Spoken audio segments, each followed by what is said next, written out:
Chapter 70. The ministers and suzerains in the hall began to whisper among themselves.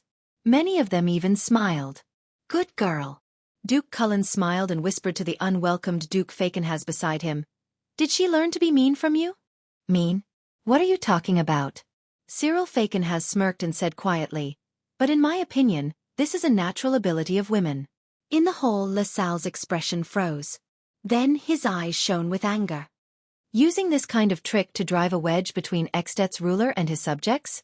This is really the style of the Constellation Empire. Just like how you shamelessly tried to murder our Prince Mariah. Thales's heart raced. Here comes the main course. Upon hearing this, most of the Constellation nobles in the hall revealed indignant and angry expressions.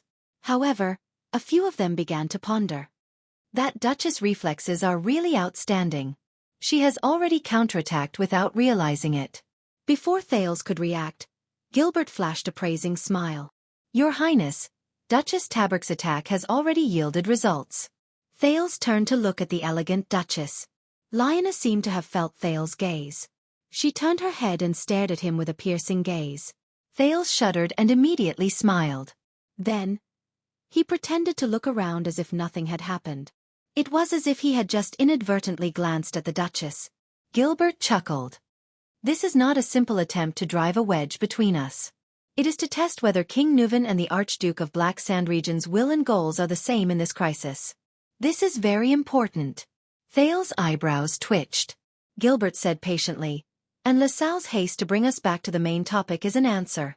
Obviously, he himself knows that he cannot be entangled in the topic of who is stronger between King Nuvan and the Archduke of Black Sand Region. In the first round of the sword duel, he was already the one who was forced to draw his sword first." Thales suddenly understood. He recalled Gilbert's deduction in the carriage. The assassination of the Extet diplomat group was also the wish of some people in their own country. It seems like, although there is no evidence.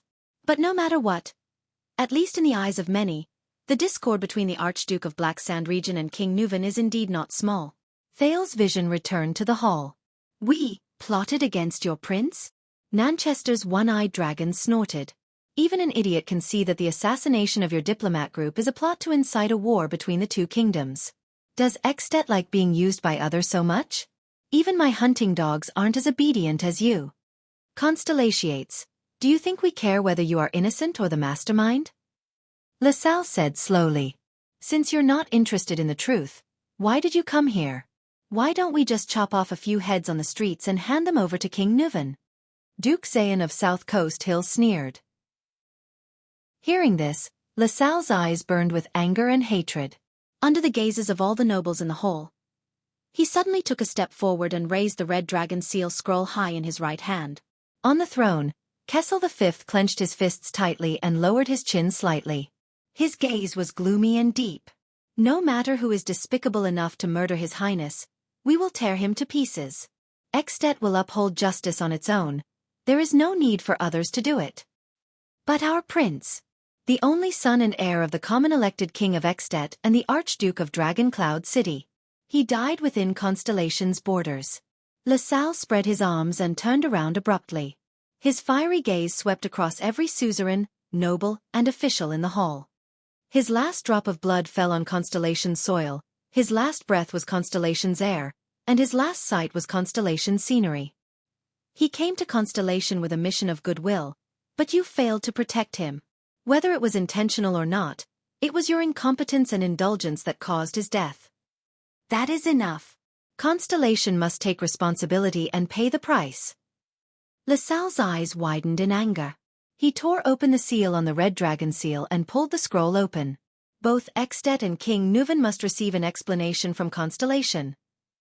The 6 dukes frowned at the same time. Thales' pupils shrank. He saw that there was no signature or seal at the bottom of the scroll that was filled with words. There was only a handprint. A bright red handprint. Could that be King Nuvan's bloody handprint? The hall immediately burst into an uproar. He did not sign or seal. I saw him cut his palm with my own eyes and press the handprint on it. This is King Nuvan's anger and despair. Do you understand? A constellatiate? LaSalle's last few words were almost spat out through gritted teeth. The uproar in the hall began to slowly die down. Thales had only heard that the Extet diplomat group had been assassinated. To him, that foreign prince did not seem to bother him at all. But now, he finally understood the severity of the matter. Then the Supreme King's deep voice rang again. I understand King Nuven's anger and despair. Believe me, I have experienced that feeling before. Constellation will never shirk its responsibility. Kessel said faintly. The one-eyed dragon coaster clenched his teeth imperceptibly. Is the king going to give in? How is that possible? If we do not pay a sufficient price and cut a sufficient portion of the northern territory's flesh, how can the evil dragon in the north be satisfied? If we give in, Kessel V will not only end up with a weak and incompetent reputation, it will also be destined to worsen his relationship with the northern territory, which was already at odds with each other. When he thought of this, he could not help but look at Val Arund, who was standing opposite him. However, the other only furrowed his brows and did not say a word. It was like the calm before a volcano eruption. Thank you for your understanding, Your Majesty. LaSalle put down his hand and said coldly, Yes, I remember now. You, of course I can understand your words. Many people had a strange expression on their faces. But Kessel ignored his sarcastic words and said directly, Save the nonsense. What are King Nuven's conditions? Under everyone's complicated gazes, LaSalle snorted coldly, opened the scroll again and began to read. Extet, from King Nuven to the 9 archdukes, after learning of the tragedy, with great rationality, they endured the terrible grief and despair, and agreed that Constellation must bear responsibility for Prince Mariah's misfortune. After saying this, LaSalle raised his head and looked around. Then, Kessel nodded slightly. Very reasonable. The noble Prince Mariah met with misfortune in the kingdom. It is a disgrace to all Constellations. LaSalle's cold eyes narrowed slightly. He then lowered his head and continued to read. First, appease the dead. Constellation must return the remains of our diplomat group in a complete, dignified and glorious manner, especially Prince Mariah's remains. Second, seek justice. Assist us in finding and handing over the murderer and the mastermind behind the scenes. Faken has snorted softly. Assist them? Oh my God.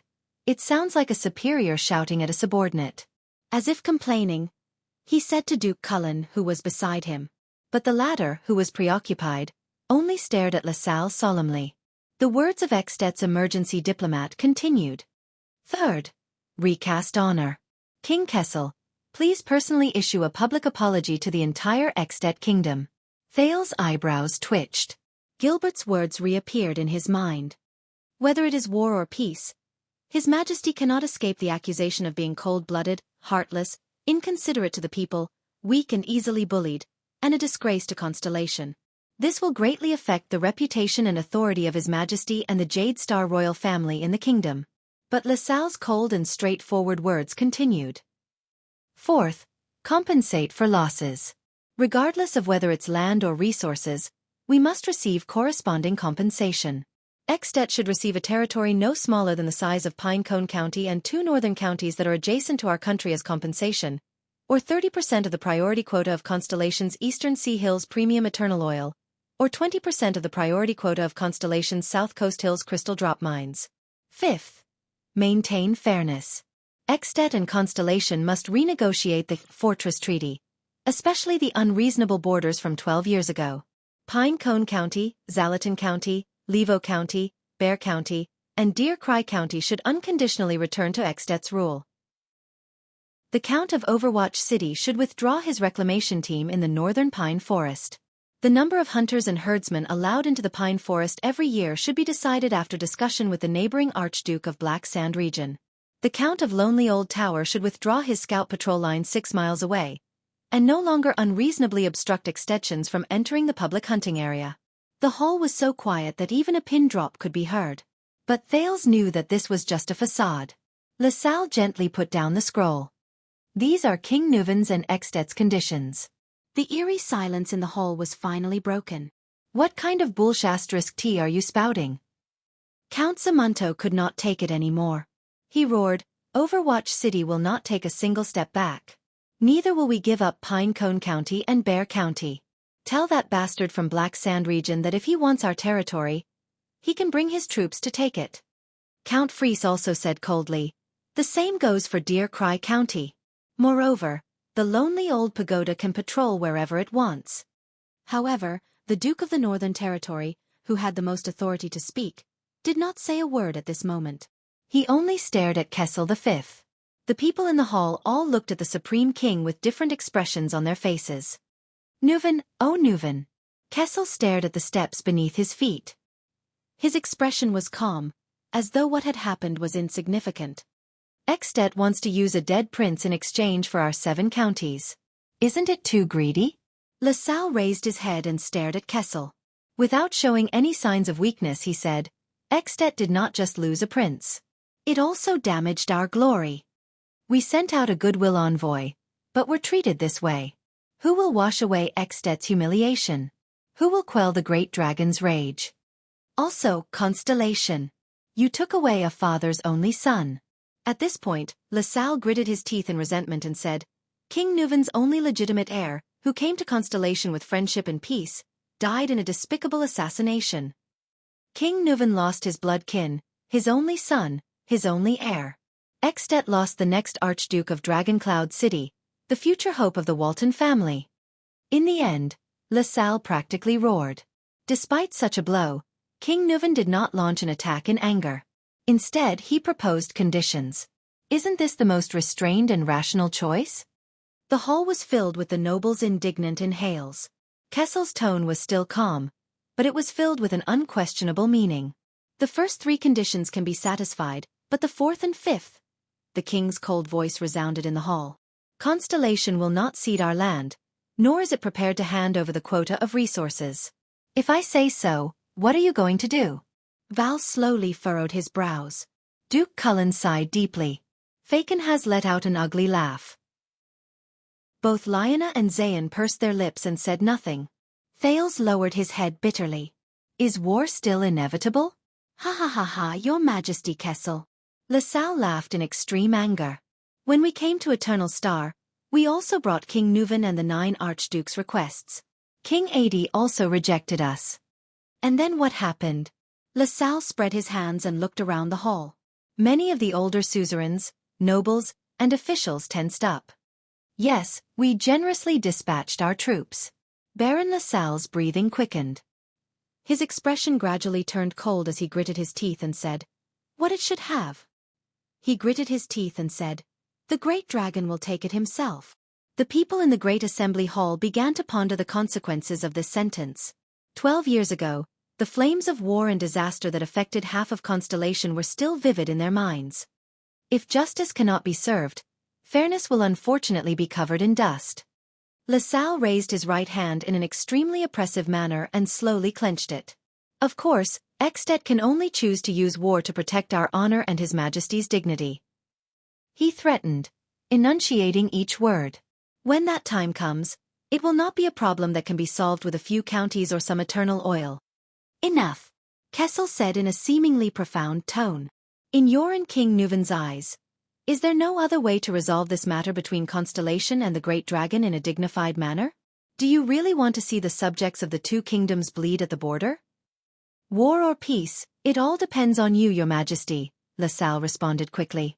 Are you going to tolerate humiliation and sympathize with your subjects, or are you going to wage war at all costs? He glanced coldly at the Constellatiate vassals, especially Count Zamunto. He laughed mockingly and said, Especially when your northern territory does not even have enough troops to defend Broken Dragon Fortress in front of the Archduke of Black Sand Region's army. The Duke of the Northern Territory clenched his fists. During the Bloody Year, the Northern Territory faced Extet's most powerful army and suffered great damage. It was second only to Blade Edge Hill in the southwest. Gilbert sighed beside Thale's ear. There was a period of time when the Northern Territory had more widows than children. You want me to make such a difficult decision? Kessel snorted coldly. Why don't you just let Constellation have a new king? Your Majesty, you are the Supreme King of Constellation. You are destined to bear this responsibility. LaSalle raised his head and smiled softly. If you can't do it, then as you said, among the hall full of nobles, let someone more responsible lead Constellation. Extet will be happy to see that happen. The people in the entire meeting hall were in an uproar. Many people cursed out loud. But Extet's urgent envoy had not finished speaking. Anyway, LaSalle said viciously, the next king of Constellation is also destined to not be a Jade Star, isn't it? Many nobles looked at Kessel with a strange expression, but more people looked at Thales. This envoy still doesn't know about the national conference? Thales' mind suddenly went blank. As expected, the diplomat group was assassinated, the suzerain forced to abdicate, and the great dragon's envoy arrived. All of these were connected. If he had not appeared, this would have been a meticulously planned chain of events. Just as Gilbert had said, there were people in Constellation and Extet who had a tacit understanding with each other. Their intention was to determine the successor of the Iron Hand King and the successor of Constellation. But why did his father, Kessel, bring the topic up to this point? And the words that traveled into his ears made Thales' heart jump. So you're saying that Extet, or rather, the nobles of Extet, favor a certain noble from Constellation to be the supreme king of Constellation? Under the astonished gazes of everyone in the hall, Kessel raised his head and stared coldly at LaSalle. LaSalle smiled in disdain and said, with all due respect, no one here meets our expectations. Extetians only admire heroes on the battlefield, even if they are our enemies. Is there anyone among you who can achieve such a condition? Yes, my vassals are either too far away, or they are unwilling to send their troops. Kessel sighed for no reason. Those who can gain prestige and recognition on the battlefield. Only those who have no choice but to fight for their own territory, right? The entire hall suddenly fell silent because of the king's baffling words. LaSalle seemed to have realized something. He looked at someone and gradually revealed a puzzled expression. That's not right. King Kessel. While everyone was confused, the plump Duke Cullen seemed to have realized something. He sighed deeply and looked at that person with a pained expression. Under Thales' surprised gaze, Gilbert let out a low cry as if he had suddenly realized something. But then he clenched his teeth and lowered his head to sigh. While the hall was filled with puzzlement and surprise, Kessel V took a deep breath, closed his eyes and said, I see. The king said quietly, from colluding with Extet's ambitious schemers to assassinating the diplomat group and stirring up conflict, to stating the possibility of war in front of me and proposing to issue a general edict. Then, to instigate the restless suzerains to force me to appoint an heir and watch us fight among ourselves endlessly. Until this Extetian diplomat before me forced me into a dilemma.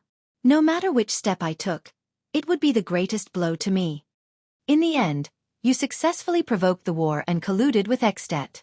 Of course, you could easily gain prestige on the battlefield and force me to abdicate. For this, you even sacrificed your own land, your own people, and your own country. Is that so, traitor? The Supreme King's words were each more frightening than the last. Thales listened to everything with rapid breathing. The Iron Hand King. Kessel V opened his eyes desolately and looked at a person at the side of the hall who had been silent for a long time. At that moment, the king's eyes were filled with darkness. It's you, he said slowly, the mastermind of all conspiracies. The king's deep and murky voice uttered a name that no one expected. Chapter 71. The meeting hall finally erupted into an uproar. Even LaSalle furrowed his brows. This time, all the nobles in the hall, except for Duke Cullen and Gilbert, looked at the silent Duke of the Northern Territory in astonishment. What was going on? Your Majesty? Lord Arund? Count Zamunto, who was also one of the suzerains of the Northern Territory, looked back and forth between the Duke of the Northern Territory and the king in bewilderment. Beside him, Count Fries looked at Val in disbelief and did not move. The commotion and uproar lasted for dozens of seconds. Until the resolute suzerain of Cold Castle, Guardian Duke of the Northern Territory, Val Arund, raised his head and looked back at the king. He was no longer silent, but let out a long breath. Under everyone's astonished gaze, including Baron LaSalle's, the resolute warrior-like head of the White Eagle family looked up and smiled. You are still as sharp as ever, Kai. The Duke of the Northern Territory immediately lowered his head and sighed. Just like your damned elder brother. Thales widened his eyes. What? This time, everyone came to a realization. From the Duke of the Northern Territory's reaction. God. But how is this possible? Kessel lowered his head and let out a genuine sigh. Aren't you going to explain, Val? The king said flatly. What's there to explain? It has already failed, hasn't it? Val looked calm and did not care about the other suzerain's gazes. You, on the other hand, when did you realize? The ones who intercepted and killed the diplomat group were obviously the other suzerains, weren't they? I appeared to be so innocent. The Northern Territory and the royal family were obviously the targets of the scheme. Zayn looked at Val in disbelief. Yes, impossible. The assassination of the diplomat group was obviously done by the nobles in New Star. And the Duke of the Northern Territory was not even in our group. Kessel lowered his eyebrows and said gloomily, Yesterday, during the national conference, during the higher parliament's vote, you voted against it too hastily. The king's voice was filled with complicated emotions. I had my suspicions at that time. You know, compared to Koshter's help, I would not sit idly by and do nothing about the Northern Territory. You have no reason to oppose my son becoming the heir just because of the one-eyed dragon's promise. Koshter, the one-eyed dragon duke, looked at the Duke of the Northern Territory in astonishment as he recalled the scene of the vote yesterday afternoon. Is that so? Val smiled sadly. How do you know I have no reason? You know I hate you, don't you? Because Wuxia, the person you hate is me. King Kessel was expressionless, but his fists under his sleeves, which no one could see, were trembling slightly. But you are a noble person. You will not vent your anger on my son. Many people immediately looked at Thales, especially Baron LaSalle, whose expression was unpleasant.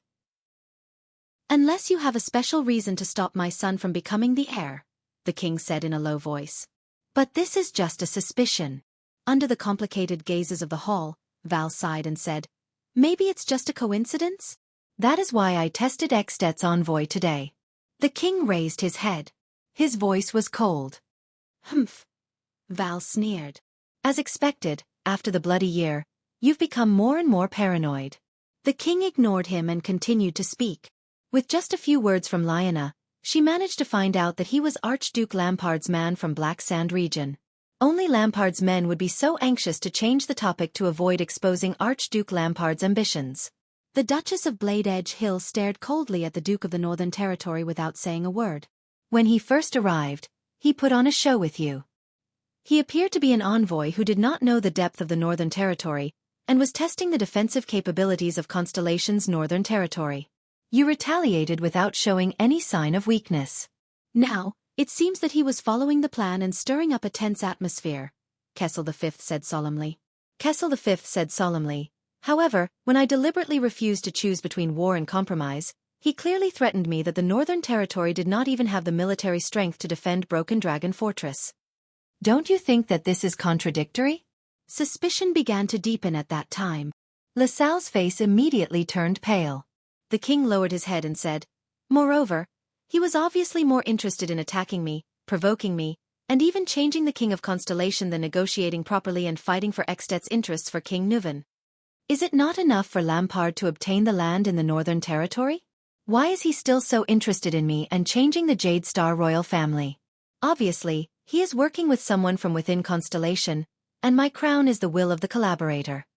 The problem is, who is qualified to work with the powerful vassal of Extet, Archduke Lampard of Black Sand region? Who can benefit together with him and achieve a win-win situation? I thought about it for a long time and considered Nanchester, Covendier, Cullen, and even Fakenhas. The most unlikely person is you, Val. Because when war breaks out, the Northern Territory will be the first to bear the brunt. You are more like a pitiful person who has been schemed against, a sacrifice, just like me. Heh. Fakenhas' voice was sharp. Unless, this is his voluntary sacrifice. Kessel V's gaze was as sharp as a blade as he stared at Val Arund. But when I think about it from another perspective, what can Archduke Lampard gain? King Nuvan's only son died in the Northern Territory, and the Walton family is destined to withdraw from the next King Selection Congress. So what Lampard can gain is the territory in the Northern Territory, and the death of his competitors in the Northern Territory. In Constellation, who can ensure that these two things happen at the same time to the greatest extent possible? Kessel silently raised his gaze. There was a sorrowful expression on his face. It is you, Val Arund, the Guardian Duke of the Northern Territory who controls the Northern Territory. But I still do not believe it. I would rather believe that this is just a coincidence. No, the Duke of the Northern Territory said coldly. In fact, you already believed it a long time ago. You just needed to exhaust everything to prove your suspicions, didn't you? The king snorted softly and glanced at the emergency envoy of Extet with a profound gaze. I sent someone to intercept Baron LaSalle in advance. Under the eyes and ears of all the suzerains, I sent them directly into Eastern City District with great fanfare. But until this morning, the hidden sentries of the Secret Intelligence Department ensured that they would not come into contact with any constellations.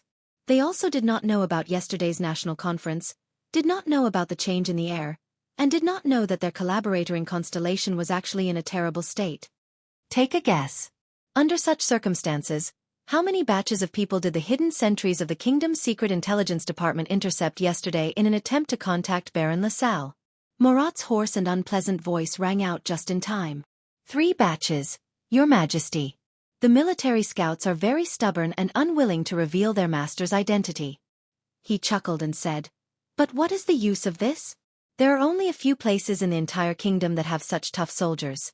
It is a piece of cake to track down the person behind them. Val lowered his head and sighed. They are my most elite scouts. The Supreme King said coldly, But I have not figured it out. But I haven't figured it out yet. What exactly is your agreement with Lampard, and how can it be fulfilled? Until this extension said that extensions prefer heroes on the battlefield. Yes, when war comes, the hero will always be the most dazzling person. Isn't that how Extet was built? And in this possible war, who has a better reason than the Duke of the Northern Territory to fight to protect his homeland? If the enemy is simply your collaborator, then it will be even easier for you to gain prestige and reputation on the battlefield. When war breaks out, you pledge your life to defend the Northern Territory and become the hero of the fight against Extet. You are also the only person who can deal with them. With no heir to the royal family, aren't you the most suitable to be the next king? Val laughed coldly. King Kessel looked at Val sadly. Did I say anything wrong? The one who betrayed the Northern Territory, the guardian duke of the Northern Territory? Is being king that important to you? So important that the originally noble and pure you will betray your territory, your people and your country. The hall immediately fell silent. Even LaSalle looked troubled and did not say a word. Valorun stared blankly at the floor for a long time. Until he shut his eyes tightly. Ha ha! Amidst the desolate laughter, he finally opened his eyes and said sadly, This should not have been like this. With a complicated expression, Val spoke slowly. Everything should have gone according to my script. The king narrowed his eyes. New Star. This group of suzerains of Constellation was originally formed after the Desert War 5 years ago to fight against your increasingly arrogant royal power. They, whether it was Cullen or Nanchester, all came to me, but I rejected them. But I realized that this was a once-in-a-lifetime opportunity. In the fight between them and you, I could achieve my goal. The goal that was so far away that even I did not believe it. Val walked forward to the center of the hall and looked into the non-existent distance. He sighed. I took the risk to go to Extet and found Lampard. You should have seen the look on his face when I lowered my hood in front of him. That night, we formed an alliance. I was responsible for instigating Zamunto and Fries, inciting them to clash with Extet from time to time at the border. For this, I did not hesitate to confer Pine Nut County to Zamunto. The faces of the 2 counts from the 13 distinguished families of the Northern Territory were pale and ashen. They looked at the Duke who had fought alongside them for many years. Lampard went to Extet to operate. He made use of these conflicts to portray the diplomatic mission to Constellation and the revision of the Treaty of Peace as a great mission. This made King Nuvan decide to secretly send his only son to accumulate qualifications for his future king selection. He is old, and old people always want to arrange everything after their death. I leaked this news to New Star. There were many ambitious people like Nanchester and Covendier. They quickly realized that this would be a good opportunity to weaken the royal power. There was only one thing I did not tell them. That was, King Nuvan secretly sent his only son in the diplomat group. Now that I think about it, when they found out about this, they were probably quite frightened. Unfortunately, as the Far Eastern proverb goes, once you ride on the tiger's neck, you will never come down. Duke Cullen shook his head. Zayn snorted coldly. Only Koester stared at Val with gritted teeth. The suzerains thought that they were using Extet's questioning and anger to weaken the king's prestige and royal power. Only Lampard and I knew that they were provoking a war between the 2 countries. Lampard was Extet's source of information. He provided the diplomat group's itinerary and personnel. I, on the other hand, had the geographical advantage of the Northern Territory. I bribed the receptionists, monitored and guided them to the best assassination location. Then, those in New Star who did not know about this would deliver the final blow.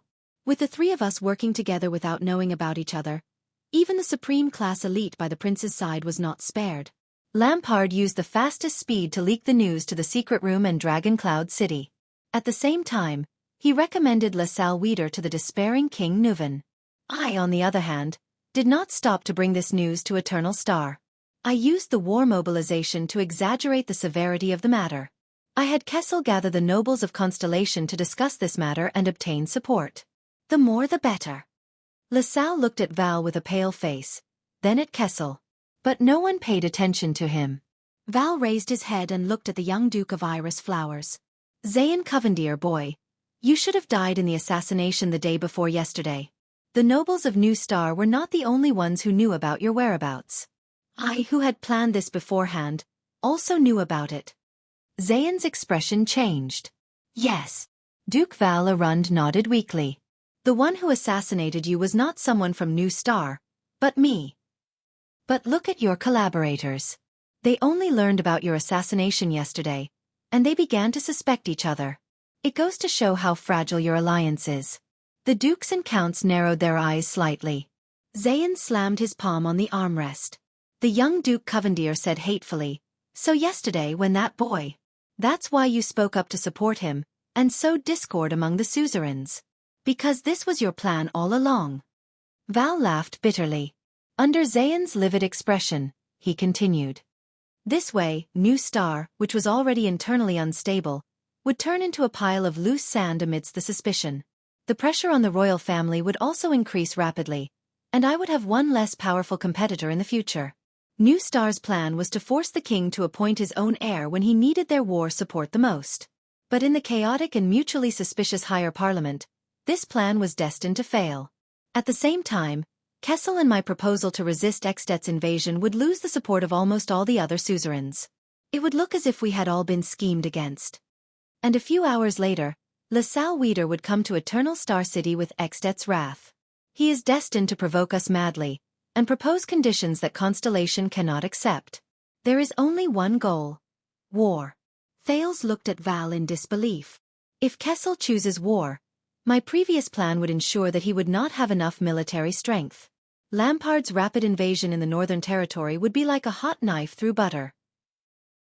With a tacit understanding between Lampard and me on the battlefield, it would be enough to let Kessel die in glory and dignity, just like Prince Horace in the past.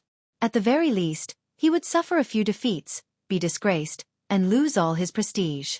If Kessel chooses to compromise and cede the Northern Territory, he would become a sinner of the kingdom.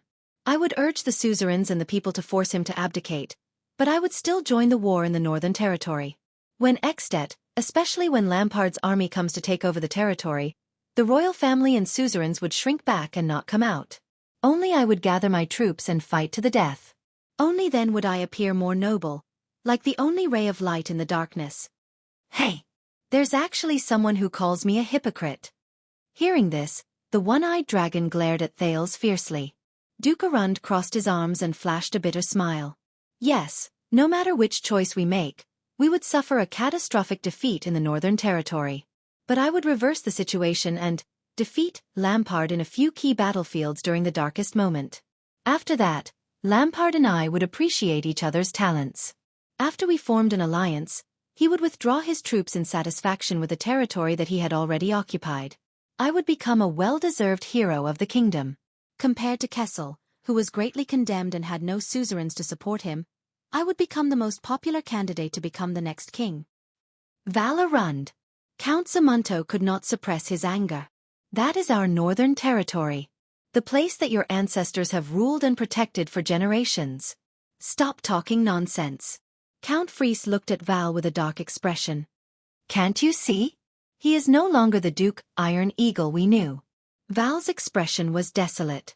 He did not pay any attention to the two counts of the Northern Territory behind him. He continued in a daze. The suzerains are suspicious of each other. Only I, who is neutral, and the least suspicious. I am also the king's close friend, if he is still alive at that time, the brother of the head ritual master of Sunset Temple, and the hero of Constellation who resisted the invasion. I am destined to become the supreme king of Constellation. As for Extet, the Walton family has lost their last heir and is destined to withdraw from the next king selection in dejection. At the same time, Lampard will obtain a large territory in the Northern Territory, as well as the glorious achievement of conquering Constellation's Northern Territory. His power will expand rapidly, and with the support of me and all of Constellation, he is also destined to become the next common elected king. Everything was going smoothly. Valorund looked at Thales with a strange expression. There was regret in his eyes. Until this boy's sudden appearance messed up all the plans. Zayn did not die. Instead, he stood on your side. The effect of forcing the selection of an heir was not good. The suzerains of New Star did not fight to the death for the throne. Instead, they confronted the royal family over the appointment of a new prince. Extet's envoy was trapped in your trap without knowing about the national conference and the new prince. But I could only continue walking on until... Val sighed and laughed mockingly. He shook his head indifferently. Just like that I failed. Chapter 72. Is that so? After listening to Val's statement, Kessel's expression was unusually complicated. But why is it you? You are supposed to be a noble person, a pure warrior. You have your own creed. Ha! Val laughed inexplicably. Why can't it be me? Kessel paused and looked sadly at the scar on Val's chest that extended to his chin. You used to be my most trusted friend and brother. We grew up together in the capital. We were the best partners, the closest of brothers, even better than biological brothers like Midir. We even promised to marry each other's younger sisters. Enough! Val raised his head abruptly. His eyes filled with anger. You are not allowed to mention Lycia and Constance. You are not worthy. Thales had a thought. Lycia Arund and Constance Jadestar appeared in his mind, the lonely head ritual master and the small stone urn. The king's expression was gloomy. I know you hate me, but I thought it was all because of Lycia. As a suzerain, you are still loyal to me and to Constellation. Your creed is still noble and inviolable. Isn't that so? I do hate you, but... The Duke of the Northern Territory, who had betrayed the Northern Territory, said resentfully, everything I do is for Constellation. The king narrowed his eyes. What? Val Arund stepped out of the ranks of his vassals. His gaze was firm. If I can succeed, with a small price to pay, a short period of bloodshed, Constellation and the dragon, the shield and blade of the Western Peninsula will turn a new page. In the era of the ancient empire, Arund was the supreme family that ruled over the Northland province, while Lampard was the bloodline descendant of the king of rebellion, Quisso Lampard, who rebelled against the tyrant. Hatred and opposition have been passed down from 1,000 years ago until now, and have long been rooted in the blood. But if even archenemies like us can reconcile, what else is impossible? Thales sighed. No, you are not reconciling. This is an exchange of benefits. Val took a step forward and looked at the crowd with a fanatical expression. The conflict and hatred between the two countries will be overshadowed by the heroic friendship and loyal cooperation between me and Lampard. The descendants of the two countries, our children will make a marriage contract. Their children will inherit both Constellation and Extet. Constellation and the dragon. Two great countries will become one. Think about it. The heroic blood of the great dragon of the north will be poured into the descendants of the great empire. Val said excitedly, we may not be able to restore the glory of the empire, but we can definitely put an end to the flames of war in the north. The flames of war will never be reignited, and disasters like the Bloody Year will never happen again. The Northern Territory will enjoy peace forever. To hell with your peace, Count Zamunto spat on the ground. Eva did not care and clenched her right fist. We can even take it a step further. A new power will be established in the Western Peninsula. We will hold a shield in one hand and a blade in the other, pointing our swords at Camus Union and dividing the land of the merchants to benefit ourselves. After breaking the balance of power between the three strongest forces in the Western Peninsula, the rest will not be a problem. The Western Peninsula will soon be unified. So, the Duke of the Northern Territory gritted his teeth and looked around at the nobles and officials. This is all for Constellation, so that it will no longer have to suffer disasters, so that it will become stronger in the end, and so that Constellation and the dragon can have eternal peace. Thales frowned. Baron LaSalle coughed and said awkwardly, "About this I thought." Bang! Kessel V punched the left arm guard. "Shut up. Extension. We'll settle our scores later." The Supreme King's voice was powerful, and he said in an unquestionable tone, "Right now, this is Constellation's internal affair." Russell was at a loss for words. The king stood up slowly and looked down at Val. "For Constellation?" Kessel V's hair and beard stood on end, which was rare for him. His face was filled with anger. Betraying your own king and vassals, all for the sake of Constellation? Betraying the land and people of the Northern Territory for Constellation? For the sake of the throne, you didn't hesitate to bring death and injury to war. Is this also for Constellation? Kessel Jadestar. Val Arund clenched his fists and faced the king. "Do you think you're nobler than me?" Val trembled, as if he was suppressing his emotions. "You, your Jadestar family, do not deserve to point fingers at me." In the next second, he lost his composure and roared, "Your Jadestar royal family is the biggest source of disaster in this country. You were the ones who brought the disaster 12 years ago. Until now, we are still atoning for your mistakes." Thales could not help but clench his fists. Everyone in the hall looked at the king in unison. Many of them had strange expressions on their faces. The king shut his eyes tightly. "The bloody year? The bloody year? Ha! The bloody year!"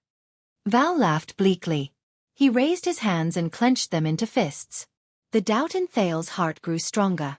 He looked at Gilbert. "What secret is there about the bloody year that cannot be divulged, but is also of utmost importance?" Val said angrily, "After that disaster, everyone only remembers that the Jadestar royal family was slaughtered, and that the Tabark family was left with only an orphan girl. Who will remember the Northern Territory's contributions and sacrifices?" The 15-year-old Duchess Lyanna took a deep breath and closed her eyes. "Who will remember how much blood, how many corpses, how many widows and orphans were left behind when Extet's vanguard plowed our land? Who will remember that when the bloody year ended and the whole country celebrated the Fortress Treaty, almost 3/4 of the men and 1/2 of the women in the Northern Territory died? The remaining old and young had to go out to look for food in the cold winter, or else they would starve to death at home. Half of those who went out to look for food froze to death in the wild. When I was crowned with the title of the Guardian Duke of the Northern Territory, the first thing I did was not to help them find food, but to bury those who starved to death or froze to death. Otherwise, their corpses would be dug out and eaten by the starving people who could not even walk. Have you ever seen such a scene, young master of the capital city? Who will remember that my father refused to surrender after Cold Castle was breached? His head was hung in front of Cold Castle city gate for an entire month. When I untied him, and every day when I went in and out of my own castle, I saw that damned city gate. The sword of reversing light, Prince Horus, penetrated deep into Extet's encirclement. He was courageous and unyielding. He fought to the death without retreating. He was wounded 11 times and died a heroic death. How glorious was that! But who would have known that my brothers Arun's sons protected him closely by his side until they died? Rohan, Kuer, and Nolaner. The Prince of Constellation's body was solemnly carried back to the capital city. Beside him, my brothers were chopped into meat paste by Extet's axemen. I could only scoop up that pile of sticky meat mixed with mud and flesh and bury it after the deed was done. Who remembers them? My sister and my wife's carriage disappeared in the chaotic wilderness. There was no news of them for 12 years. I had countless nightmares about them. God knows what they encountered. You still dare to say that I only have one daughter as my heir? Why do you think I sent my 7-year-old daughter to the Tower of Eradication? Was it to groom her to be my heir? Bull*T. I sent my daughter to the Tower of Eradication because I was afraid that when I was not around, Miranda would be eaten alive by starving people who climbed over the ruins of Cold Castle. Kessel V shut his eyes tightly. Many people in the hall recalled those days and could not help but lower their heads. Val trembled as he said, "After experiencing that kind of hell, the Desert War 5 years ago, how could you, Kessel Jadestar, still think that we have too few troops? Think that our army is not as strong as it was 5 years ago? Think that we do not even have enough cavaliers to form 5 vanguards? Do you think that the person I hate is you? Do you think that I hate you for not marrying my sister? Hate that you let her down and made her become a priestess who will never marry? No. I hate Jade Star. It's your damned family. All the disasters are because of your delusional, idiotic father, your uncle, who treats rudeness as humor, your gloomy eldest brother, your conceited, condescending and good-for-nothing brothers, and you, the supreme king who was born with the blood of a tyrant of the empire. It's this Jade Star family, who is always associated with the calamities, who brought the bloody year to Constellation, who brought this kind of hell. Calamities? Associated with the calamities? He subconsciously looked at Gilbert, who was beside him. But the latter only pursed his lips tightly and did not say a word. Do you think that you are some kind of tragic king?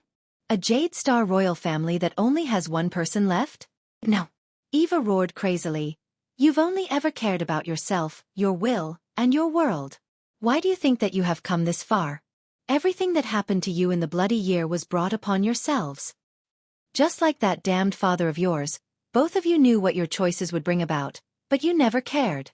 You never understood your own vassals, never cared about your subjects, never cared about the people around you. Iron Hand King. Don't you find it ironic when they call you that? You are not an Iron Hand. You are simply cold-blooded. Val, whose emotions had reached the peak, roared in misery and despair. Charlton and Shadow Shield, why didn't they kill all of you in one go?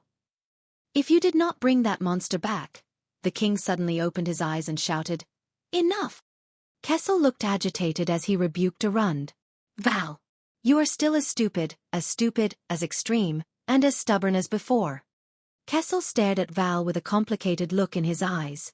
You only believe in what you are willing to believe.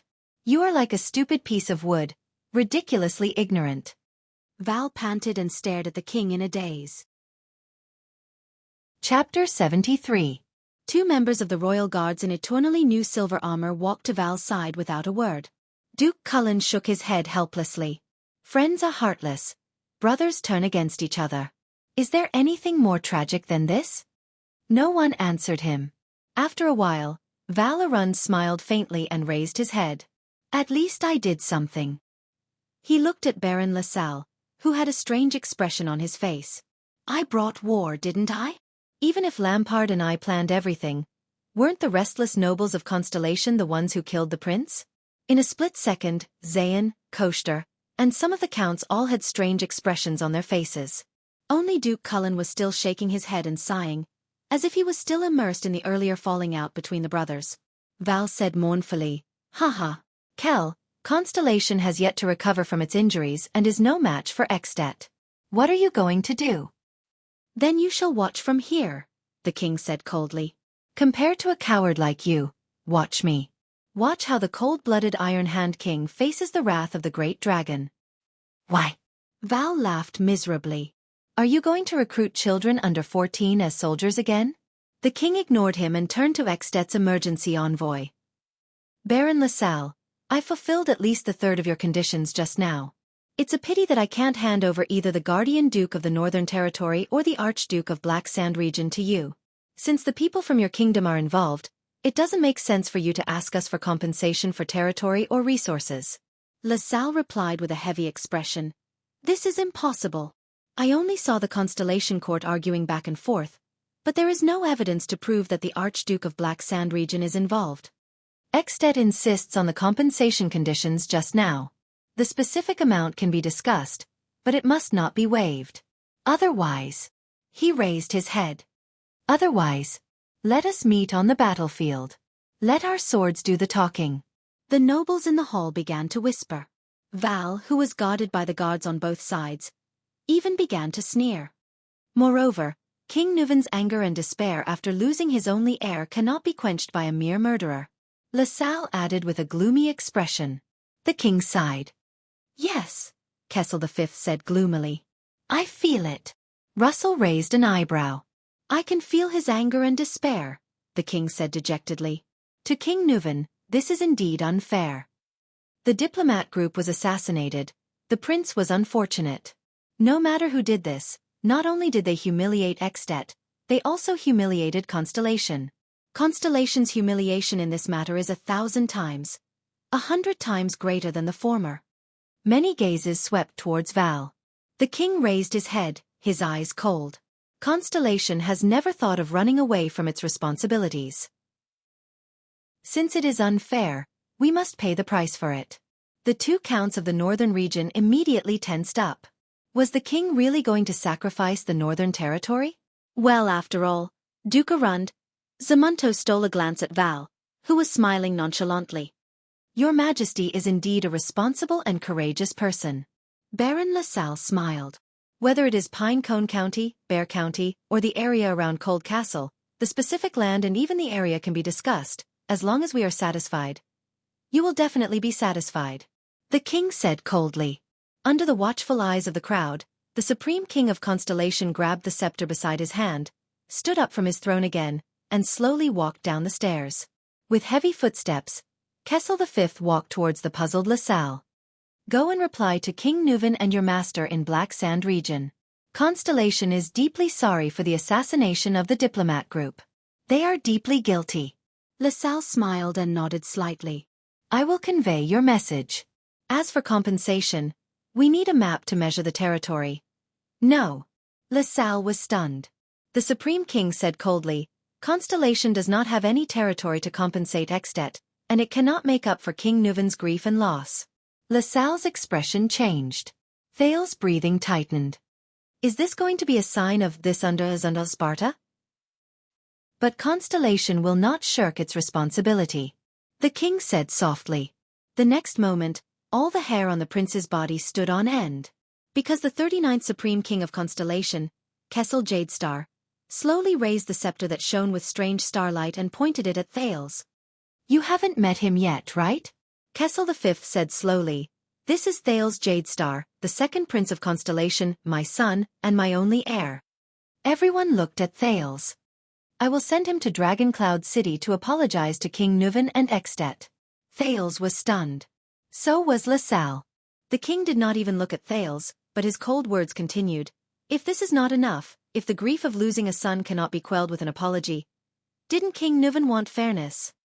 Then I will give him fairness. Tell King Nuven that he can kill my son, the only heir of Constellation, and avenge his only son and heir who died in Constellation. Let him use blood to fill the emptiness, and slaughter to wash away his hatred.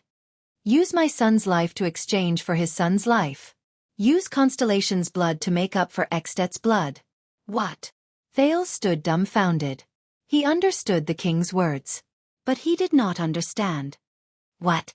At that moment, everyone in the hall, be it the nobles, suzerains, officials, guards, servants, or even the Duke of the Northern Territory, had their mouths wide open in shock. Your Majesty. Gilbert's face was ashen. He wanted to speak immediately, but someone was faster than him. Your Majesty.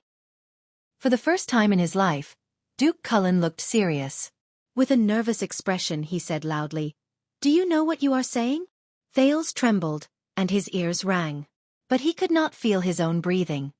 Shut up, Bob, Kessel replied coldly. Your king has already made his decision. Cullen stared at the Supreme King in a daze. He could not say a word. Even Fakenhas could not laugh.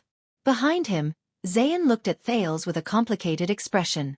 The one-eyed dragon lowered his head in deep thought. At that moment, the 9-pointed star crown on Kessel's head shone brightly. Like a heartless god, he said to the completely stunned LaSalle. On a personal level, one father's only son in exchange for another father's only son should be able to alleviate his anger and despair, right? On a personal level, the heir of Constellation's king in exchange for the heir of the Archduke of Dragon Cloud City. This is fair, isn't it? The king stepped on the ground. His deep and awe-inspiring voice boomed like thunder. Since we are both stained with the blood of each other's only heirs, Constellation no longer owes Extet anything. This is fair, isn't it? At that time, we will no longer be able to turn back. We will let go of all our worries and burdens, and with the determination to completely destroy each other, we will wage an all-out war. This is fair, isn't it? LaSalle's pupils shrank continuously. He was already dumbfounded by the king's sudden and shocking words. He raised the scroll in his right hand, and his chin trembled. He wanted to say something, but nothing came out. It was one thing to use a bad diplomatic incident to fight for Extet's, and perhaps Archduke Lampard's, interests. But, sacrificing their only heir, And Constellation was not like Extet's king selection system. If the prince who inherited the throne was killed, this would be a blood feud that would last for generations or even dozens of generations. It would make the two countries irreconcilable enemies that would fight to the death, and trigger a war to destroy the country. This was another matter. Under King Kessel's awe-inspiring and powerful gaze, LaSalle broke out in a cold sweat. His eyebrows kept changing, as if there was a fierce battle going on in his mind, to decide on his reaction and wording. With my level, I am unable to give an immediate answer to this matter. He stuttered. Kessel V roared angrily. Then go and ask your king. LaSalle was so frightened that he took a step back.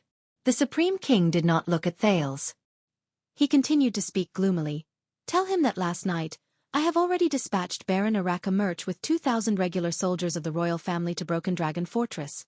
Prince Thales will depart soon after and personally meet King Nuven. He will be at his disposal. This is the price that Constellation can pay. The people in the hall did not even dare to breathe loudly.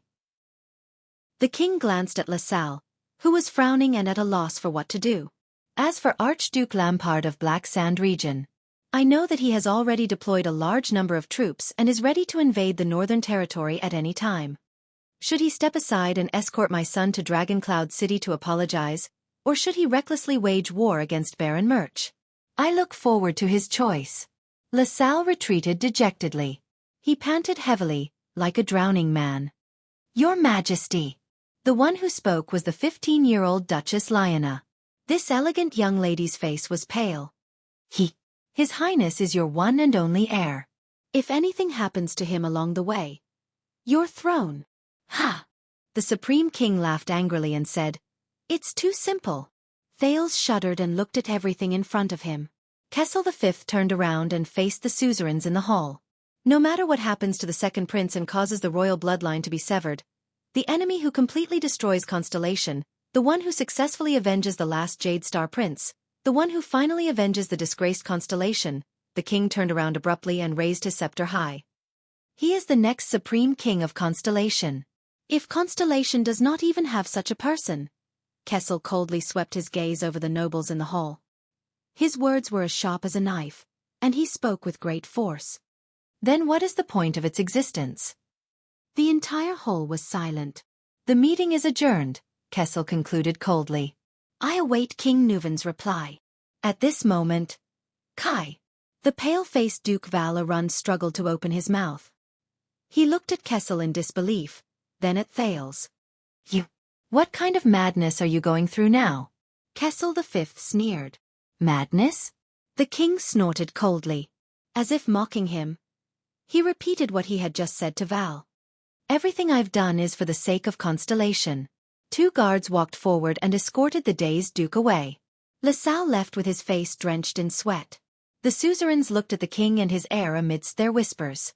Gilbert clenched his fists and looked at His Majesty, who was wearing the astral blue cloak. The king strode away and did not look at anyone else. Only Thales breathed absent-mindedly. He was completely unaware of the gazes in the hall. Begging for my collection, Amway, leave a comment, tickets, add me to the group 3971471168. Chapter 74. Lower City District, Underground Street, Sunset Pub. You really should have gone to take a look the day before yesterday. It was really crowded. Especially when the second prince appeared. I could not help but shout along with him. Hey boy! Watch where you're going. A 10-year-old boy carrying a bag full of potatoes squeezed past the fat and fierce Edmund with a bitter expression. Edmund snorted and turned his head back to continue fiddling with the food on his plate. You don't know, right? The new prince's name is Thales. It's exactly the same name as that black-haired rascal who always came here to freeload. Boy, why are you turning your head back? What does the prince have to do with you? Get back to work. I heard that the philandering Kessel wants to use his life to make peace with Extet. Today, everyone in the market is talking about this. Everyone is filled with righteous indignation, saying that the suzerains of Constellation are all good-for-nothings who can't protect the country, and that the royal family has sacrificed too much for Constellation. Bah, that Jade Star royal family that only produces lunatics. You don't know, 12 years ago, I was in front of the palace gate. In front of Edmund was a young girl in tight trousers and a sleeveless coat. She was bored to death and was fiddling with her short brown hair. She leaned against the food delivery window between the front desk and the kitchen, looking as if she had nothing to live for. The face of this nimble and valiant brown-haired girl twitched. She gritted her teeth and said, "I say, before you tear it into pieces, are you going to give me that plate of steak or not?" Edmund raised his head with a furious expression. He glared at the female bartender of Sunset Pub, Jayla Charlton, and pushed the steak in his hand towards her. Jayla turned around and passed the steak to the timid little girl with a scar on her face outside the front desk. "Behind her," Edmund snorted. "What kind of attitude is this? I just want to have a chat with you. To enlighten you so that you can forget about that golden-haired, green-skinned, heartless man." Jayla rolled her eyes fiercely. Her delicate face was as long as the surface of a pen. She turned her head and replied angrily, "Damn fatty. If you bring this up again, I will give your dream lover." "Hey, hey, hey." The plump chef Edmund's expression changed drastically. He raised his chubby hand and slapped the delivery window twice. "You're going to fall out with me just because of a disagreement? I'm just concerned about my cute niece's relationship progress. You know, the most important thing for two people is to have a common language. If a gangster bartender and a police officer get together." Jayla could not take it anymore and punched the bar counter. "Everyone, listen up," Jayla shouted in a loud and gruff voice, attracting the gazes of all the customers. "My 41-year-old uncle, the chef of Sunset Pub, Edmund Scorch, loves the woman he loves the most in his life." At that moment, Edmund sucked in a breath of air like a pet cat with its fur standing on end. Before Jayla could reveal the name, the fat chef roared with all his might, "That's right. Stop." Jayla shut her mouth and looked at him with disdain. She said disdainfully, "Single dog, coward, unrequited love." Edmund glared at his niece dejectedly and said embarrassedly, "That's right. There are no more potatoes. I'm going to restock." Cinti, who was carrying another bag full of potatoes, watched Edmund leave the kitchen with a puzzled expression. "There are no more potatoes? Then what am I carrying?" At that moment, a boy with his right hand wrapped in a piece of cloth stumbled in with a panicked expression. They're here." With a long face and a swollen head, Ryan pounced on the bar counter. The poor child was hugged by the surprised Cinti. Jayla's expression darkened and she put down the rag in her hand. Korea, who had just returned from delivering food, raised her head to look at the entrance and could not help but tremble. With a pale face, she watched a dozen fierce-looking men dressed in black rudely push aside the customers who blocked their way and slowly walk into the pub. The noisy pub instantly fell silent. "Go to the kitchen." Jayla extended her hand to the side of her leg and calmly said to the three child beggars. However, two thugs dressed in black walked out from the dozen of people. They looked hostile and blocked the entrance from the bar counter to the kitchen. The three child beggars cowered and hid by Jayla's side. "What is the meaning of this?" Jayla angrily asked. "This is Sunset Pub. This is not Black Street. Even Morris would not dare to behave atrociously here." However, the thugs were unmoved. They only walked to every corner of the pub with indifferent expressions, as if they were standing guard. One of the thugs, who looked like a tough guy, took out a single-sided axe from behind his back. Under the angry and fearful gazes of a few customers, his expression was cold as he swung the axe with one hand. He chopped at a table. Asterisk bang. Asterisk the huge force smashed the table in half and sent it flying. Many customers covered their heads in panic, trying to block the flying shards. The resolute axeman turned his head coldly and said loudly to the others in the pub, "The Brotherhood is doing business." "The Brotherhood has business. Get lost." The customers in the pub recognized the identity of these people and whose subordinates they were. Thunder Axe Oscu, one of the 13 generals of the Brotherhood. They were the tough guys who were in charge of smuggling arms across borders. Many people stood up without hesitation and left the pub as if they were fleeing. At that moment, a silver bolt of lightning flew towards Oscu at an extremely fast speed. It was a flying knife with a strange arc. Sunset Pub's famous wolf limb knife. Oscu's expression changed. He swung his axe and knocked away the flying knife just in time. Asterisk ding. Asterisk but Oscu's body trembled. He was shocked to find that the flying knife had a strange power that vibrated and transmitted to his hand. He could not help but freeze. Oscu gritted his teeth to resist the tremor. What is this? An even faster slender figure had already grabbed another knife and was flying towards him from the bar counter at an extremely fast speed. Sniper knife. It went straight for his throat. Oscar's pupils shrank while he was still frozen in place. He could not dodge it. But the expected splatter of blood and flesh did not come. Jayla gritted her teeth and watched in disbelief as the knife she was supposed to cut into Oscar's throat was held tightly by a hand wearing an iron glove. The owner of the iron glove was a middle-aged man with a face full of scars. He stood beside Jayla, and at the critical moment, he pinched the Charlton family's instant kill knife.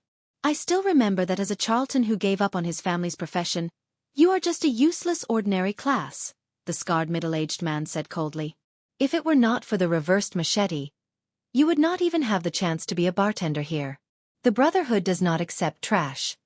But judging from the strange tremor on your knife, you have unknowingly become a superclass elite. The middle-aged man let go of the knife in his hand and snorted. It seems that the killings and battles in Red Street Market have improved you. As expected, the people of the Charlton family can only improve their skills by bathing in blood. Jayla took a step back with a face full of anger. She gritted her teeth and looked at the great enemy in front of her. Damn it. After Red Street Market, she had clearly improved so much. She had reached superclass and mastered strange tremor. But why was this guy able to catch her instant kill knife?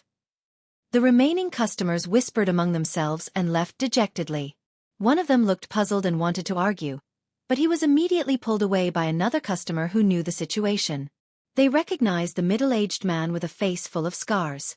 He was one of the 6 powerhouses of the Brotherhood. He was second only to Crownless Fist Senza in the arms smuggling business. Iron Heart, Shanda Rhoda. He was also Quide Rhoda's father. Jayla secretly gritted her teeth. The customers did not hesitate and immediately ran away. You do not have to wonder why I could catch your knife. There is never a certainty in a battle. The so-called division between ordinary class and superclass is just a saying. Rhoda, who looked ferocious because of the scar, snorted softly. He did not even look at Jayla. Oscar looked at Jayla with a face full of indignation. He put the axe back on his back and pulled out a chair for Rhoda. Due to various reasons, it is very normal for people of the same class to be crushed by one side, or for people of different classes to be evenly matched. Rhoda, whose face was full of scars, casually sat down on the chair. He crossed his arms and looked at the female bartender, who looked as if she was facing a great enemy. When I was young, I even saw a superclass swordsman. In a battle where the disparity in strength was so great that it was almost impossible for him to win. He killed 2 supreme class elites. What? Jayla's pupils shrank. Rhoda looked at the shocked Jayla and said with a smile, "That was the battle where the person I admired the most became famous. Faced with that kind of encirclement and that kind of enemy, I thought I was going to die there." Until he raised his sword.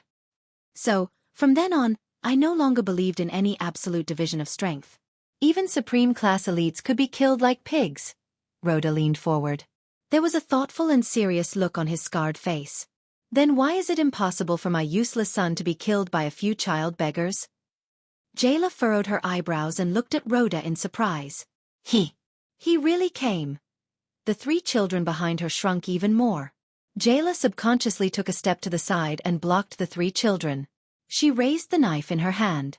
"Now, are you sure you still want to use your knife in front of me, little girl?" Rhoda exhaled and smiled in satisfaction. The female bartender glanced at Oscar and the dozen strong men around him from the corner of her eyes. She knew that this was the elite team in the Brotherhood who were in charge of smuggling firearms. She could not fight against them. Jayla gritted her teeth and stabbed the wolf limb blade in her right hand into the table by the side. Damn it. What should I do? So, this is the original form of the reversed machete? The middle-aged man with the scar looked at the strange curve of the wolf limb blade. He used the iron glove on his right hand to rub the 4 rings on his left hand and said slowly, "The legendary assassin of the Brotherhood changed his weapon because of the creativity of a little girl like you. In just a few years, he even changed his nickname. How rare." "I call it the wolf limb blade," Jayla said coldly. She looked like she was trying to chase him away. What does it matter? No matter how famous the name of the weapon is, it doesn't matter. Rhoda laughed softly. The key lies in the person who uses it. In your hands, this knife can only cut meat, but in the hands of the reversed machete, it can break through layers of defense and kill the previous Duke of Iris Flowers of Constellation. Jayla furrowed her brows and looked at the middle-aged man with the scar in front of her. "Let's get down to business," Jayla said coldly. The old man doesn't like people interrupting his business. Shanda Rhoda, a terrifying existence among the 6 powerhouses of the Brotherhood, sneered. "Do you think you can scare me with the reversed machete?" Jayla did not answer, but she felt a chill in her heart. The other party came prepared. "You know, I don't usually care much about my own son.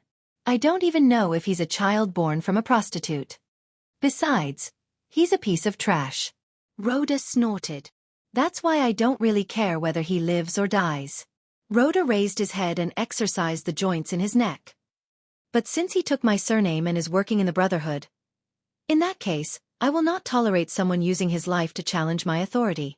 Rhoda's words were sinister. "I can't tolerate someone who bears the blood debt of the Rhoda family not receiving the punishment he deserves either." Jayla furrowed her brows.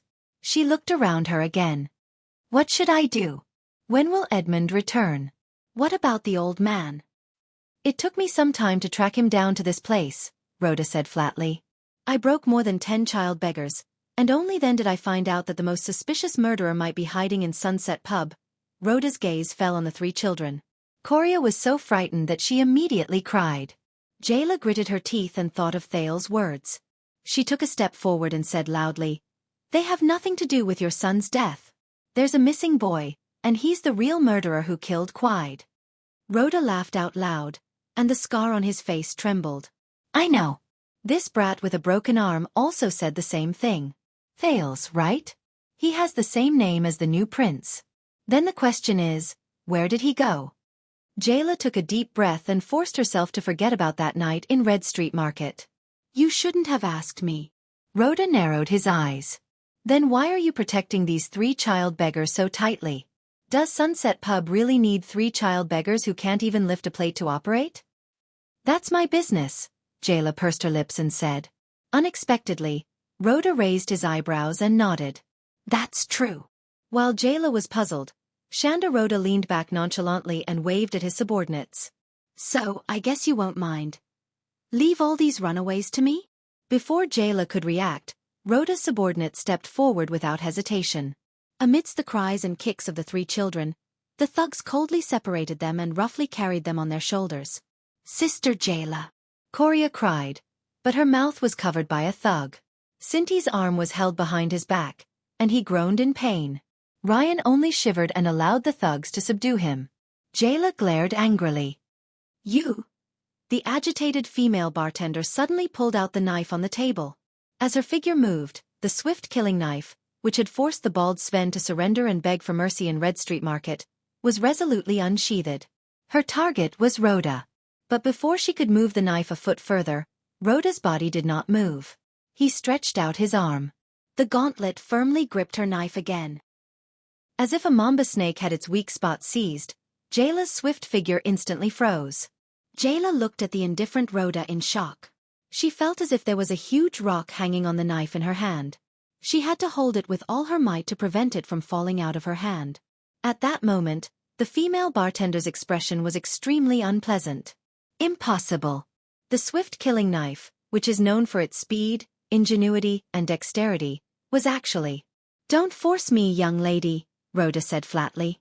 "We are both superclasses, but when it comes to fighting, I have 100 ways to effortlessly defeat you."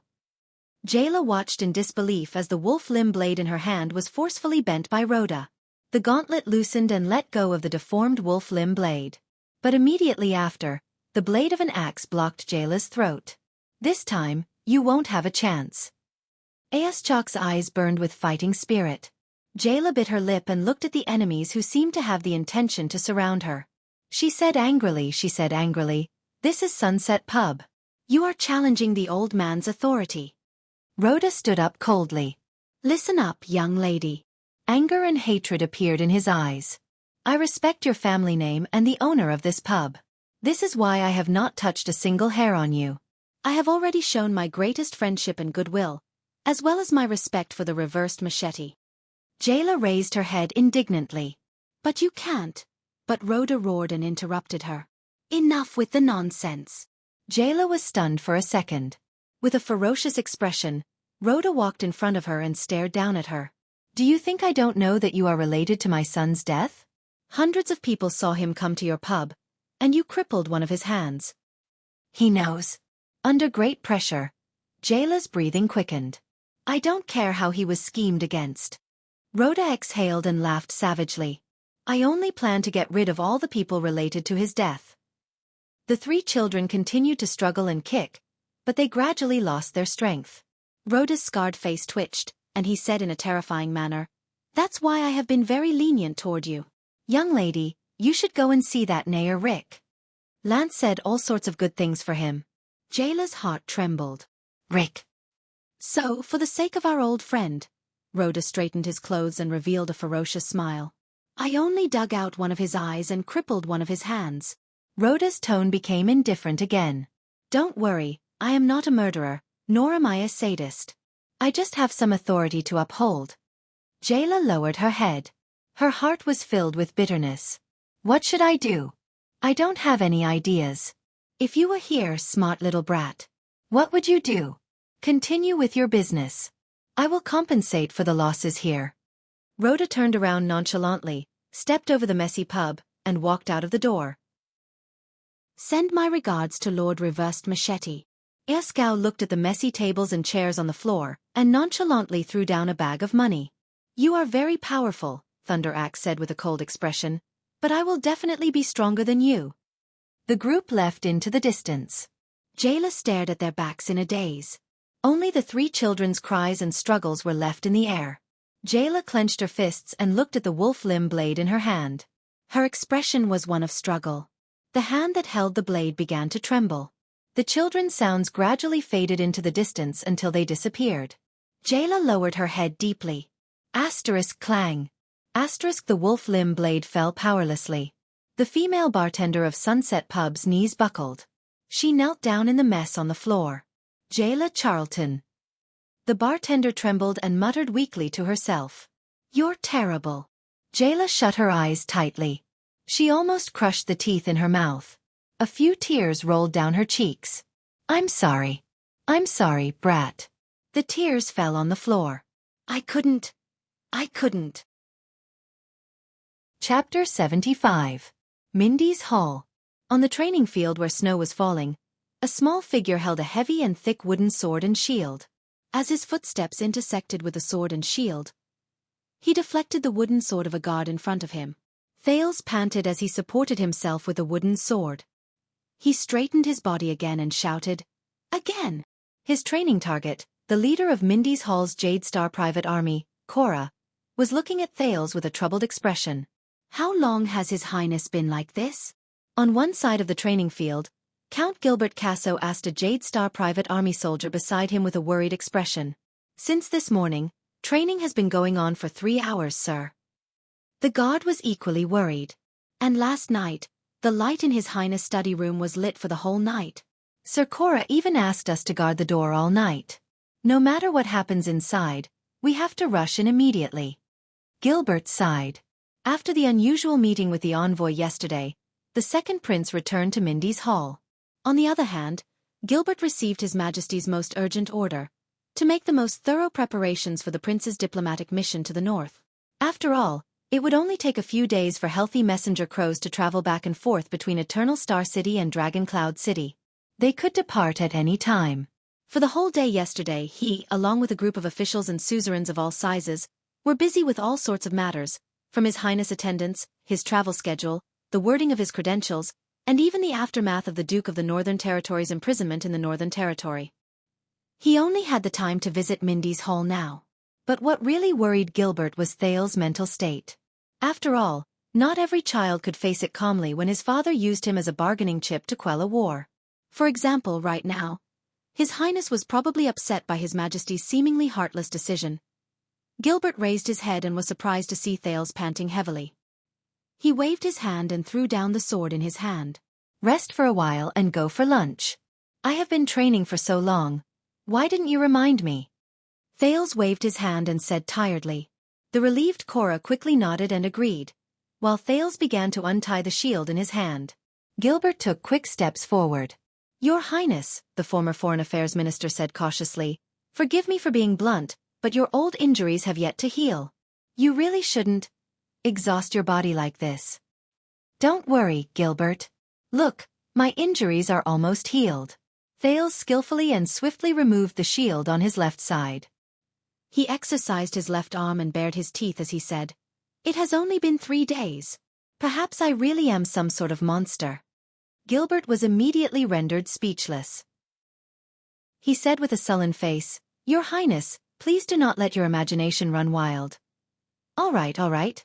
After all, this is my own body, and I've lived in this world for a few years."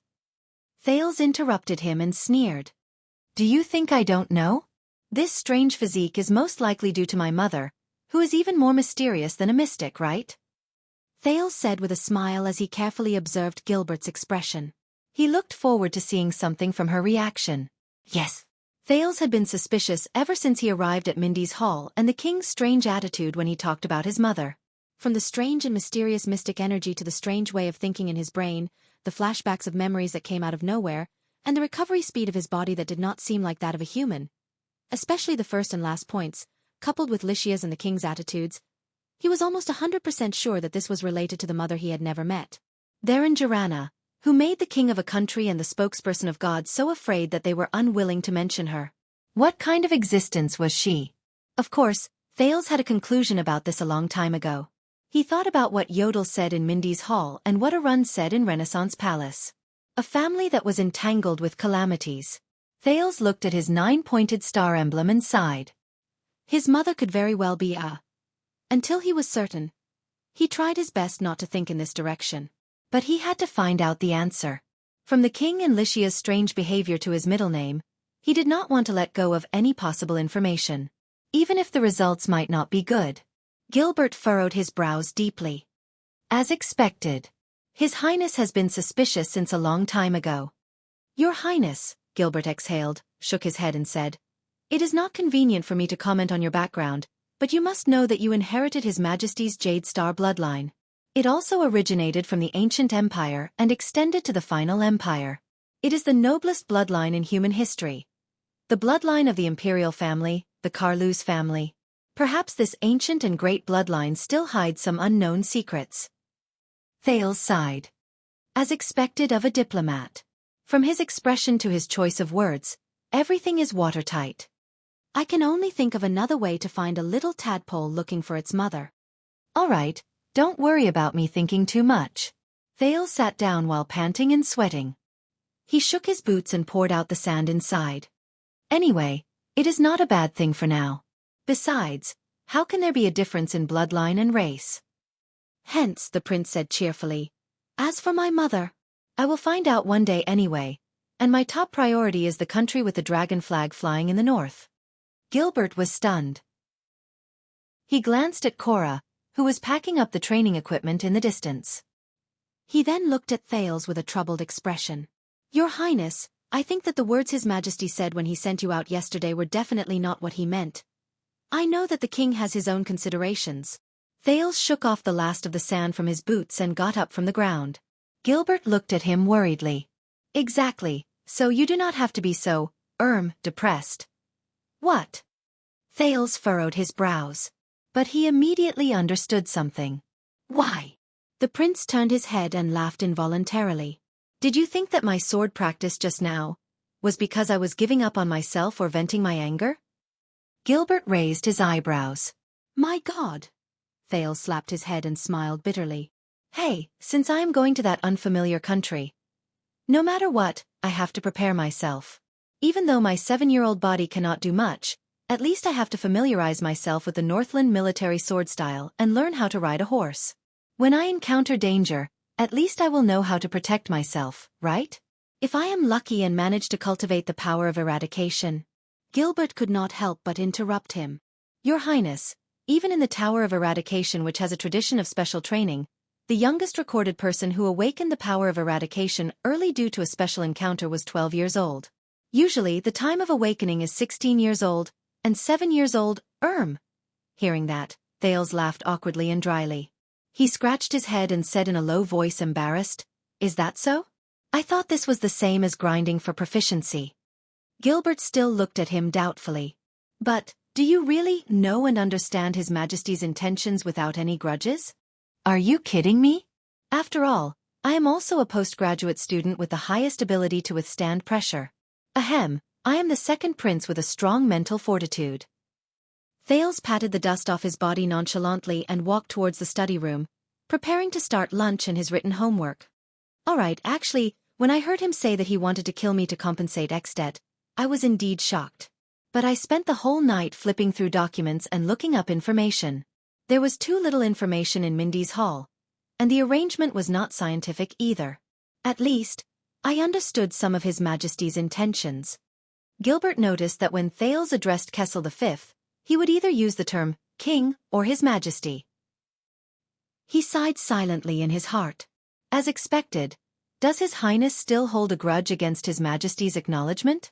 Thales pinched his aching neck and said with a grimace, "Do you want to hear my opinion regarding my trip to Exdet?" Gilbert bowed slightly in a respectful manner. "I am all ears." In the darkness, Murat's unique, hoarse and aged voice rang out. "You let him escape?" Raphael's voice was light and bright. Our people also felt that it was very strange. It seemed that the strange doctor had already seen through the trap and returned without hesitation. The assassination team's men pounced on empty air. For the past few days, we have been patrolling the eastern border between Exdet and Constellation, which is between the Fries family's lonely old tower and the Trentida family's Reformation tower, but we have not found any traces of Ramon. Murat rested his chin on his hands and muttered, "Even though the legacy has been extinct for more than 600 years, a wizard is still a wizard. It is not an exaggeration to overestimate him, but he obviously came prepared." The Black Prophet raised his head slightly. "It is impossible for our trap to be empty. He must have helpers. Let's not talk about Black Sword for now. What about the other two great assassins of the Brotherhood? Reversed Machete and Prison Lock Sickle? Or Senza and Rhoda, who are close to supreme class?" Raphael shook his head helplessly. From the beginning to the end, we did not find any news of Reversed Machete and Prison Lock Sickle appearing nearby. We also did not see any help from the other officers of the Brotherhood, but... Raphael frowned slightly. Murat's gaze turned cold. Raphael continued, "But in the past week, Anton and Rhoda of the 6 powerhouses have returned to Eternal Star City. Other than Iron Skin Lock, who is still in the south, Senza, Rhoda, Lance, Anton and Morris, 5 of the 6 powerhouses have gathered in the capital." Murat raised his hand abruptly and stopped Raphael's report. His expression kept changing. After pausing for a few seconds, the Black Prophet exhaled deeply. "The 5 of them have gathered together?" "Humph." Murat closed his eyes and shook his head. "I know who Ramon's helper is. It is not someone from the Brotherhood." Raphael looked puzzled. Murat opened his eyes gently. His gaze was sharp. "It was the secret room who first leaked the news to us, but the elite assassination team of the Kingdom's Secret Intelligence Department found nothing at the border between the two countries. Isn't it obvious?" Raphael looked up in realization. Murat was silent for a long time. "Ha ha." The Black Prophet chuckled. "It seems that Ramon is not a wizard at all. We have been tricked by that old woman in the north again. But it is definitely not without reason that she used fake news to attract our attention. She is helping the Brotherhood, so what is the latter? Trying to hide?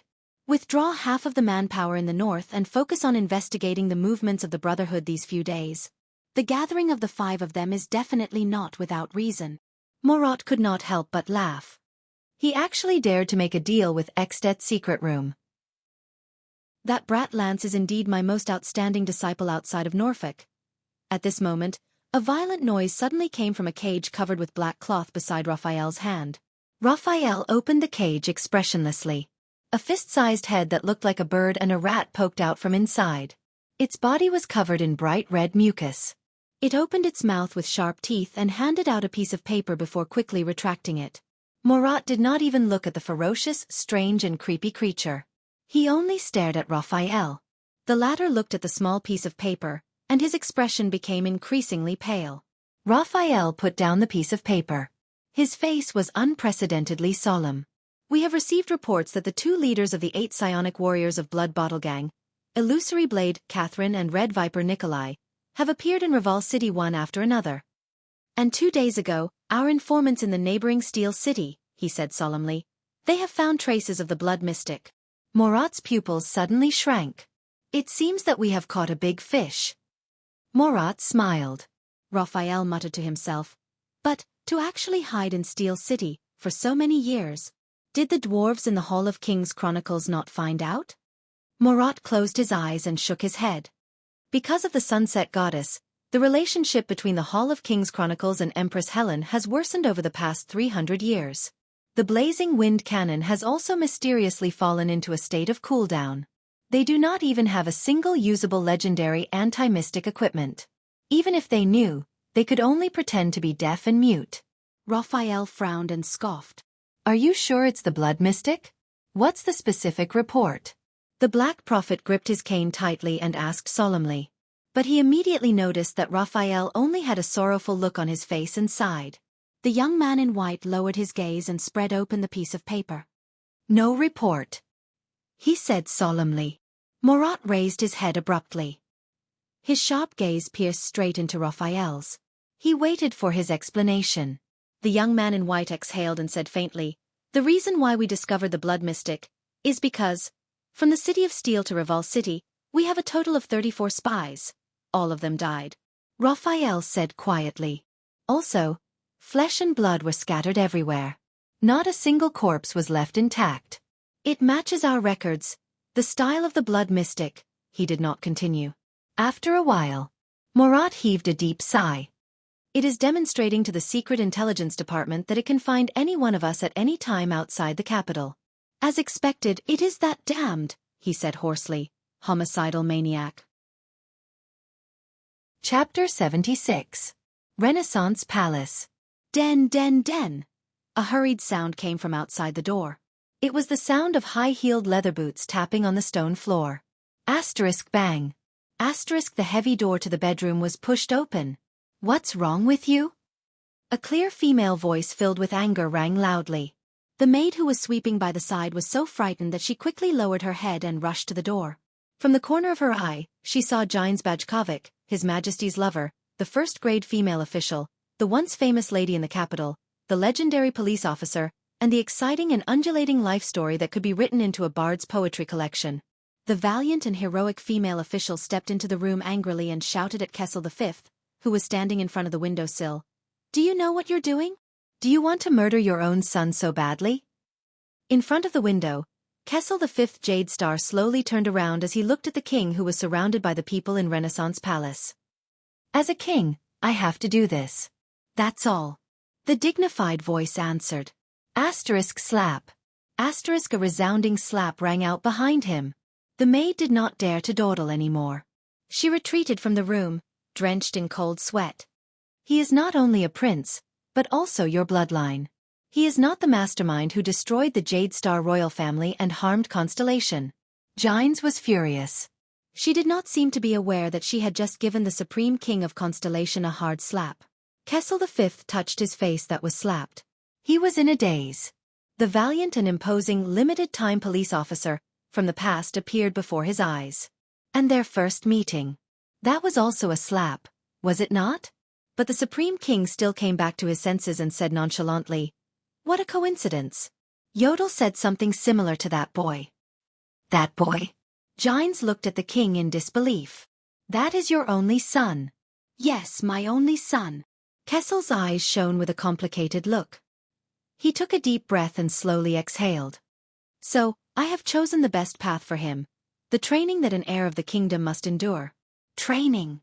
Jines struggled between her brows as she looked at the strong man before her. Kessel V took a deep breath and a cold glint appeared in his eyes. Without experiencing true hell, how can one be qualified to be a true king? Jines' heart trembled. Hell. Hell. Jines heaved a deep sigh. F***ck, there are some things we have to learn to get used to and even forget. The king sneered expressionlessly. Is that so? He took a step forward and looked straight at Jines. I heard from Gilbert that you encountered assassins on your way to Renaissance Palace. Can you really get used to or even forget those things? Jines shuddered violently and looked at Kessel with a complicated expression. Gines lifted her trembling hand and placed it on Kessel's shoulder. She stroked his swollen face and said in pain and desolation, F***ck, you can't live in the past forever. She gritted her teeth and said, Please. Kessel V's entire body trembled. As he looked at Gines' watery gaze and pleading gaze, a sour feeling rose in his heart. The past is history, he answered quietly. All I see is the future. The past. The future. Really? Gines gritted her teeth lightly. A young and adorable boy appeared before her eyes. She felt a sour feeling in her eyes and almost cried. The king looked at Gines and unknowingly clenched his fists. As for that man, Thales. The king gritted his teeth and closed his eyes. You do not have to worry about him. I will prepare everything for him. Everything that a Jade Star needs. He will definitely not become the next Lydia or Luther. Gines' hand trembled. She lowered her head slightly and revealed a desolate smile. You know, for the past 20 years, I have experienced countless interrogations and seen countless gazes. She gently wrapped her arms around Kessel's waist and snuggled into the king's wide embrace. The female official said desolately, All of you Jade Stars, be it Midir, Horus or King Adi, their eyes were always filled with vigilance, world-weariness, and struggle, regardless of whether it was towards the world or themselves. And now. She leaned against the king's chest and continued with a pained expression. After that year, your eyes were also filled with that color. When Kessel heard the names of his 2 elder brothers and the late king, there was sorrow in his eyes. But his eyes are different. I can feel that he is different from all of you. Even if this is so unusual in a 7-year-old boy. The king sighed. The king sighed. That's because that boy hasn't experienced what I've experienced, Gines quietly said. Even if his mother was that kind of existence. At that moment, Gines could feel the strong body that she was leaning on suddenly stiffen. Don't worry, Gines. The king suddenly hugged Gines tightly. He gritted his teeth and said with a pained expression, He will be fine. He will be very safe. He will live. He is not only a Jade Star, but also a descendant of the imperial family. He is also that woman's son. Forget about Emir Extet, even if he is in hell, he can still grit his teeth and live. Kill me and avenge Prince Maria to eliminate King Nuvan's hatred. That is what His Majesty said, right? Thales walked to the hall on the first floor and looked at Gilbert as he gestured towards the scullery. He continued, From the looks of it, Extet seems to be a very dangerous place. After all, we have an old grudge against the Fortress Treaty. Moreover, the diplomat group was assassinated, and the only heir of their common elected king was among the dead. King Nuvan is currently in a rage, and the suzerains of Extet are also drooling over our territory. Under these circumstances, the Prince of Constellation is practically a sheep walking into a tiger's den. Thales heaved a long sigh of relief. But is my current situation better than when I go to Extet in the future? Gilbert was slightly startled. As the only heir of the Jade Star family, I was born to oppose all the suzerains. Look at Nanchester, look at Covendier, not to mention Arund, who has just been imprisoned. After all, if something happens to me, they will have a chance. Thales walked up the stairs and passed by the portraits of the 3 kings of Constellation. His gaze was blank. Before I appeared, their focus was on His Majesty. After I appeared, I was destined to be a new target. Even with Renaissance Palace's power, they could not guarantee my safety. There is a Far Eastern proverb, a spear from the front is easy to dodge, but an arrow from the dark is difficult to defend against. But in comparison, the suzerains of Extet may want to take advantage of Constellation. They may be unhappy with me, but it is not to the extent that they want me dead. On the contrary, whoever is stained with the blood of the Prince of Constellation is destined to become the target of public criticism. The whole of Constellation will become their enemy. The loyal want to avenge the royal family, and the ambitious want to obtain a righteous title. Extet adopts a king selection system. The 10 archdukes will choose the next common elected king during the King Selection Congress after the death of each common elected king. The next common elected king will rule for life. Every archduke will have a chance, and every archduke will compete with each other. In terms of the degree of division, Extet is even greater than Constellation. Constellation may not have recovered its power and is not strong enough to go against Extet, but under the temptation of the crown, it is more than enough for them to work together to crush one of the suzerains of Extet. Besides, The other suzerains of Extet will probably be happy to stand by and watch their competitors in the King Selection Congress fall. In the words of the Far Easterners, I am like a hot potato. No matter which suzerain of Extet it is, once I am in their territory, not only can they not harm me, for the sake of their own interests, the suzerains have to do their best to protect me. Gilbert raised his eyebrows. It seemed that he was indeed overthinking things. After all, after spending so many days together, he could tell that His Highness was mature and steady. He was not a person who would make others worry. In that case, the only person I have to worry about in Extet is King Nuvan. Thales walked into the study and watched as the guards brought in lunch. He flashed a smile at Gilbert, whose eyebrows had visibly relaxed. However, perhaps a lot of people will overlook something. When Prince Mariah died in Constellation, King Nuvan was already destined to be my ally, the Jade Star royal family. Gilbert finally revealed a smile. Thales yawned and sat down on the chair in the study. He pushed away the books and notes on the desk, which were in a mess because he had stayed up all night. He continued to speak confidently. In the absence of a direct male heir, Constellation allows female heirs to inherit their father's title, territory, and property. Our Duchess of Blade Edge Hill is such a person. However, Extension women do not have the right to inherit. Since the old King Nuvan has lost his only male heir, it means that the succession of Dragoncloud City will be problematic. The Walton family no longer has any hope of winning the next king selection. They are destined to enter a period of decline. In this situation, Extet declaring war on Constellation or killing an heir of equal status like me might be able to alleviate King Nuvan's pain and hatred from losing his only son. However, once he calms down, he will realize that this will only usher in the final destruction of the Walton family. The territories that can be obtained through war or negotiation with Constellation are all near the three archdukes in the south of Extet: the Archduke of Black Sand region, the Archduke of Prestige Orchid region, and the Archduke of Reformation Tower. They are all popular candidates for the next king selection. Even if the lands obtained under this situation belong to the Walton family as an enclave, they will be slowly eroded by the three archdukes in the near future because they are too close to the three archdukes. In other words, in the conflict between Constellation and the Dragon, the three archdukes, who are the biggest beneficiaries, will only become stronger. The Walton family, who has lost its direct heir, will only become weaker after King Nuvan's death. In the end they will fall. In this situation, King Nuvan can only do his best to prevent the conflict between Constellation and the Dragon, be it war or negotiation. He can't let any of Constellation's territories or resources fall into the hands of the three archdukes in the south. Only then can he maintain the balance of power between the 10 archdukes in Extet, and ensure that the weakened Walton family will not fall. Moreover, in order to divert the attention of the three archdukes in the south and exert pressure on them, is there a better ally than Constellation, a colossus that is the shield of the Western Peninsula, and a prestigious and powerful family like the Jade Star royal family? Only by treating Constellation or the Jade Star family as natural allies and ensuring that we recover our strength and become even stronger can the Walton family survive and have another chance at the next king selection. In this situation, the interests of the Walton family and the Jade Star royal family will be aligned like never before. The Walton family and the Jade Star royal family are already natural allies. Presumably, having King Nuvan kill me is just the king's way of making the other party calm down. After King Nuvan's rage subsides, tacit understanding will sprout in both King Nuvan and King Kessel's hearts at the same time. There is no need for agreements, no need for oaths, no need for negotiations. This is a natural alliance.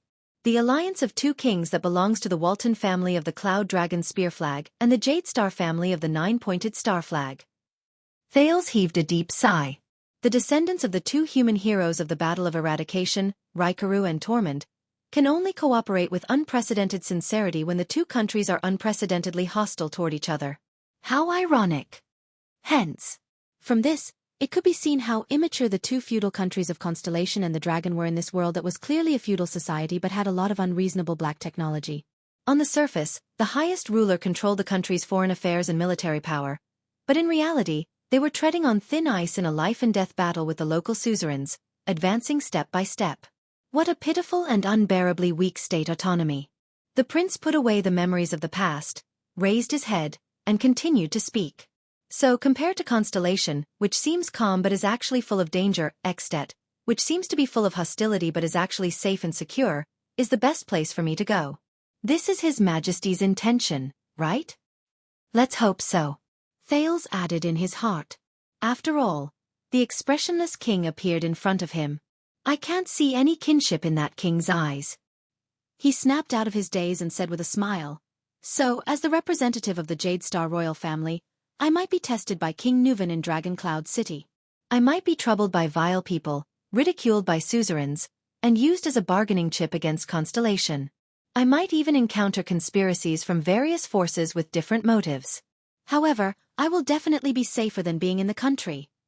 In the next second, Thales' eyes shone with strong confidence and certainty. So, I will definitely live on.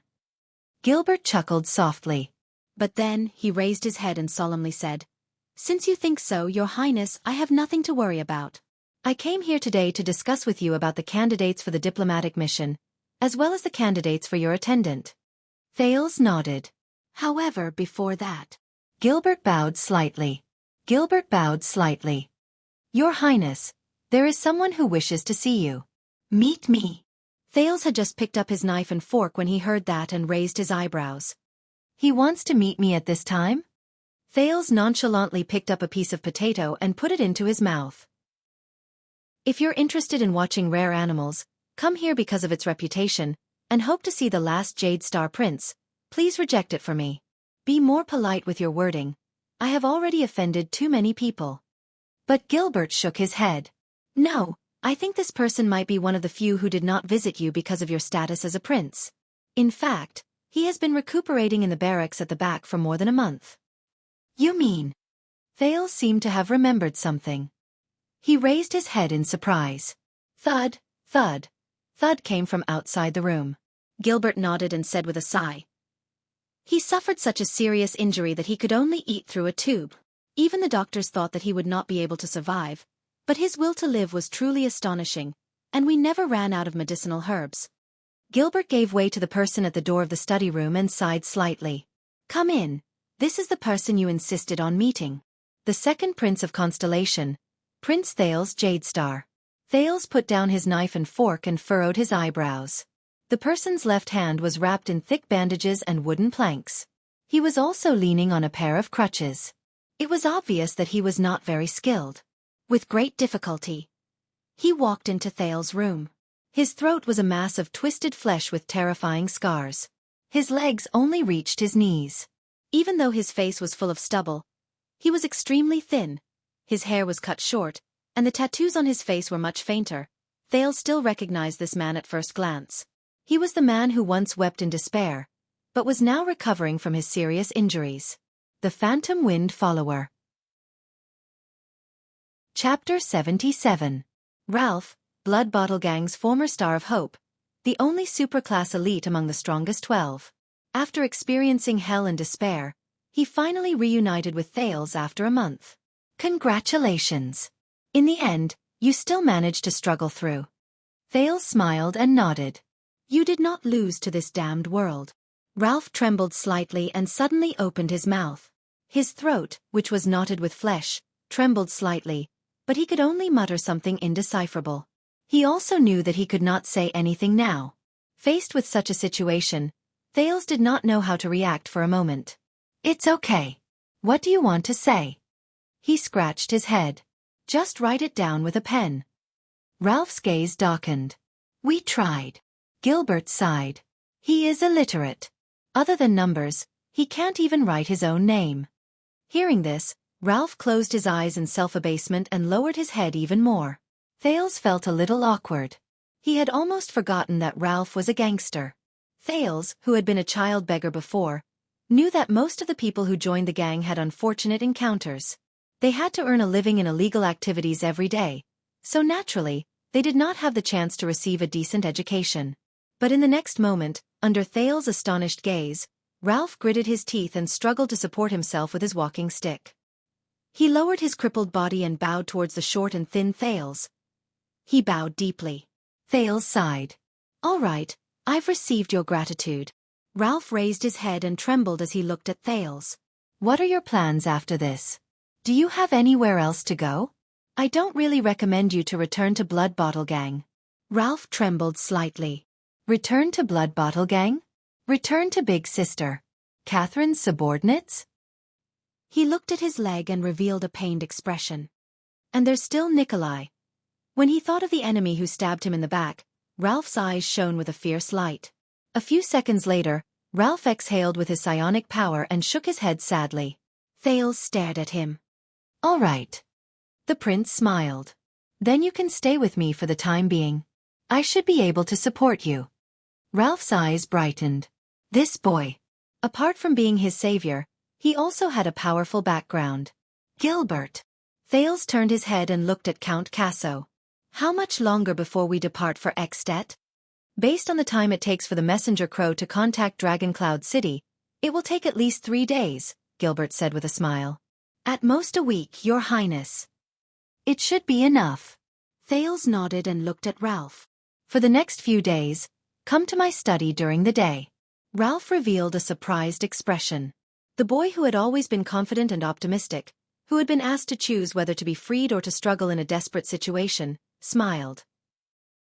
I'll teach you how to read, and at the same time, teach you how to speak with gestures. 31-year-old Jened, the captain of the city defense team of the Eastern City District Police Station, collapsed in the dungeon of Vine Manor and panted harshly. He was covered in cuts and bruises, bound by heavy chains, unable to move. But there was a voice in his heart telling him that he absolutely could not open his mouth. No matter how much the subordinates of these great nobles tortured and beat him, no matter how much they threatened and tempted him, no matter how much they wanted to know the background of the cavaliers who appeared outside Vine Manor in Eastern City District that night, he had to grit his teeth and grit his teeth. After the national conference ended, Jened was relieved of the task of maintaining order in Star Plaza. The next morning, his superior brought a group of police officers to Eastern City District, where he was supposed to be on duty. In front of him and all the soldiers under his command, his superior read out Jened's crimes. Someone reported him for accepting bribes while he was on duty in Eastern City District. Jened immediately sighed. It was not because this was a false accusation. Instead, it was because in Eastern City District, it was a widely acknowledged custom to collect tips from the subordinates of the nobles. Every soldier in the city defense team and even the police officers would collect such tips, and the police station knew this very well. They would always take a cut of the commission and take some extra money. This was also the only extra income that Jened could get for his team members, who were only paid a meager salary. Why was I the only one who was reported? The soldiers under him also looked shocked. However, there was no way Jened, who had been in Eastern City District for almost 12 years, did not know that he had probably offended someone important. Under the watchful eyes of 10 police officers, Jened only had the time to take out the saber that he had treasured and maintained for 12 years. It was the saber that the Duke of Star Lake had casually removed and handed to him when he saw that Jened was unarmed after the retreat at Walla Corridor. Use this in exchange for the flower in your hand. Because of you, at least we can have a full meal. He handed it to the young man he thought most highly of in his team. Then, his hands and feet were chained, and his head was covered as he was brought into a carriage to a manor. The carriage took many turns, but Jened had been patrolling Eastern City District for more than 10 years.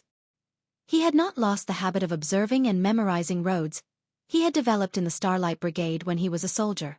How could he not recognize that this was the Covendier family's Vine Manor, which he would pass by 3 times a day on his patrol? A group of people who looked like soldiers had tortured Jened for 2 whole days. It was for no other reason. It was for the sake of asking about the cavaliers who broke into Eastern City District at night. They might even have broken into the Covendier family's Vine Manor. Where did they come from? But Jened could not say. He could not say. It was for no other reason. It was for that group of cavaliers. They came from the Jade Star royal family under the 9-pointed star. It was John's 9-pointed star, the Duke of Star Lake's 9-pointed star, the Starlight Brigade's 9-pointed star, and the 9-pointed star under which the ignorant Jened had once fought and fought tirelessly with passion. How many of his comrades were among them? 12 years ago, he had wandered numbly on the war-torn land. Amid the cold, hunger, pain and torture, he had witnessed murder, arson, rape, and plunder in a daze every day. That was until Jened entered the city stupidly. When he was so hungry that his vision was blurry, he walked towards the recruitment office in a daze. That was until he met the Duke, the humorous, confident, optimistic, and approachable Duke of Star Lake, and his Starlight Brigade. A 19-year-old peasant boy who was often bullied, foolish, and could not survive, learned how to work together for the first time. He learned how to sacrifice selflessly for the first time. He was recognized and praised for the first time. He was taught how to read and write for the first time. He raised his sword and shouted for victory. He was the first time he sang happily around a bonfire. He was the first time he made up his mind to cover the retreat of his comrades. Also, he understood for the first time that there were things in the world that were more important than having a full meal and being able to survive. Over there, he felt like he was more like a human than a wild beast who only cared about finding food to fill its stomach. The Duke's Starlight Brigade, the Duke's personal guards, was his home, his everything. It was the place where he thought he would fight for the rest of his life. Until the tragedy of Zodra, until that shameful and hateful betrayal, until that despicable ambush, until that cowardly and despicable stab in the back. Until the Duke lay calmly among all his personal guards and told them to take good care of themselves, while the entire brigade cried in regret and anger. Then he smiled with tears in his eyes, closed them and passed away. It's all their fault. It's their personal guard's fault. It's their personal guard's sin. If we had discovered it earlier, if I had reacted a little faster, then the Duke wouldn't have. Our family wouldn't have. So, when the group of soldiers from the noble families insulted, interrogated, beat, and threatened him in disdain, and forced him to tell them the identities of the cavaliers who also belonged to the nine-pointed star, Janet felt that his stubbornness, clenching his teeth, enduring through it, and responding with silence, even when he was covered in wounds and on the verge of death, was a form of atonement. At least by doing so he could make his heart, which had been filled with guilt, regret, and self-blame for the past 12 years, feel a little better. He could more or less repay some of the guilt and regret he felt during the 12 years he spent in a dull and apathetic manner. All of this was for his former home, for the duty of the Duke's personal guard, which he always remembered even though he was no longer around. My master just wanted to confirm some things, the white-haired old man asked him calmly from outside the prison cell again. It's about the identities of those cavaliers. That's all. I swear on my master's honor that he did not intend to harm those cavaliers. Janet clenched his teeth. Who will see your persistence? Similarly, no one will see your weakness. As long as you give us some information, even just a little, no one will know. Janet continued to clench his teeth. We know that you definitely know something. Your soldiers said that they did not have flags or emblems. So, are they people you know? Are they former comrades? Friends who have gone through life and death together? Janet continued to clench his teeth. The white-haired old man sighed and left the dungeon. Janet loosened his grip on his teeth, panted, and fell limply to the ground. He made it through again. However, in a place he did not know, the Covendier family's old butler, Ashford, had arrived at the upper level of Vine Manor. He bowed respectfully to his young master, the guardian Duke of South Coast Hill, Zayn Covendier, and said, I've asked them. Those cavaliers are from the Jade Star family. Zayn turned around from the window that reeked of blood. His expression was contemplative. I thought that he refused to speak until the end? Some things can be asked without the other party opening his mouth, Ashford said expressionlessly. Janet was born in the Starlight Brigade. He was even the personal guard of the Duke of Star Lake, John Jadestar, the Starlight God of War himself. After Sonia Cecere disbanded the original Starlight Brigade, he retired from the army and came to the police station as one of the people who did not want to go north to Broken Dragon Fortress. Zayn's gaze shifted, and he seemed to be deep in thought. Ashford nodded slightly. I can tell that he is an outstanding and tough soldier. If there's something on those cavaliers that made him refuse to speak, it must be related to his military service experience.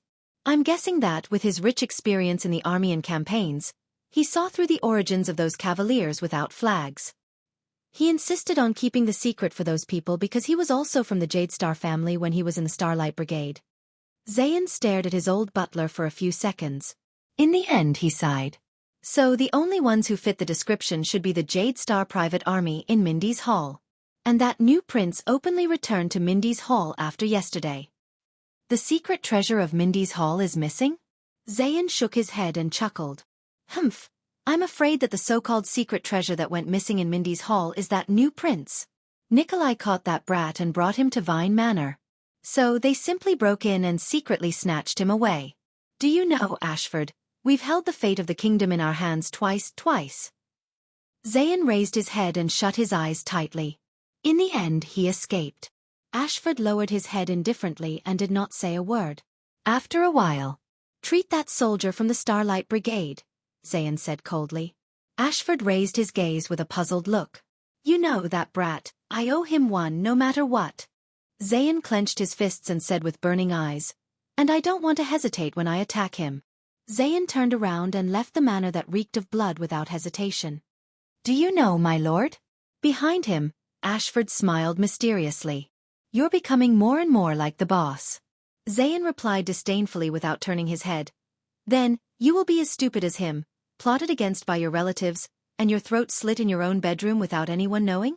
Ashford shook his head slightly and sighed deeply. He bowed his head and reported something else.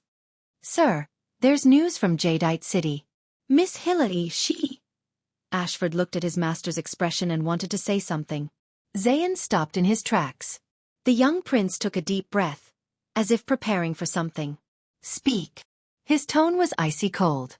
"What inexplicable things has my adorable and foolish 12-year-old sister done this time?" When he heard this, Ashford bowed deeply and said carefully, 5 days ago, Lady Hilly went to Sarah Principality under Lord Cassan's protection. None of her men dared to stop her." Zayn turned his head and looked at Ashford. "Sarah? The Sarah Principality that fell apart after the Archduke was assassinated?"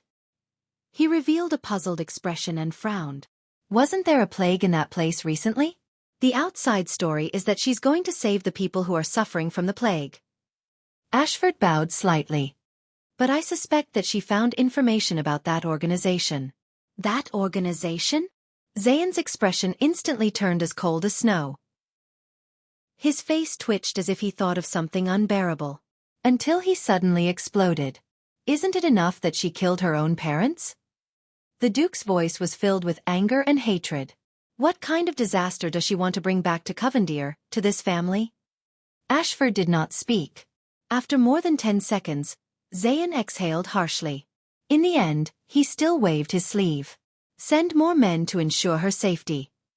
Zayn shut his eyes tightly, gritted his teeth and said fiercely, "And ensure that her identity is kept a secret. Absolutely, absolutely, absolutely not leaked." His voice trembled as he used the word, absolutely, 3 times. Ashford nodded lightly. Considerately. He left the hall of the manor before the Duke did.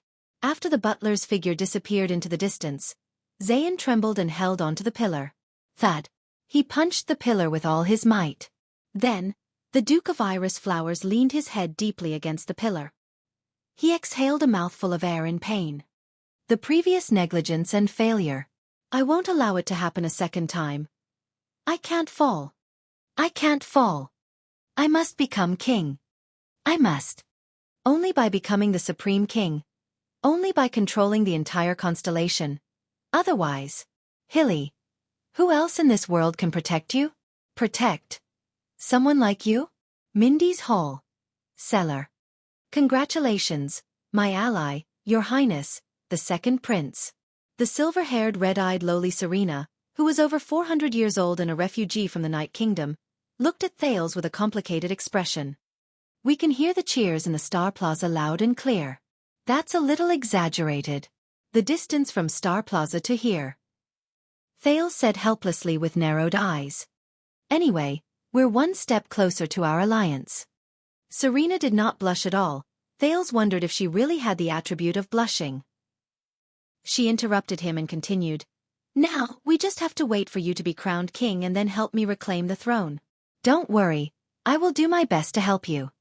Under the everlasting lamp, Thales' face turned pale. "Do your best to help me? You're saying it like I'm not the only heir to the kingdom, and if you don't help me, I can't inherit the kingdom." On the contrary, her competitor and opponent, the Night Queen or whatever, the Weeper of the Night Kingdom. Thales felt a headache coming on. He spat in his heart, calculating and taking advantage of an old witch. "I'm crowned and you're back to the throne? Old witch, can we change the order?" But he did not voice his complaints in the end. "In that case, you should have heard," Thales coughed dryly. "I'm going to Extet in the near future." Serena nodded and revealed a mysterious smile. "This mortal brat. Do you think I don't know what you're planning? Before I leave, I will entrust all of you to Father. Thales carefully chose his words. I'll go with you. Thales continued nodding and thought about his next words. You are at least a political figure of a country. He will definitely not neglect you. I'll go with you. Thales' voice gradually became softer. What? He frowned and asked in puzzlement. I said I want to be with you. Serena flashed a smile. The girl who looked like she was 6 or 7 years old. Huh, wasn't she only 5 or 6 the last time I saw her? Did she grow up a little? The red-eyed girl opened her cracked mouth and said, We still have a monthly blood supply clause, don't we? Thales sighed in his heart. Besides, allies cannot be too far away from each other. I still have to ensure your safety. The prince rolled his eyes again. Being with me is to ensure your own safety, right? The thing he was most worried about had happened. However, at this moment, Gilbert's voice came from outside the door. Good day to the 3 of you. Sir Corleone, and Lady Corleone. You are really responsible. Cora. Relax. Then, someone knocked on the door outside the cellar. Apologies for interrupting your discussion, Your Highness Thales, Your Highness Corleone. Count Casso's voice came through the door. Chapter 78. In short, these are all everyday words that start with P. I explained them just now. If you don't remember, there are pictures beside them. As for why the words that start with PH are not pronounced this way, don't ask me, just memorize them. Thales' voice echoed in the study room. These are all the information that Gilbert prepared for me. But now, it seems that my progress is a little ahead of the others. But it's just right for you to use. A little ahead of the others? Watching Thales pass the list of words to Ralph, who could not speak, Gilbert, who was watching from the doorway, frowned slightly. He did not approve of it, or rather he was firmly against it. At such a crucial moment, Thales still spent time teaching Ralph, although there was indeed no one who could substitute for His Highness' amazing and rich set of sign language, to the extent that he delayed his own studies. But when he thought of the day when the prince would head to Ekstedt was just around the corner, he needed trusted subordinates more than complicated and trivial knowledge. Gilbert sighed and continued to stand outside the door, allowing His Highness to carry out his act of being courteous and buying people's hearts. At least in Gilbert's opinion, this was the right thing to do. Ekstedt's reply arrived yesterday. However, when the anxious emergency envoy, Baron Lasalle, revealed the contents of the letter, even the old Duke Cullen, who had the best self-restraint, could not help but frown. Compared to the bloody handprints on the first letter of credence, this letter was simpler and calmer. The letter was written in King Neuvin's own handwriting. But there were only 3 words, and they were written with great emphasis. Let him come. There were no conditions, no declaration, no mention of the conflict between the 2 countries, and no mention of Archduke Lampard's actions. There was no additional content at all. After Kessel V read the letter, he was expressionless and did not say anything. He only officially ordered that 3 days later, the second prince and his diplomat group would head north to Ekstedt and Dragon Cloud City. Gilbert could not help but feel perturbed. After Baron Lasalle conveyed King Neuvin's message, he bade farewell and returned to the kingdom, drenched in sweat. Gilbert guessed that the meeting with His Majesty that day and Lasalle's performance had probably reached Ekstedt. This time, he might have to make his own choice between King Neuvin and Archduke Lampard. As he pondered, Thales' voice continued. Okay, next, let's review the sign language just now. How do you express I'm sorry? Ralph furrowed his brows and rummaged through a piece of paper that was filled with diagrams. Then, he raised his head, raised his right palm in puzzlement, and circled it gently in front of his chest. No, this is please. You have to make a fist. Yes, that's I'm sorry. Ralph clumsily clenched his right fist and circled it around his chest. Opposite the phantom wind follower, Thales nodded slightly without raising his head. Half of his attention was on Ralph, and the other half was focused on his right hand, on a book under the table, From the Final Empire to Constellation. Thales realized that ever since he was assassinated, he gained a hidden ability. Multitasking. For example, right now, he could completely teach Ralph sign language while flipping through the books and information he needed under the study table that he could not let Gilbert know, especially about calamities and mystics. Thales was too eager to understand these secrets that were related to himself, especially after he was assassinated the last time he was suspected to have used mystic energy. The excruciating pain that almost tore his entire body apart had been bothering him. Would the next time he used mystic energy be the day he died? However, it was as if he was pushed by fate. From the national conference to the ex-state envoy's audience, and then to being sent out as an envoy, he had no time to stop and investigate the truth about himself and the mystics. Originally, if the matter regarding ex-state had not been so urgent, then Ralph's arrival would have given Thales the excuse of taking some time to teach him sign language to reduce his Gilbert's class time every day. He would not be able to look up information that might arouse suspicion during Gilbert's class. He had also thought of publicly expressing his curiosity about mystics in exchange for a chance to look up information about mystics in public. However, who knew if the books he flipped through would be recorded by someone specially assigned to record it and pass it to Kessel or even Marat? The ability to multitask allowed him to take time out to search for his own secrets, just like today. However, this new ability did not make him feel complacent at all. Instead, it made him even more anxious and panicked. How many more abnormalities are there in this body? When will these abnormalities expose my secrets? Thales had a premonition that all the secrets were related to his birth. His mysterious mother, the high ritual master Lycia's secretive and strange attitude, the suspicious conversation between the king and the high ritual master during the bloodline ceremony, and so on. The truth about my mother was already listed by Thales as the second of his 5 great unsolved mysteries. It was ranked before the bloody year, flashback of memories, and abnormal body. It was second only to the most pressing mystery of the mystics.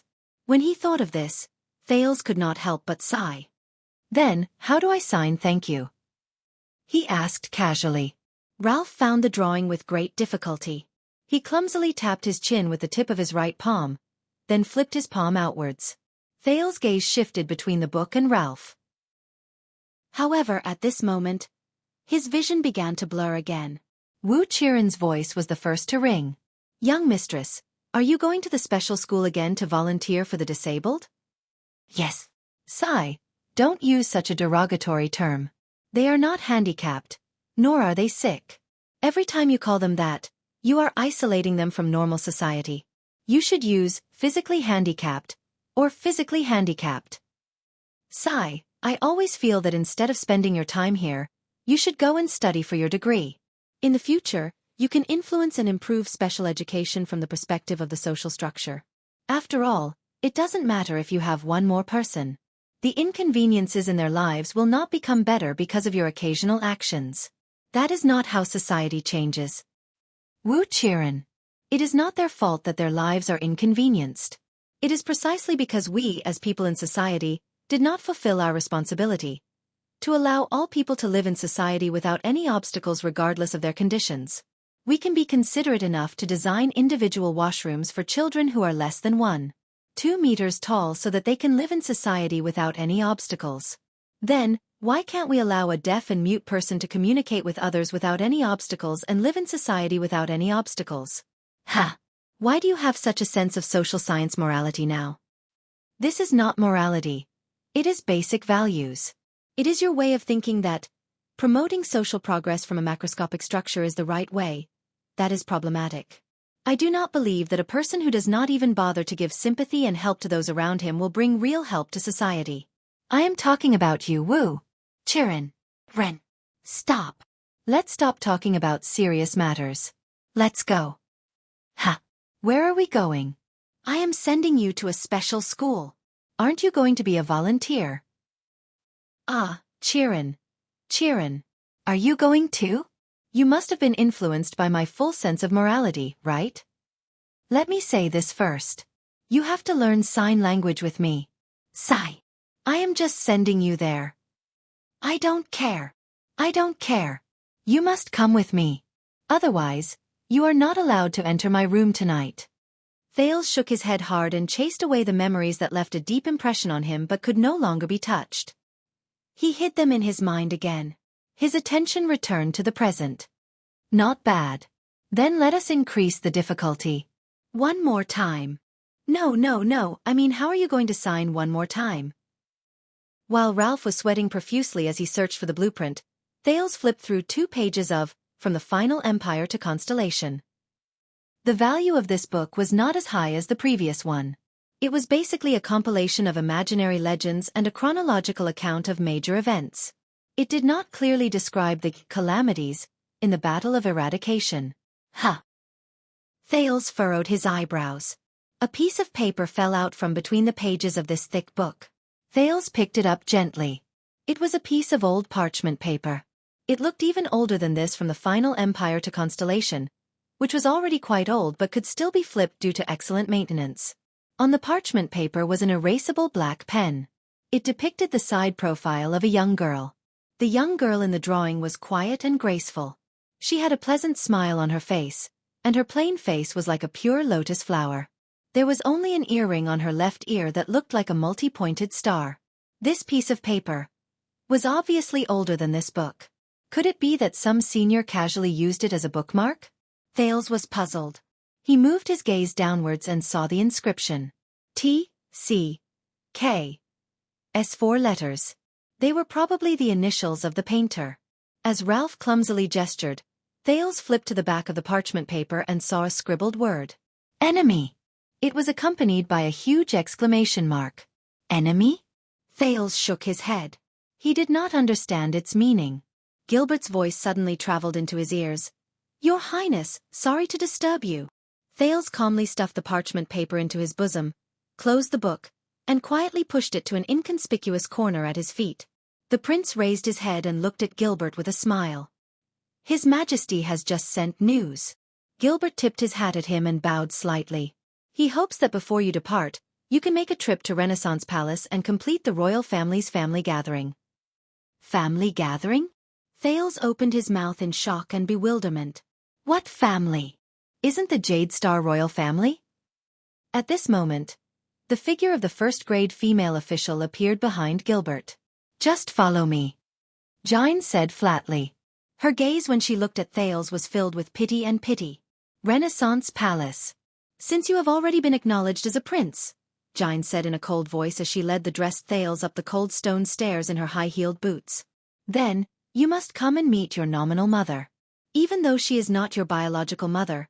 At least before you go to Extet. Mother? Thales asked in surprise. What mother? Naturally, it is your father's only wife.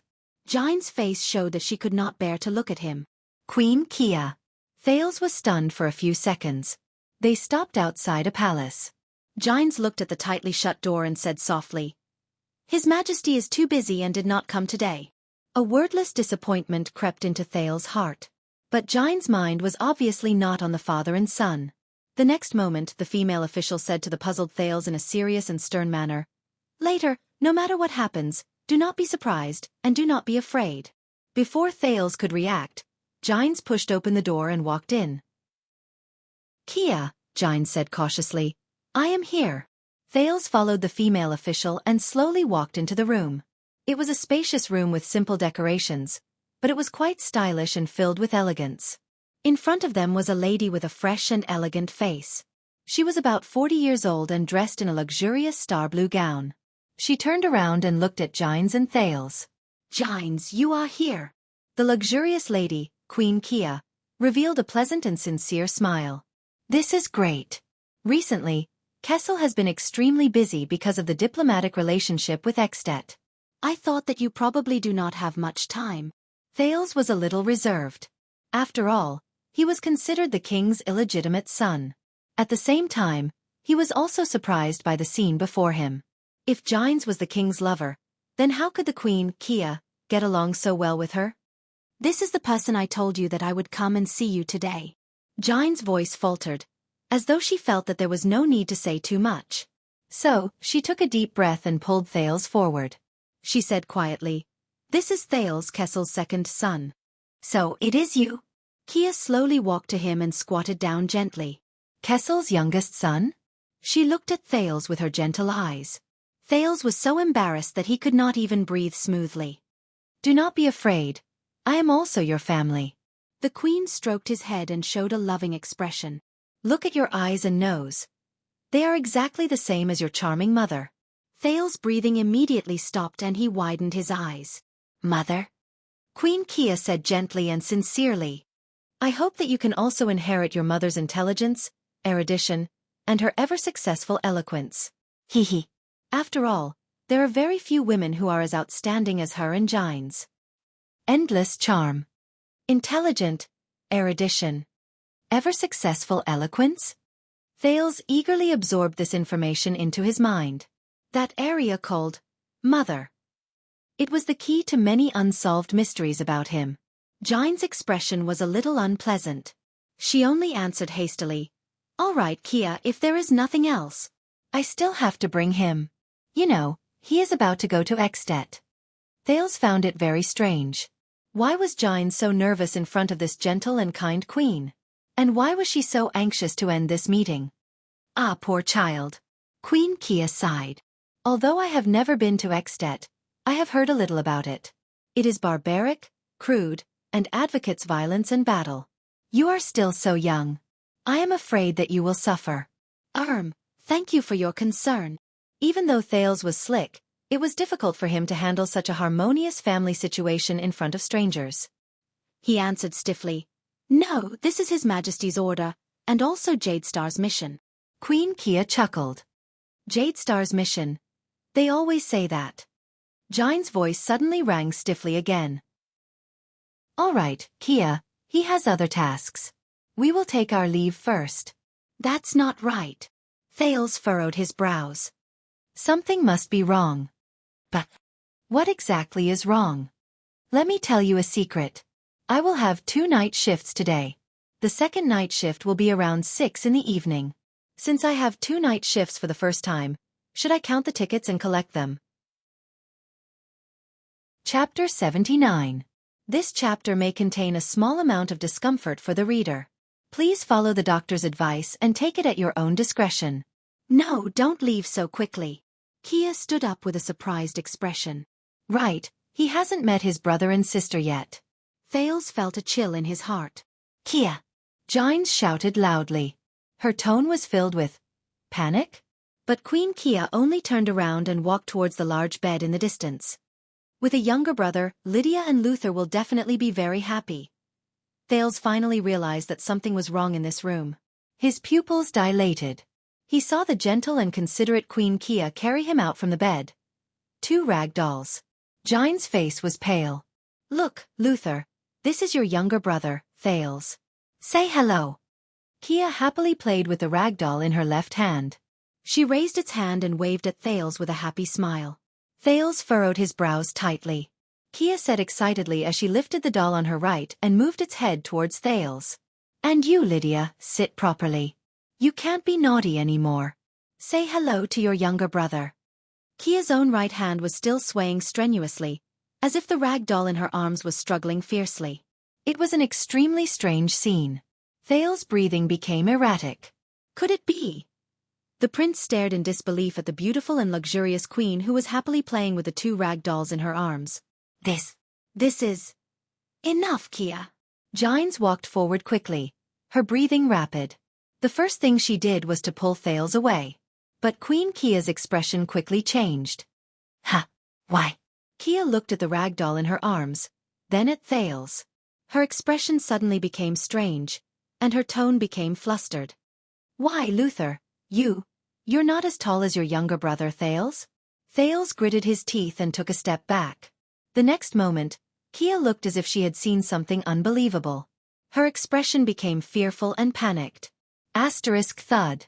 The rag doll in her right hand fell gently, but Queen Kia did not seem to notice it. She only looked at the rag doll in her left hand with a pained expression and was about to cry. I know now. Kia looked at the rag doll in sorrow and despair. The reason you became shorter is because you lost. Go. Gines gritted her teeth and said to Thales, You go first. But Thales was already rooted to the spot. Kia's hands were tightly wrapped around the doll. A second later, Kia began to cry in agony. She said something that made Thales' hair stand on end. Luther, head. You're missing a head. Luther, your head. Where's your head? Where's your head? Your head, it's off? Kia raised her tear-stained face and screamed in panic.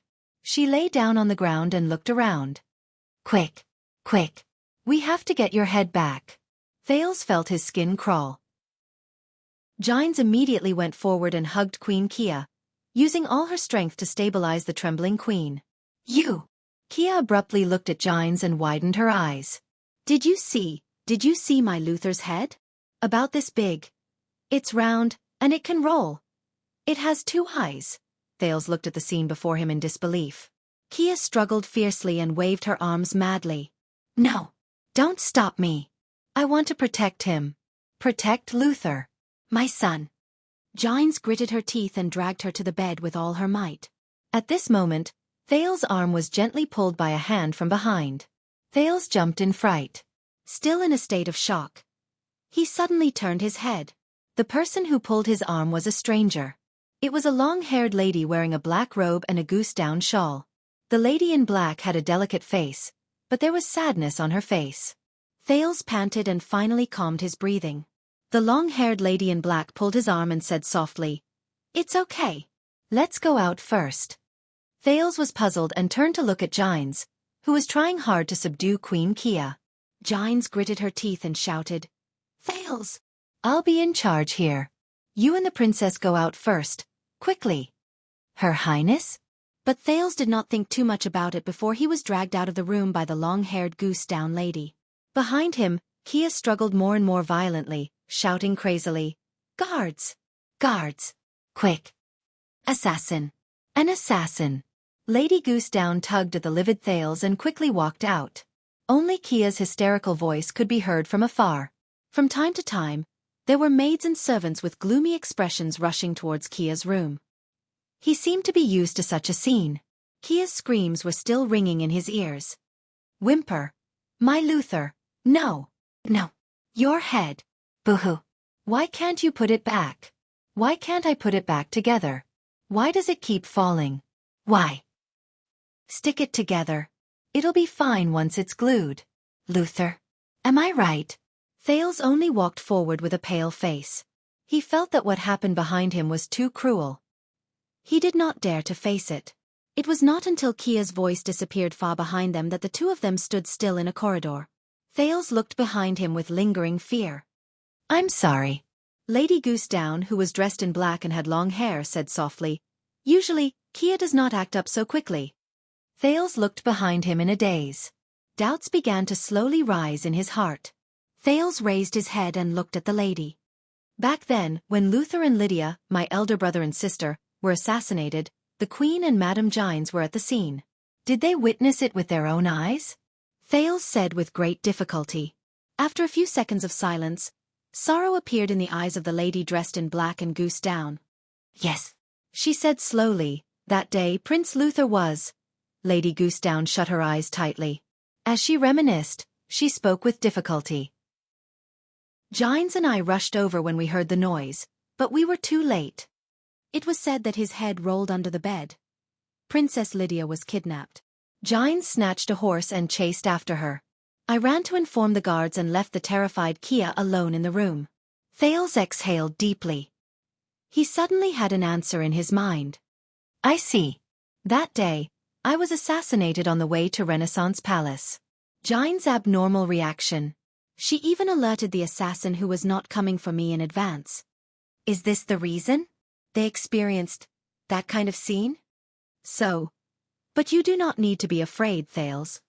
Lady Goosedown, who was dressed in black and had long hair, smiled gently at him and said, "Queen Kia has been like this for many years. When she's awake, she's always hysterical and full of resentment," the Velvet Lady said with a sigh. "When she's acting up, she's quiet and peaceful. I only feel that Luther and Lydia are still by her side, jumping and playing." The lady's expression gradually became desolate and miserable. After the tragedy happened that year, the palace was in chaos. Even King Adi and Prince Midier were.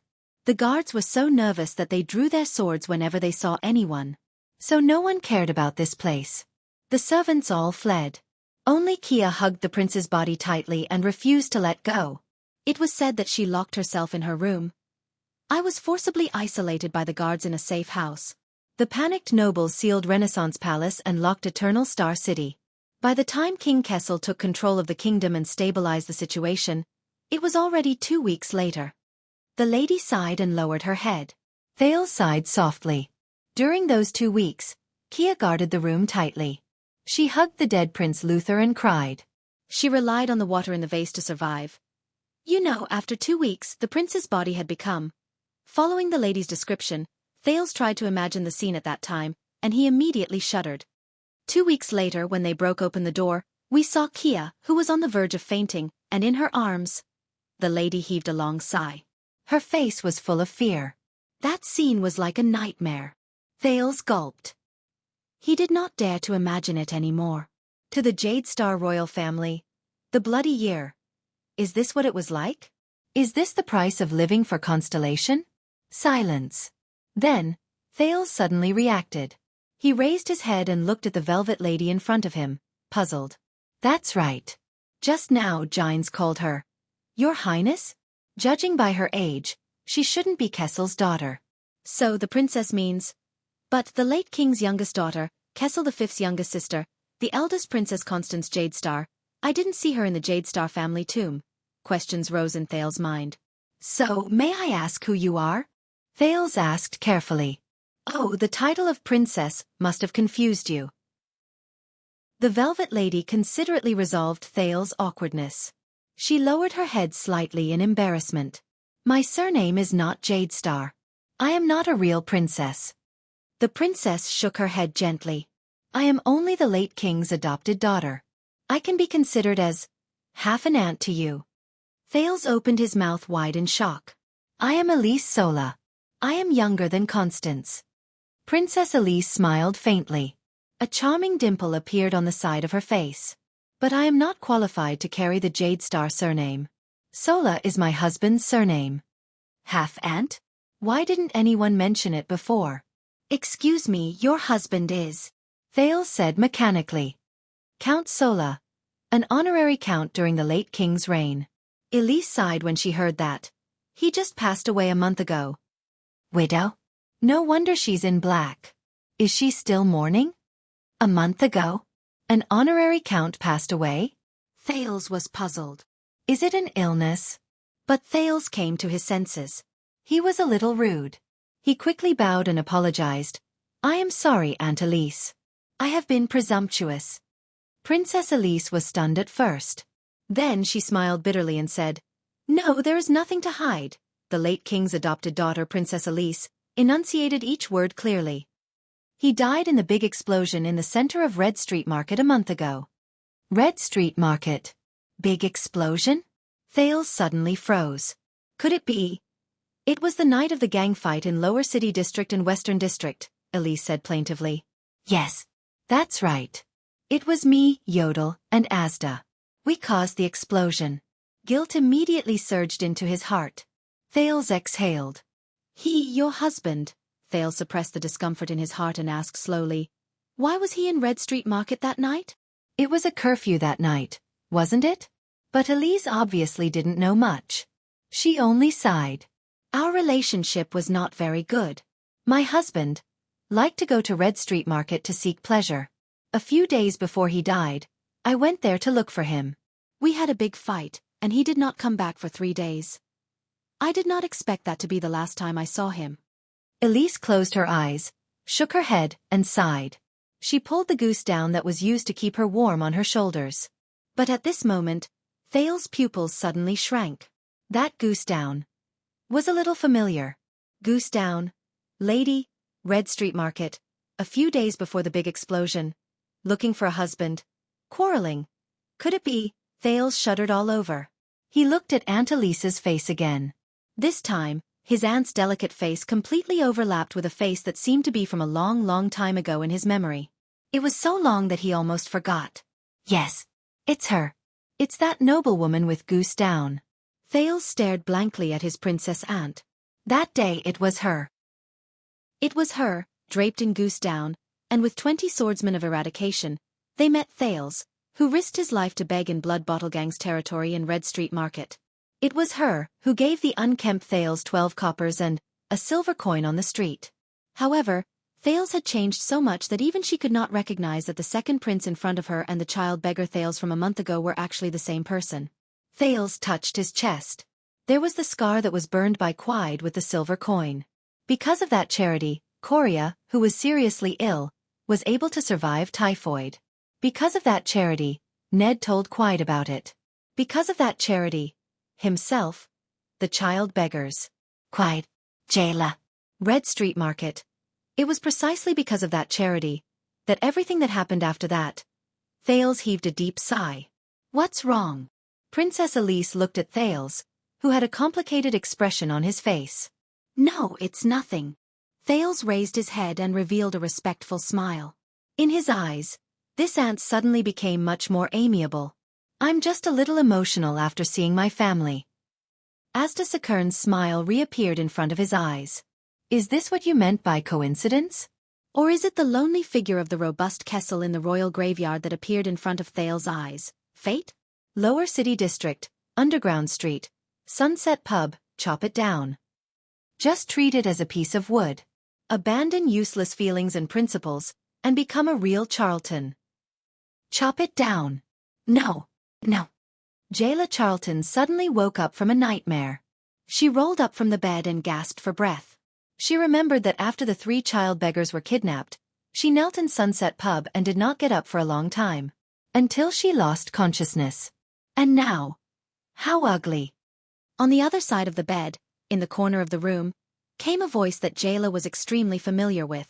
Do you have that nightmare every time you are agitated? Jayla exhaled fiercely. Old man. When did you come back? She closed her eyes and lay back on the bed. But the voice did not seem to want to answer her. Jayla Charlton, if you cannot turn back and face the fear you had in the past, then you will forever be a weakling. Jayla opened her eyes and pursed her lips. She turned around and faced the wall, turning a deaf ear to the old man's words. Even Rhoda could suppress you to the point that you could not fight back. What a waste of those 2 good killing knives. Jayla remembered the 3 child beggars who were kidnapped, and Coria's heart-wrenching pleas. Sister Jayla? She shut her eyes tightly and fought back the tears in her eyes. But the old man's words still traveled into her ears. A single fear locked you up like this. You are no different from that Quide. That year. Nightmarish memories assaulted her. Jayla could not take it anymore. She rolled over and got up from the bed. She shouted angrily at the corner. Enough! You don't have to remind me anymore. The old man laughed grimly. Heh. Remind you of what? The old man continued to mock her. Humph, look, you are so afraid that you do not even dare to mention it. Asterisk ding. Asterisk Jayla jumped in fright. She knew that it was the sound of the old man flicking the blade with his fingers. Even though she was a little weak, Jayla still stood up indignantly. Humph, you speak as if I will immediately become a supreme class elite if I mention it. Who knows? The old man continued to speak mysteriously, but if you keep running away, you will definitely not reach supreme class. What happened yesterday will happen again. The surname of Charlton will continue to imprison you like a curse for all eternity.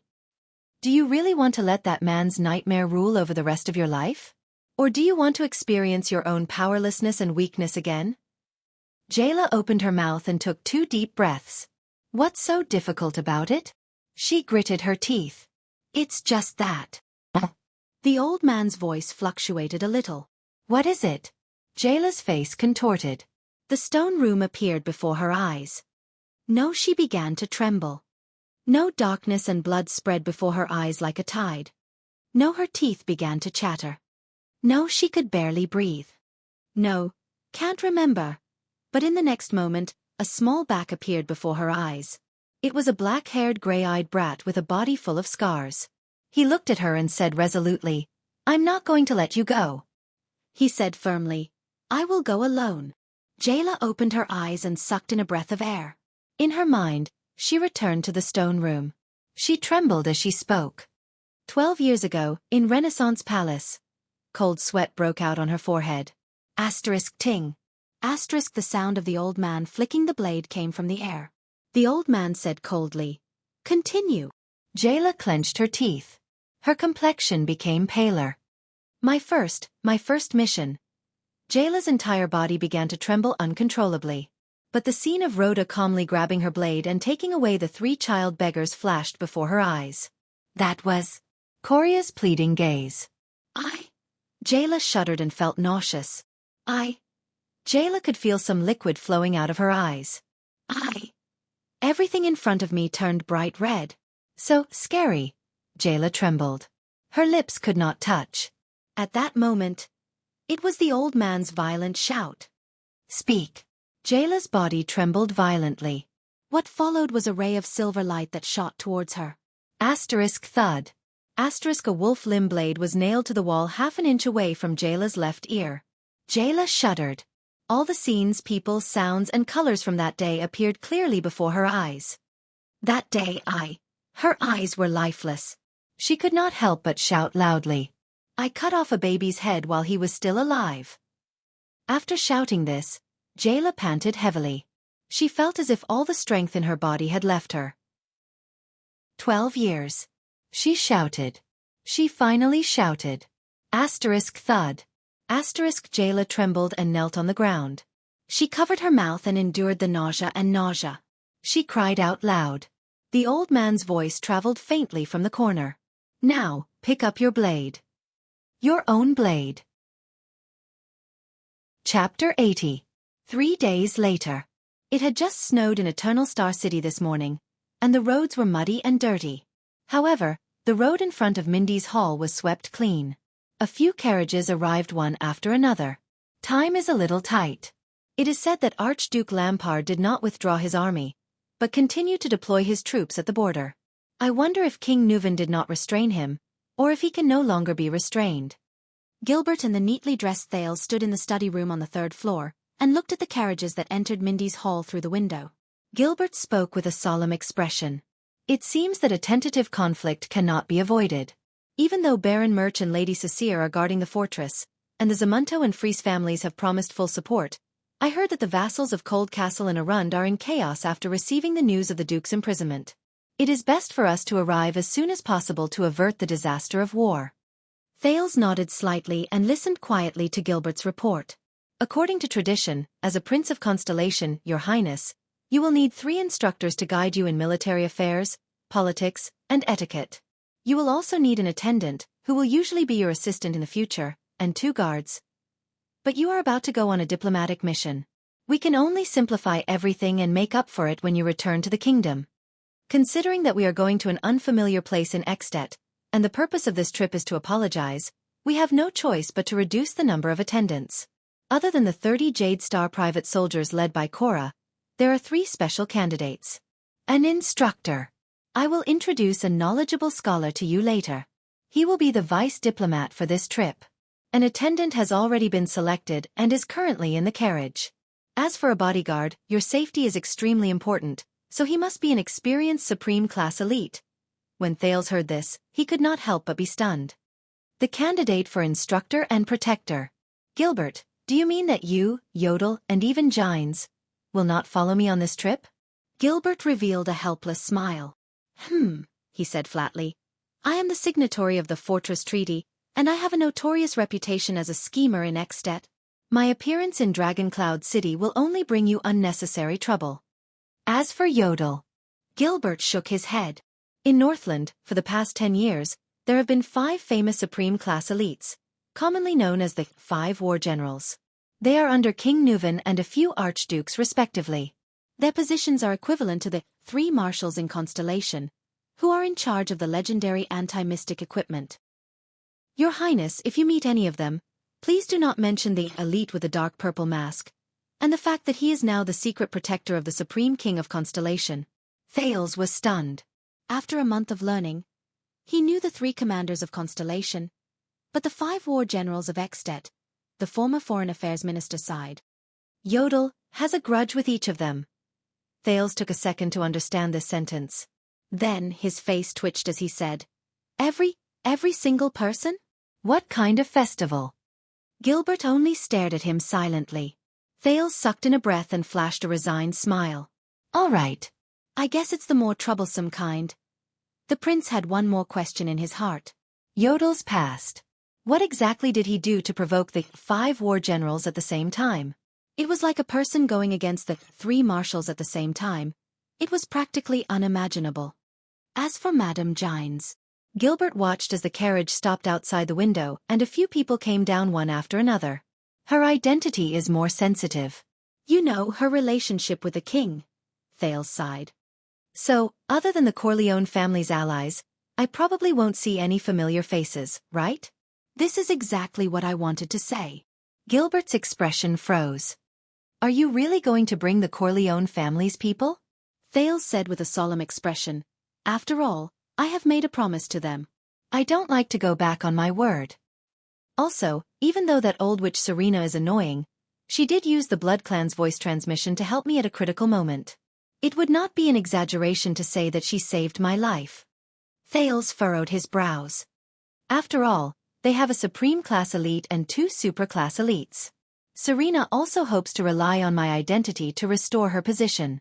This is a bargaining chip that can be used. On the way to Northland, they can disguise themselves and hide among the attendants. He paused for a moment and thought of that strong and muscular figure. Also, His Majesty allowed it, didn't he? Of course, that was a promise made by a Prince of Constellation. A promise made by Jadestar. Gilbert exhaled softly. However, in Constellation, with the king and our forces of power by our side, they would not dare to be too impudent. As for Extet, which is a foreign place to us, I hope that they will not bring us any trouble. After all, Yodel and I are not by your side. Gilbert furrowed his brows. You have to be careful of that old butler, Chris. I feel like I have heard his name somewhere before. Thales rolled his eyes at Gilbert. Hey, don't forget who was the one who made this alliance happen. Gilbert flashed a perfect smile and tipped his hat. Also, Gilbert, about what I told you yesterday. Thales put on a worried expression. Yes, Your Highness. Since there is no longer a need to keep your identity a secret, and Mindy's Hall has been reopened, I will send someone to Lower City District in the afternoon. It is not easy to sneak into that place. The people from the Secret Intelligence Department are more suitable than us. They will investigate the matter of those child beggars and that female bartender. If possible, I will try my best to take care of them, even though we do not have any manpower in Lower City District. Thank you. Thales looked at the former Foreign Affairs Minister gratefully. This way, I do not have to look for Morat. But you must understand that the Black Prophet's words are not without reason, Your Highness. Gilbert was slightly hesitant, but he still raised his head and said, You are different from them after all. Also, being too close to you might not be a good thing for them. Your help might not be of any use to them, and it might even bring about disaster. Thales was silent for a while. I know. He nodded and exhaled. He turned around and adjusted his collar. Midaira, are you ready? It is time to go. A strange and faint sound of metal rubbing against each other came from outside the room. Midaira Ralph staggered into their field of vision while stepping on a pair of strange metal prosthetics. He gave Thales a slight bow that was not quite up to standard. Gilbert's eyebrows twitched slightly. Ralph's neck and half of his face were covered by a strange silver mask. It blocked his bloody throat and the tattoo on his face. However, what was even stranger was the pair of prosthetics under his knees. Constellation and the dwarves of Steel City had a good relationship, and even the craftsmen in the country had benefited greatly from it. The skillful royal craftsman only spent 2 days to create a pair of simple prosthetics for Ralph. 2 pieces of high-quality steel that were elastic and could withstand wear and tear were bent into the shape of an L, then hammered into the shape of a J with outstanding elasticity. The bending point was reinforced with crystal drops, and a fixed plate was made to connect the prosthetics to his knees and buckle onto his belt, allowing Ralph to walk on foot without the help of crutches. Of course, he would have to rely on his own wind manipulation psionic ability to move and dodge in battle. Thales raised his eyebrows. Not bad. It's just that the part below the knee is too eye-catching. Next time, you should cover it with pants. Midaira Ralph lowered his head and pulled out a stack of papers that were stapled together. Gilbert suddenly realized that Ralph was not hesitating, but was flipping through the sign language drawing in his hand. The clumsy Ralph found the drawing he wanted. He looked at Thales, raised his right fist, bent his wrist, and tapped it twice. Yes. Thales smiled softly. Very good. You only lack proficiency in sign language and prosthetics. Just nice. You can continue your lessons on the way. Ralph flashed a smile. He found another piece of paper and made a hand gesture. Thank you. Gilbert sighed. Since you have decided to follow His Highness to Northland, to Extet, I hope you can understand the difficulty of this trip and do your best to protect His Highness. Ralph lowered his head slightly. This time, he did not need to flip through the cheat sheet. Instead, he recalled the necessary hand gestures and gestured. Gilbert, who did not understand, frowned. In the end, he could only look at Thales helplessly. Thales smiled as he answered. He said to do his best. Gilbert exhaled and shook his head helplessly. All right, at least it is a good way to send secret messages. This psionic from a gang whom they rescued from Vine Manor. No, he was a superclass. Even though he was still very inexperienced in battle, strictly speaking, he was already considered a psionic warrior. What was it that made him so convinced by His Highness? Thales waved his hand gently and snapped his fingers. Very well, let's go. At the main entrance of Mindy's hall. How have you been recently, old friend? In front of a few carriages, Gilbert extended his hand and shook hands with the skinny man who was leading the group. Very bad. The skinny man's expression was unpleasant. The administrative efficiency of Eternal Star City is far inferior to that of the frontline camp in Western Desert. I came to the capital for the documents in the Great Library, but I lost my high-grade pass a month ago, so I could only wait in the capital until now. In the end, they told me that it would take half a year to replace it. I guess you probably ran out of money for your journey, that's why you came to me. Gilbert answered with a smile. And you gave me such a troublesome task. The skinny man sighed and looked at Thales with a measuring gaze.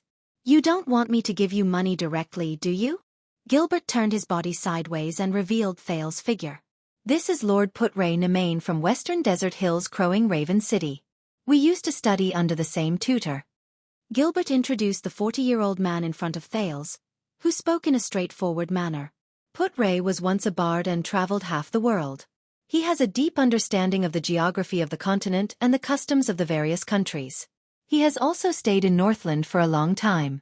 Your Highness, you have complained to me before that you do not understand the basic situation of the world. I think Putray will be a good candidate. He will be your vice diplomat and your instructor as you head north. Putray, this is the second prince, Prince Thales. His intelligence will shock you. Putray, the skinny man, looked displeased, but he still raised his right fist to his chest and saluted Thales. I am very happy to have the opportunity to ask for your help. Putray, can I call you that?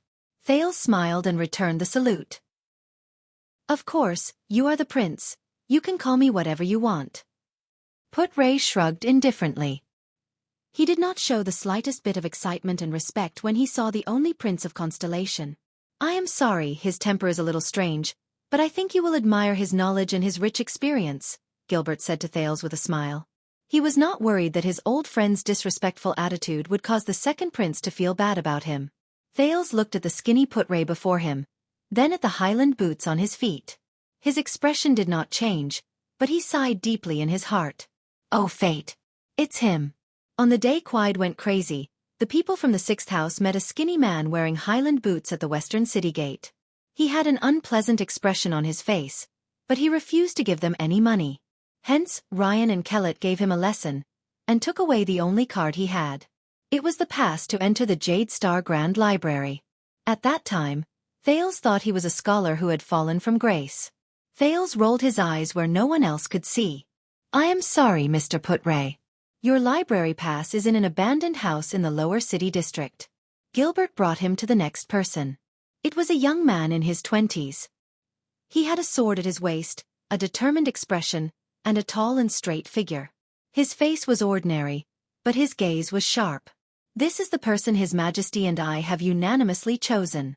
He will be your attendant, regardless of whether you are in Extet in Northland or in Constellation after you return. He has just returned from the Tower of Eradication a few months ago. Gilbert looked at the young man before him. His gaze was filled with complicated and indecipherable emotions. Why a Casso? Thales immediately reacted and looked at Gilbert in puzzlement. Casso? I hope this will not cause you to be disgusted. After all, nepotism. But I can guarantee that he is an elite who has been selected after going through many rounds of selection. Gilbert sighed. But he is indeed my son. The young man, Waya Casso, did not even look at his father. He bowed respectfully towards Thales. Nice to meet you, Your Highness. My sword and wisdom are yours to use. For the rest of my life, I will serve you wholeheartedly. Thales felt a little awkward. Is it really okay to use for the rest of my life and for the rest of my life the moment we meet? But he still nodded and returned the greeting with a cheerful expression. I will rely on you for the rest of my life, Wuxia. Wuxia lowered his head respectfully. This life and this body are at your disposal. Thales rolled his eyes in his heart again. Gilbert is obviously very good at socializing, but why is his son? Is he a little serious or dumb? But he could also feel that Wuxia and Gilbert did not seem to get along. Is the relationship between father and son cold? Gilbert sighed and continued forward with Thales. This time, when Thales saw the figure under the cloak, he did not need to be introduced. He already cried out in surprise. It's you! The petite figure under the cloak turned around with her hands on her hips. Yes, the person said in a carefree manner. She was neither respectful nor cold. Instead, she made people feel that she was sincere. It's me. Gilbert, who seemed to be like this after meeting his son, said expressionlessly, You should have met this person before. She is the same as Yodel. She was originally one of His Majesty's secret protectors. This time His Majesty specially transferred her out. Hey, what do you mean transferred out? Kessel can't order me around. The cloaked woman who covered her face interrupted Gilbert's words. She walked in front of Thales without any trace of politeness. In front of the dumbfounded prince, she patted his shoulder with her left hand and pointed at herself with her right thumb. Brat, my name is Ida. Ida. Thales was stunned. Ida Wong? Asterisk thud. Asterisk while Gilbert and the others had unpleasant expressions on their faces, Ida knocked on Thales' head fiercely. What Wong? I'm not from the Far East. As Thales grimaced and touched his head, she whistled. Listen up, my name is Ida Rorikit Giselle. Ida seemed to have encountered some kind of obstacle. She scratched her head desperately for a few seconds. Finally, the cloaked woman put down her hand weakly and said dejectedly, Hey, forget it. My name is too long. Sometimes, I can't remember it. You can just call me Ida. Thales stared at Ida, dumbfounded. He felt that his originally serious outlook on life had been refreshed once again. But this feeling of being hit on the head is really familiar. A few familiar figures appeared before his eyes. He did not know how Jayla and the children were doing. He had only received some vague information from Murat. Madam Ida. Gilbert's face was ghastly pale. Next time, please pay attention to your behavior towards His Highness. Thales touched his head, which was gradually no longer hurting. He noticed that although Gilbert was dissatisfied, he had no intention of holding him accountable. So, he also tacitly agreed. This person has the right to hit the prince's head? What's wrong with that? Ida said unhappily, Can't I hit him? When I hit Mindy's head in the past, even Kira did not dare to have any objections. Thales' expression froze. He noticed that Gilbert did not refute her. Wait. Mindy's? Kira? Which Mindy's of the royal family? Kira, could it be the supreme class elite of the royal family? Enemy of the wolves Kira Jadestar from 200 years ago? Her voice sounds very young, but... Thales raised his eyes and looked at Ida. Just how old is she? Thales forced a smile on his face. Madam Ida. You are really a very lively. Yes. Ida seemed very happy under the cloak. She punched her palm. My whole family said the same thing.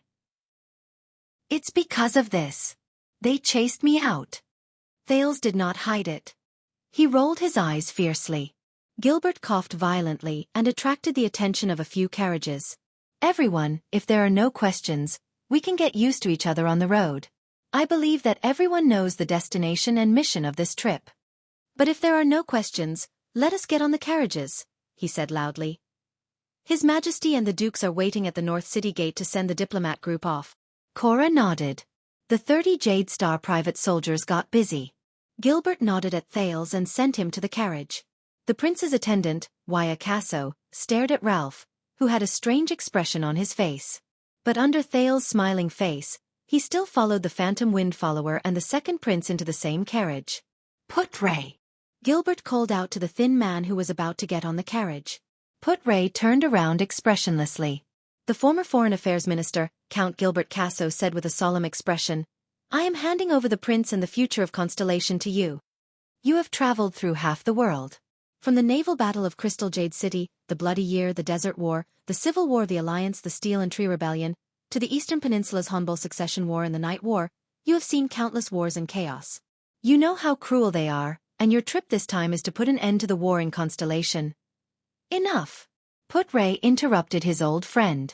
The thin man still had a displeased expression, but his eyes shone brightly. I will accept it. It is the same as 12 years ago. Chapter 81. Early in the morning, on the road to the northern city gate in Eternal Star City, a team of soldiers from the city defense team tactfully avoided the people in the empty space in front of them and consciously prevented others from approaching. Don't worry, I'm not stupid enough to openly kill the prince in the capital. The Guardian Duke of Land of Cliffs region, Koester Nanchester, stood tall and straight in the middle of the road. He flicked the snow on his cloak, which was covered with the symbol of the great deer antler. He said coldly, I just want to see him. He stood in front of the continuous line of carriages and looked at the vigilant Jade Star private soldiers, waiting for their master's reply. Gilbert got off the carriage and looked at the great deer antler carriage and a few guards from the Nanchester family, as well as another carriage with the symbol of the tricolor iris flower in the distance. He frowned. Duke Nanchester, if you want to send the diplomat group off, you can wait at the northern city gate. Intercepting them halfway is not how a suzerain of a land should behave. Koester's expression was unpleasant as he pointed at the carriage in the distance. It's not just me. There's also the boy with the tricolor iris flower. Gilbert quickly thought about the situation at hand. We all know that even though he's only 7 or 8 years old, he's not an ordinary child. Koester shook his cloak impatiently. Send the news to the second prince and let him make the decision. A tender child's voice came from the third carriage. It's okay, Gilbert. Let me handle it. Thales pushed open the car door. Accompanied by the nervous Waya Casso and the vigilant Madeira Ralph, Thales walked to Koester with a calm expression. Koester looked at the child with a complicated gaze and gestured to the side of the road. Thales took a deep breath and nodded. He waved at the attendant and the phantom wind follower before following Koester to the side of the road. What kind of drama is this? The vice diplomat of the diplomat group and the prince's instructor, the thin Lord Put-Ray, got off the carriage impatiently, as if he had been disturbed from a beautiful morning. Gilbert shook his head. A fight within the kingdom. So peaceful? Put-Ray narrowed his eyes and looked at the Duke of Land of Cliffs and the second prince in the distance. Peace. Gilbert frowned and glanced at his old friend. It's so peaceful that I'm about to cry. Put-Ray curled his lips and said sarcastically, You should go to the eastern continent, to the Kirin holy capital, and see the infighting between the Chen royal family, the eunuchs, and the nobles in the Main Yi dynasty. Of course, you haven't been there before, so it's normal for you to have shallow knowledge. Gilbert exhaled discontentedly through his nose. He could not find any effective words to refute him. Damn bards. Thales looked at the hostile Duke of Great Deer Antler in front of him, and pondered over the other's intentions.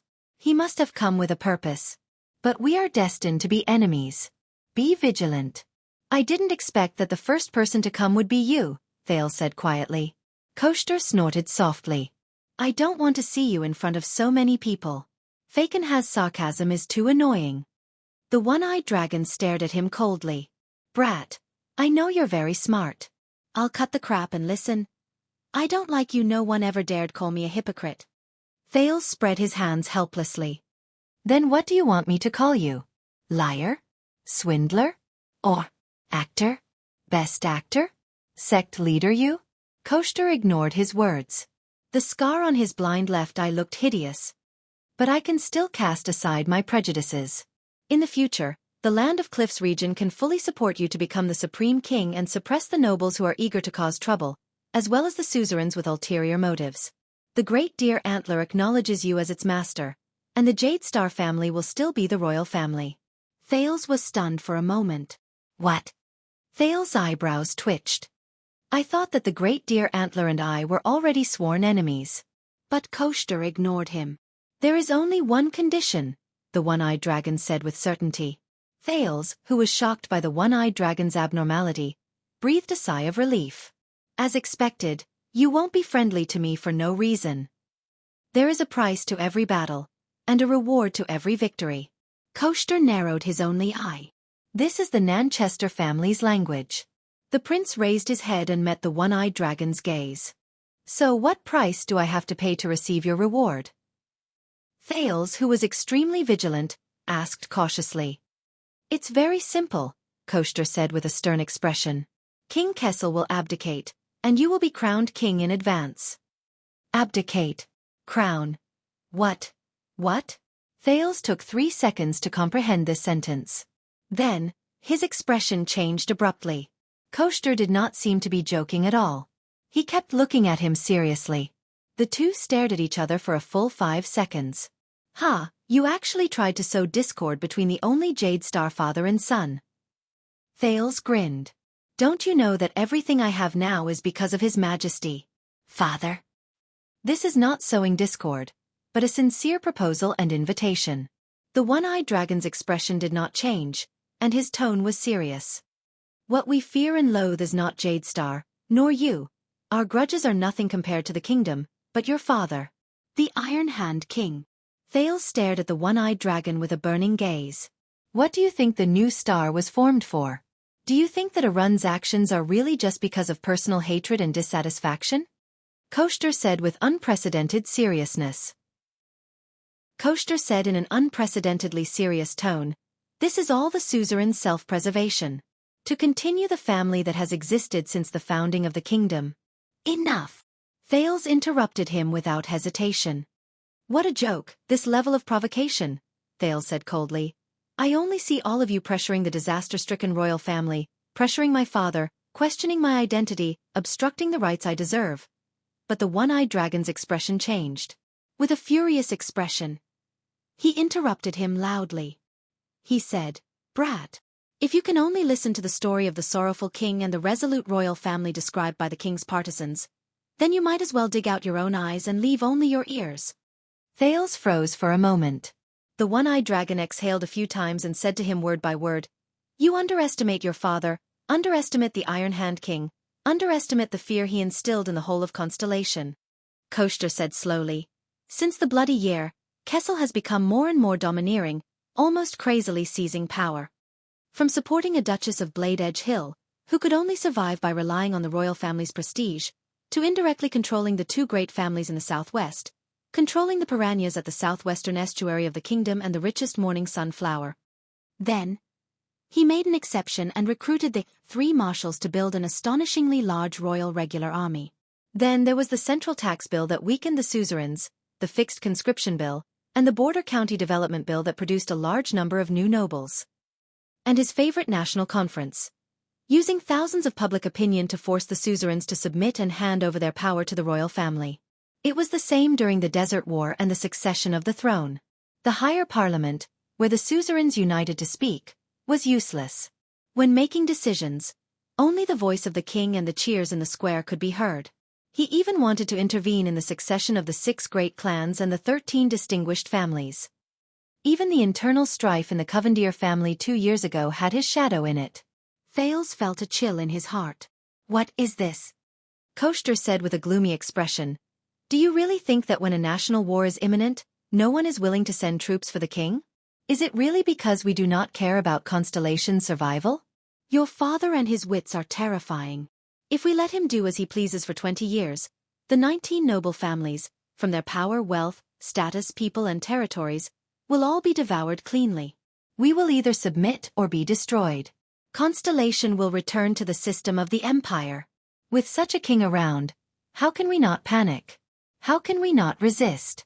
How can we not do our best to protect ourselves? Koster's single eye was ablaze. He took an oppressive step forward. You saw it. The Northern Territory was forced to rebel.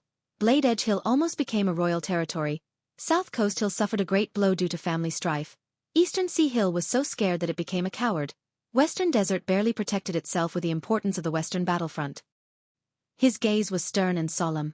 As for the Land of Cliffs region, they did not want to sit still and wait for death. New Star used Extet's power to curb Kessel's royal power. This was already our last resort when we were at our wits' end, other than raising our troops. Koster gritted his teeth. It is a small matter that we did not succeed. But if Kessel continues to act willfully, Thales stared at the Duke of the Land of Cliffs in shock. This was another version of the current situation in Constellation that he had heard. It was far different from the version that Gilbert had instilled in him. The bloody year changed him. Kessel is now like a real emperor. Koster's voice was mournful. He wants to dominate everything in this country. He treats every suzerain as an enemy. He is merciless in suppressing and plotting against them.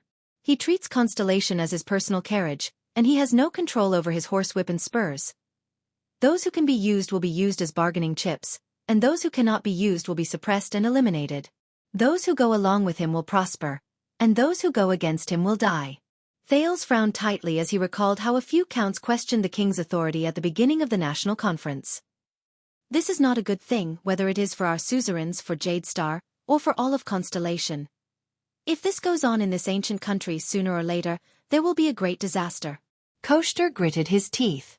His single eye was like lightning. You are about to go to Extet. This is not a good errand, but it will allow you to see another constellation from another angle. See how the children of the northern wind and the dragon view us. Thales lowered his head and calmed his breathing. Why did Tormund agree to rule together with the suzerains? Wasn't it precisely because of the tyrannical rule of 2 generations of the empire that led to its eventual destruction? Thales opened his mouth, but immediately swallowed the word, calamity, back into his stomach. He had a feeling that the end of the empire was not as simple as the calamity strike that Gilbert mentioned. Koster turned around coldly and pulled up his cloak. If your goal is to become a tyrant like your father, and you are willing to pay the price of Constellation's downfall, then pretend that I never said these words today. The one-eyed dragon stared at Thales, who was deep in thought. His gaze was complicated. But you said that day, if you care about Constellation stability, peace and prosperity, if this is your wish, and not to become the only supreme king, then my suggestion will be valid forever. Duke Nanchester left his final words and turned to leave. Have a safe journey. Don't embarrass Constellation. Thales stared at the departing one-eyed dragon in a daze. This person. This is another Koster, completely different from the Duke of the Land of Cliffs who forced the king to appoint a crown prince during the national conference. No, he told himself. This is all a scheme by the other party to ruin Kessel's image, to drive a wedge between father and son. A voice from a very long time ago rang in his mind. From a feudal state to a centralized absolutist state, this is the only way for almost all European countries to go through. But Thales still clenched his fists lightly. He raised his head and looked at Koster, who was walking away, and Zayn Covendier, who passed by him. I hope I did not disturb you. Zayn bowed politely. Of course not, Koster replied coldly. I will be satisfied if you don't fall for the trap and think of me as the mastermind behind the assassination. Zayn's expression froze as he watched Koster board the carriage. Thales, who felt a headache coming on, sighed deeply. He looked at Zayn and asked impatiently. Chapter 82. Zayn's expression was indifferent. We just found out the truth about Vine Manor.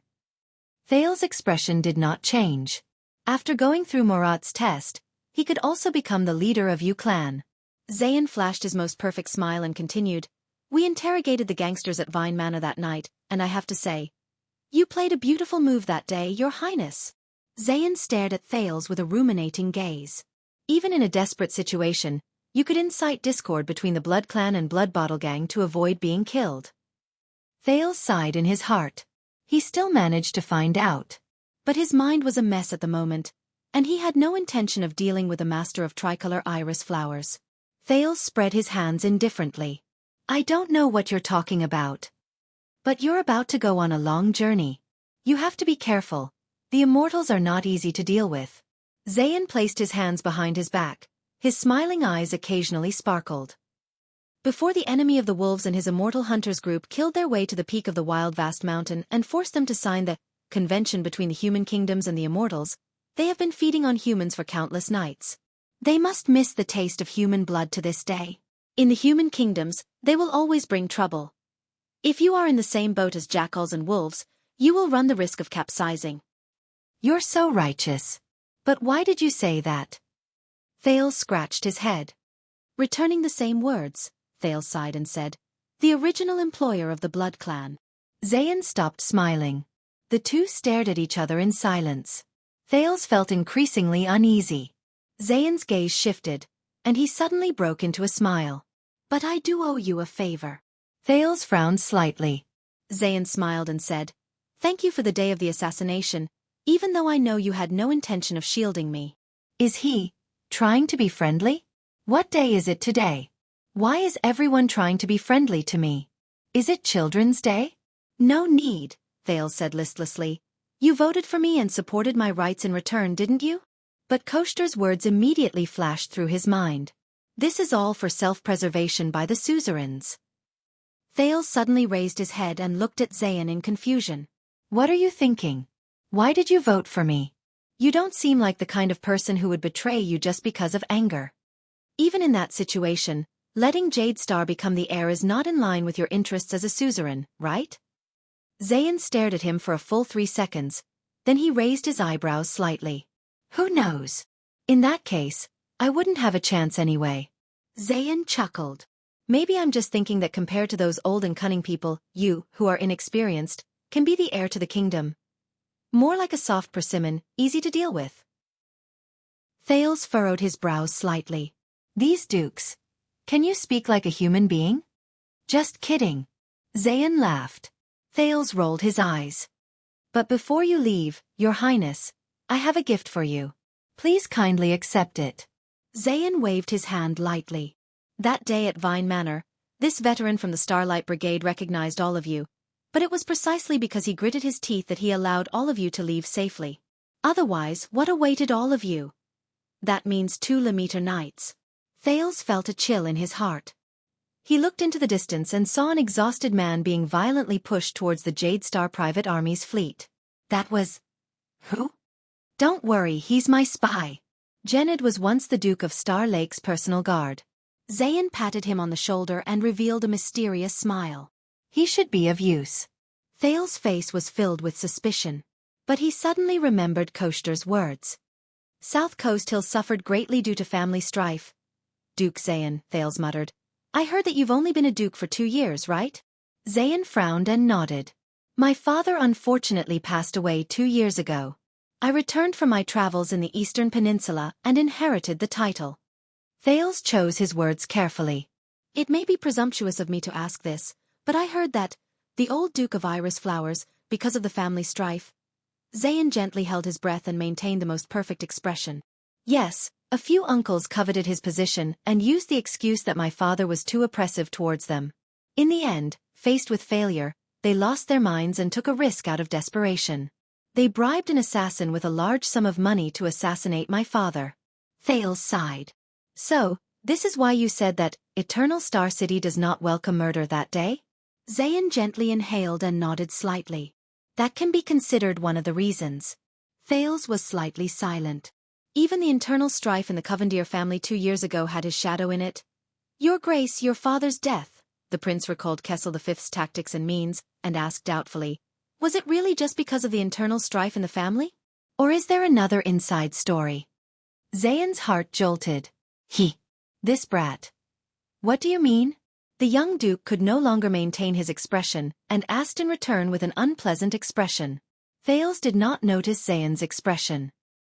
He lowered his head and continued to think about the possibility of the royal family interfering in the inheritance struggle. The 19 noble families will all be devoured, the prince muttered. Is there a deeper, more essential truth behind the duke's death? For the continuation of our family since the founding of the nation.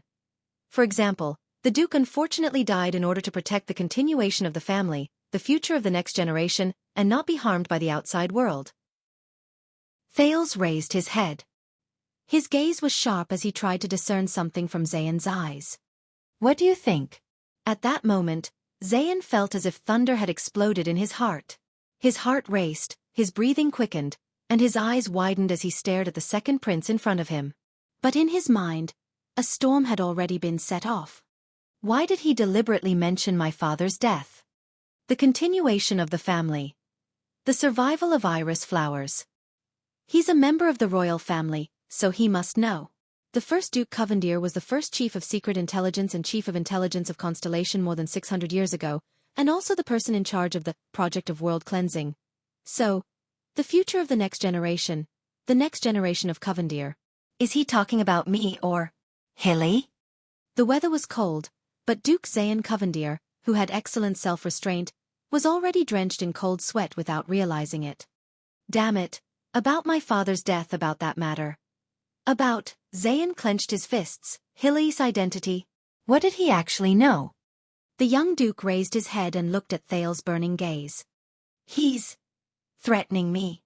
Warning iris flowers. Damn it. Zayan's breathing became erratic. Thales then noticed Zayan's livid expression, and suddenly came to a realization. Asking about someone else's father's death early in the morning. Am I being a little too much? Sorry, Thales smiled apologetically. I was being too presumptuous.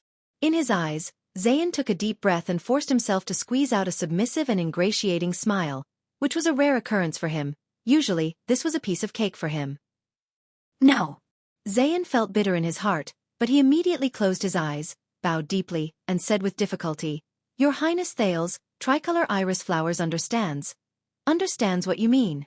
From this moment onwards, South Coast Hill is willing to be at your beck and call without complaint. Why did he suddenly bow? Thales was shocked and took a step back. I didn't even say anything. Why did he bow? And he understood what I meant just like that? His reaction is so fast. Thales narrowed his eyes in confusion. So Zayan, you really understand what I mean? Zayan clenched his teeth tightly. Are you forcing me to make a promise? What I meant just now was, if that family infighting wasn't that simple. Yes. I understand now. Zayan raised his head abruptly, his gaze firm. The Covendier family motto is very clear. It is better to die for a friend than to die for an enemy. He looked at Thales seriously. I just thought it through. You're right, if tricolor iris flowers wants to flourish, it should indeed carefully choose its own allies. For example, you, the only qualified prince of constellation, with the royal bloodline. What's this? Thales frowned. Did he switch heroes? But in the distance Gilbert's voice came, they should leave. The second prince's convoy had gone far away. But Zayan was still standing in the same spot, unmoving. Butler Ashford, who walked up from behind, was about to say something, but Zayan raised his hand abruptly and stopped the butler from speaking. Until the convoy went far away. Zayan, who was breathing unevenly, nodded. All right, at this distance, even a vampire's hearing can't reach us. Ashford frowned slightly. Something's not quite right with my master. Did you manage to sound him out? Ashford asked carefully. Zayan frowned and nodded habitually. When I asked about the Blood Clan, he subconsciously agreed. The vampires are indeed traveling with them. Zayan heaved a long sigh and murmured, How bold and fearless. Ashford said respectfully, Then according to the original plan, inform Blood Bottle Gang, and start by ruining his reputation. No. Zayan raised his head, his gaze determined, and with a hint of determination. Watching Thales leave, Zayan narrowed his eyes and made up his mind. No one could hurt Hill. No one. Even the royal bloodline. The young Jade City Master, Guardian Duke of South Coast Hill, Master of Tricolor Iris Flowers, one of the 6 great clans of Constellation, Zayan Covendier, whispered to the butler beside him. Pass the message. Send unders for the _ words. Ashford raised his eyebrows. That side? Ashford asked softly. Zayan closed his eyes, took a deep breath, and slowly exhaled. That side, Zayan said quietly. Ashford did not speak. He was waiting for his master's final confirmation. Zayan's voice came with difficulty. You know which paw to pass. Although Ashford was puzzled, he was good at reading people's expressions and immediately understood his master's meaning. The old butler nodded, bowed, and left. After a while, Zayan opened his eyes. He muttered to himself, The Prince of Constellation who I voted for carries the war and peace of 2 countries on his back. At least within the country, there should not be any suzerains of Constellation who would dare to endanger your life, right? Everyone should be thinking the same thing. Then so be it. The second prince's carriage drove to the North City Gate. From afar, Thales saw an empty space separated by the guards through the surging crowd that came to watch the show. The Supreme King of Constellation, Kessel Jadestar, stood among the 3 dukes and looked over silently. I will send you off here, Your Highness, Gilbert stood where he was and said sadly, "Be careful on your journey. I await your return." Thales turned his head and looked at Gilbert. If you can only listen to the story of the tragic king and the resolute royal family described by the king's partisans, then you might as well dig out your own eyes and leave only your ears. Thales exhaled. "Thank you, Gilbert." Then, Thales took a step back and bowed deeply. "Thank you, teacher."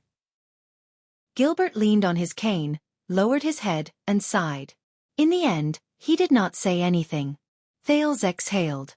Accompanied by Putre and Wuxia with Ralph's appearance, it was better for him to stay in the carriage, while for some reason, the lively Ida did not get off the carriage at all. He got off the carriage and walked towards his father, who was suspected of being a tyrant. The three dukes bowed to him. He also returned the gesture with dignity. The plump guardian duke of the Eastern Sea, Bob Cullen, panted and praised, "Your Highness, although this is very unfair to you, I want you to know that I am extremely gratified by your courage." Thales nodded absent-mindedly. As the Prince of Constellation, it is only natural. The Eastern Sea Hill is so scared that it has become a coward. Koshter's other explanation of Constellation's current situation surfaced in his mind. I once hoped that my son would be as outstanding as you, Your Highness," the Guardian Duke of Western Desert, the terrifying Fakenhaz, continued to mock him. "But looking at it now, forget it. It is too dangerous." Thales rolled his eyes in front of him. "Thank you for your kind words," he said weakly. "Western Desert is trying its best to protect itself with the importance of the Western battlefront." He walked in front of the young lady. Lyanna Tabark, the delicate and pretty young Duchess of Blade Edge Hill, looked at him with a cold expression. "I think we all know what kind of heavy burden it is to be the last person in the family," she said softly. "But it is precisely because of this," the young lady said bluntly, but her words were sharp, "that we become stronger." "How much of Blade Edge Hill is the territory of the king?" Lyanna gently pressed the blood moon pin on her chest and said softly, "Your Highness, we are about to part. I will give you the Tabark family's language." Thales was stunned. The cold young lady bowed slightly and enunciated each word clearly. "Only blood can sharpen the blade." Thales stared at the 15 or 16-year-old girl in front of him. After a few seconds, he reacted and nodded heavily. "I will remember it and dare not forget it," he said. Asterisk thud. Asterisk the king's scepter was propped on the ground. The three dukes, Cullen, Fakenhaz, and Lyanna, all retreated tactfully. Thales took a few steps forward and bowed gently. "You underestimate your father, underestimate the Iron Hand King, underestimate the fear he instilled in the entire constellation." "You have met Kia," Kessel V said quietly. Thales nodded.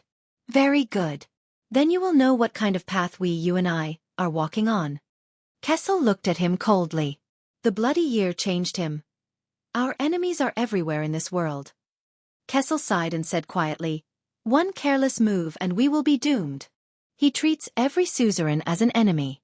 He is merciless in suppressing and plotting against them. He treats Constellation as his personal carriage, and he has no control over his horsewhip and spurs," Thales inhaled. In Kessel's eyes, there was such determination in his gaze.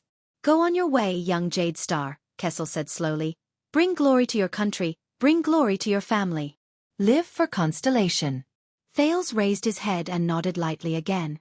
Behind him, Gines Bajkovic could not help but take a step forward. "Boy." The female official seemed a little awkward. But Gines still took a deep breath and said with complicated emotions, "Remember to practice your sword. Remember to practice your sword." Thales flashed a smile. "Yes, Madam Gines." After Putre and Wuxia bowed to the king, the latter gave them a few words of encouragement. Thales knew that the time to depart had finally arrived.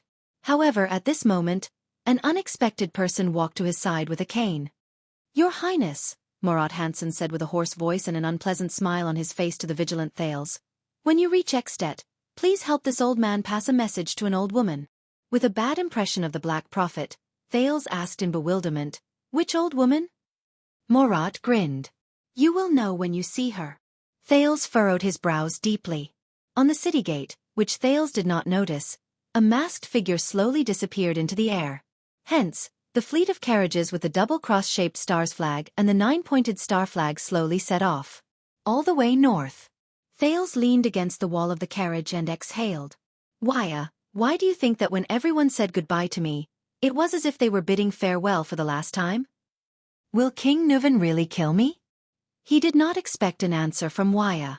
But the second prince's attendant, Wuxia Casso, who had been looking outside the carriage, actually raised his head slightly with a complicated expression.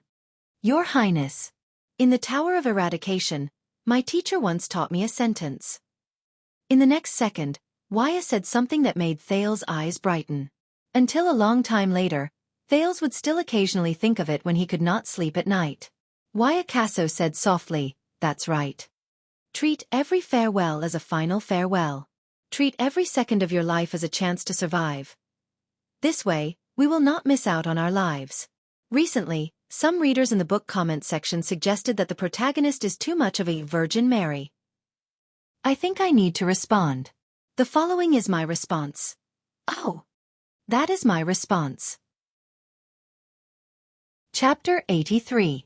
Your Highness, you are really well loved among them. The subjects have not forgotten that it is Constellation and the Jade Star royal family that ensure their prosperous lives. The one who spoke was Baron Lemore.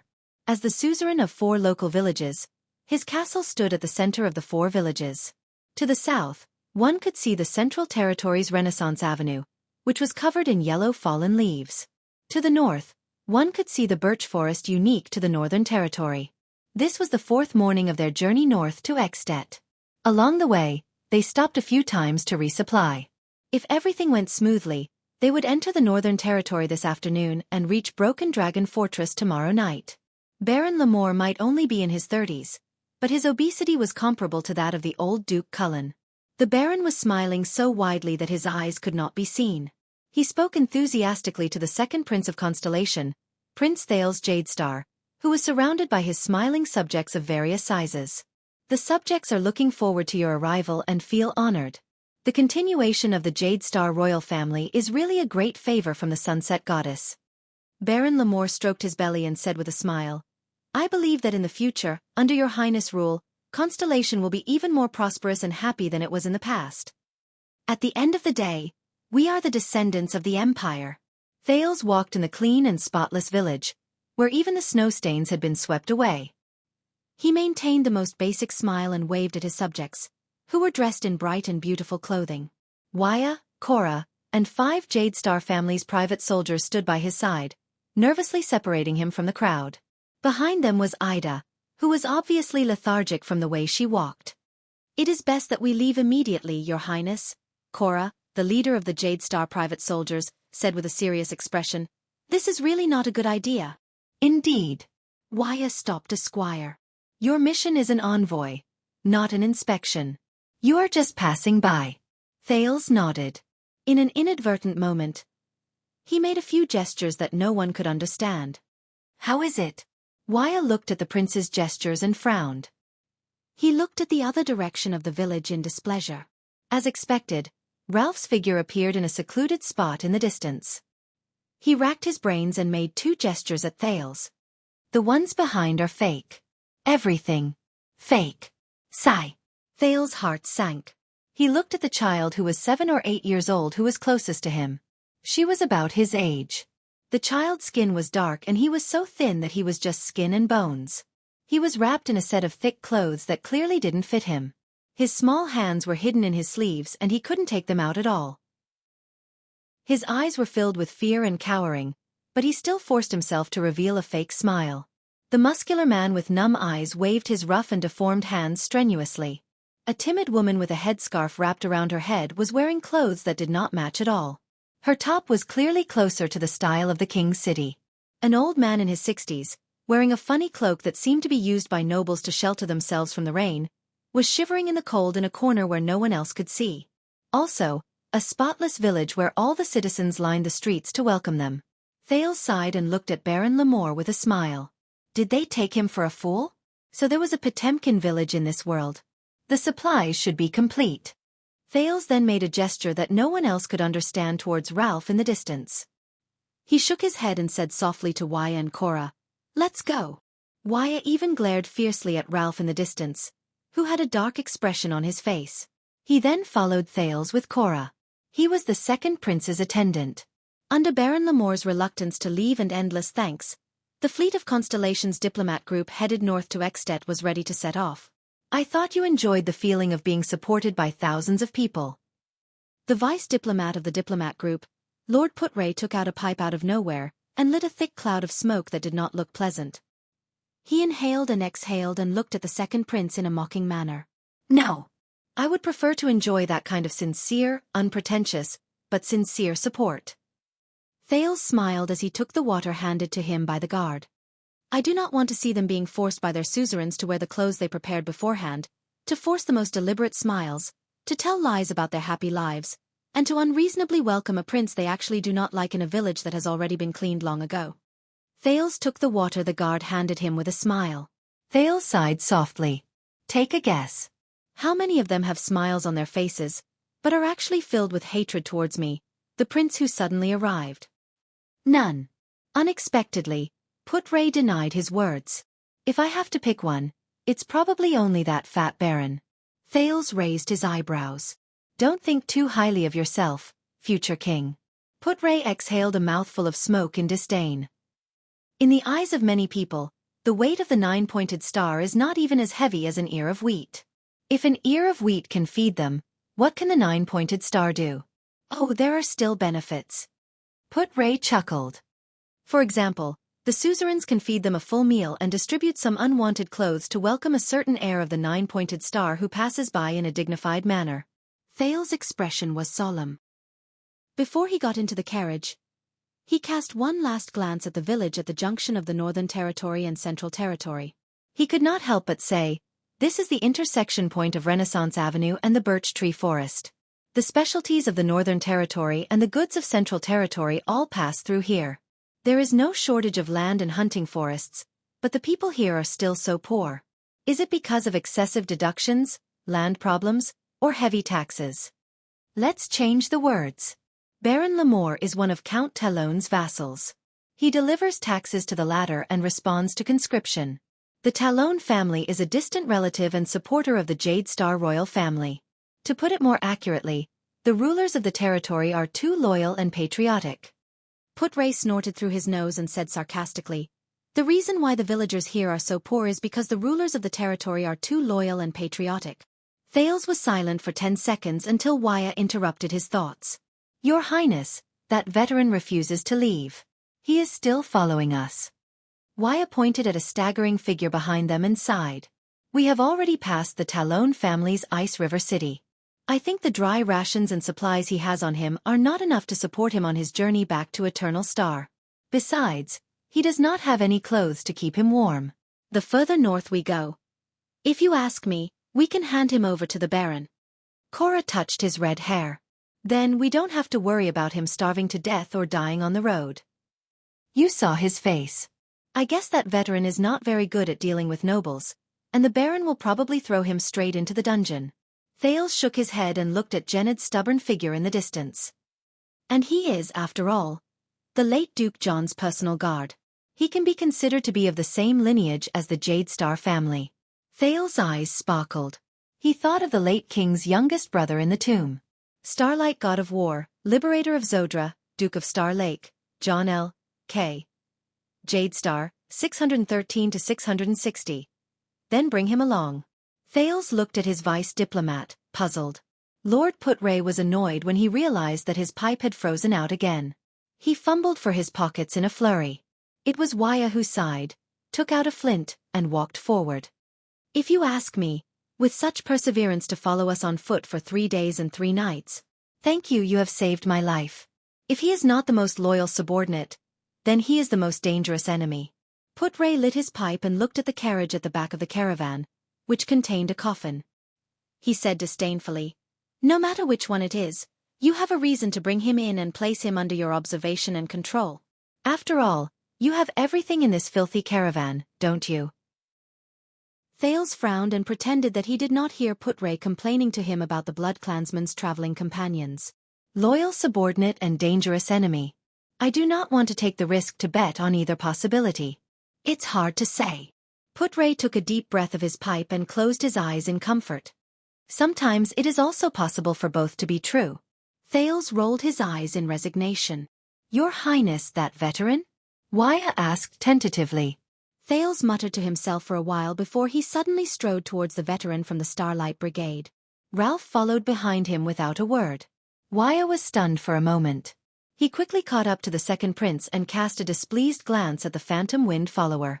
After he passed him, he subconsciously took a step forward and became the person closest to the prince.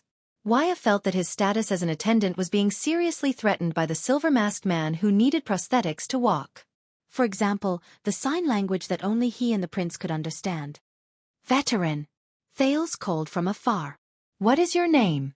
Genid, who was shivering with his arms crossed in the cold, raised his head. When he saw the 9-pointed star embroidered on Thales' clothes, his eyes brightened.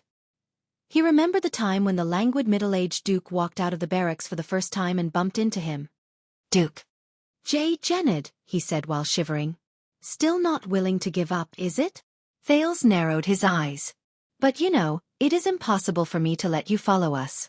You were sent here by Zayn Covendier, and I don't trust him.